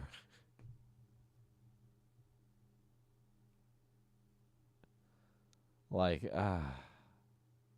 it's so Jover.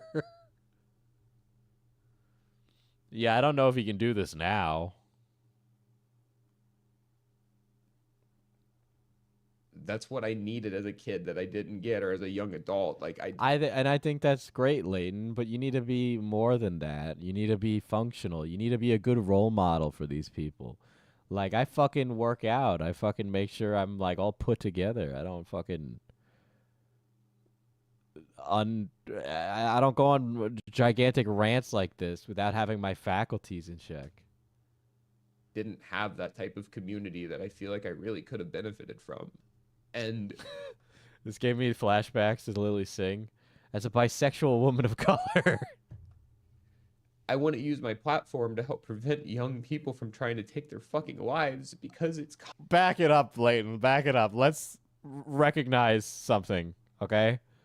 You and I, all of us that make content online, are just... We are to distract an individual as they get through their lives. We are entertainment, cheap entertainment at that. The work I do in real life provides value, and I can see it provides value to people immediately in front of me. That work I value a lot, and I know those people value. But you are not going to be the man to change the world by making YouTube content. Many have come before and said they would do that. Hell, I said it at the stream. I said in my own special way, I'm going to, maybe one of you will become a journalist, and it won't be so bad. But the chances of that are pretty slim. And the reality of it is that we're all here to enjoy drama and move on with our day, right? To realize that this is giving us a slight distraction of whatever's happening.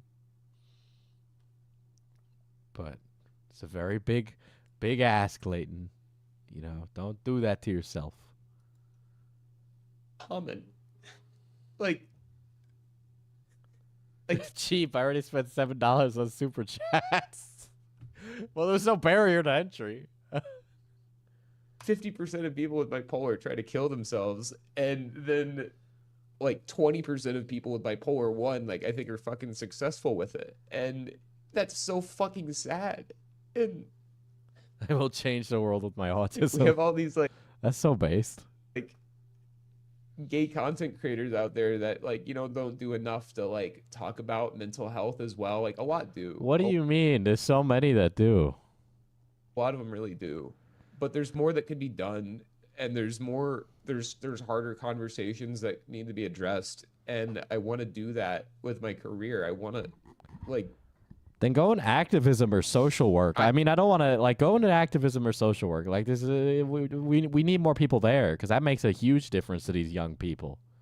Okay? Content creation, they look up to you as, like, a role model, as a successful gay man. Okay? Like, that's the reality of it. It's the reason they look up to all these other fucking yahoos. If you can be genuine about how successful you are, that's great. But, like, fuck, dude, that doesn't provide the service that a lot of these people need.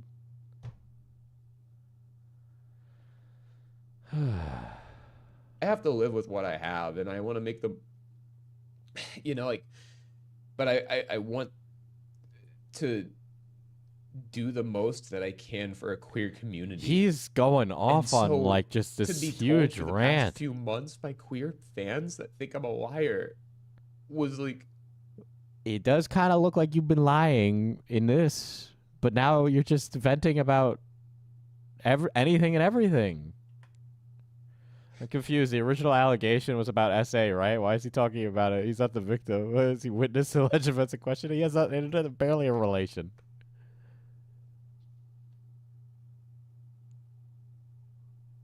Okay, I'm gonna stop here tonight. It's been fucking 4 hours. I need a break. This shit's driving me... Oh, there's his... There. Hold on.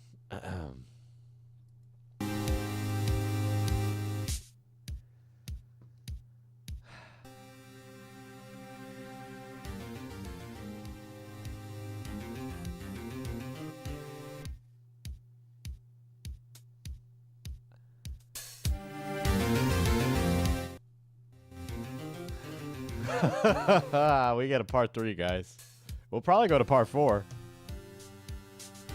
But like the stream on your way out. Make sure to subscribe if you haven't and you've just been enjoying this content. I stream weekly because I hate myself.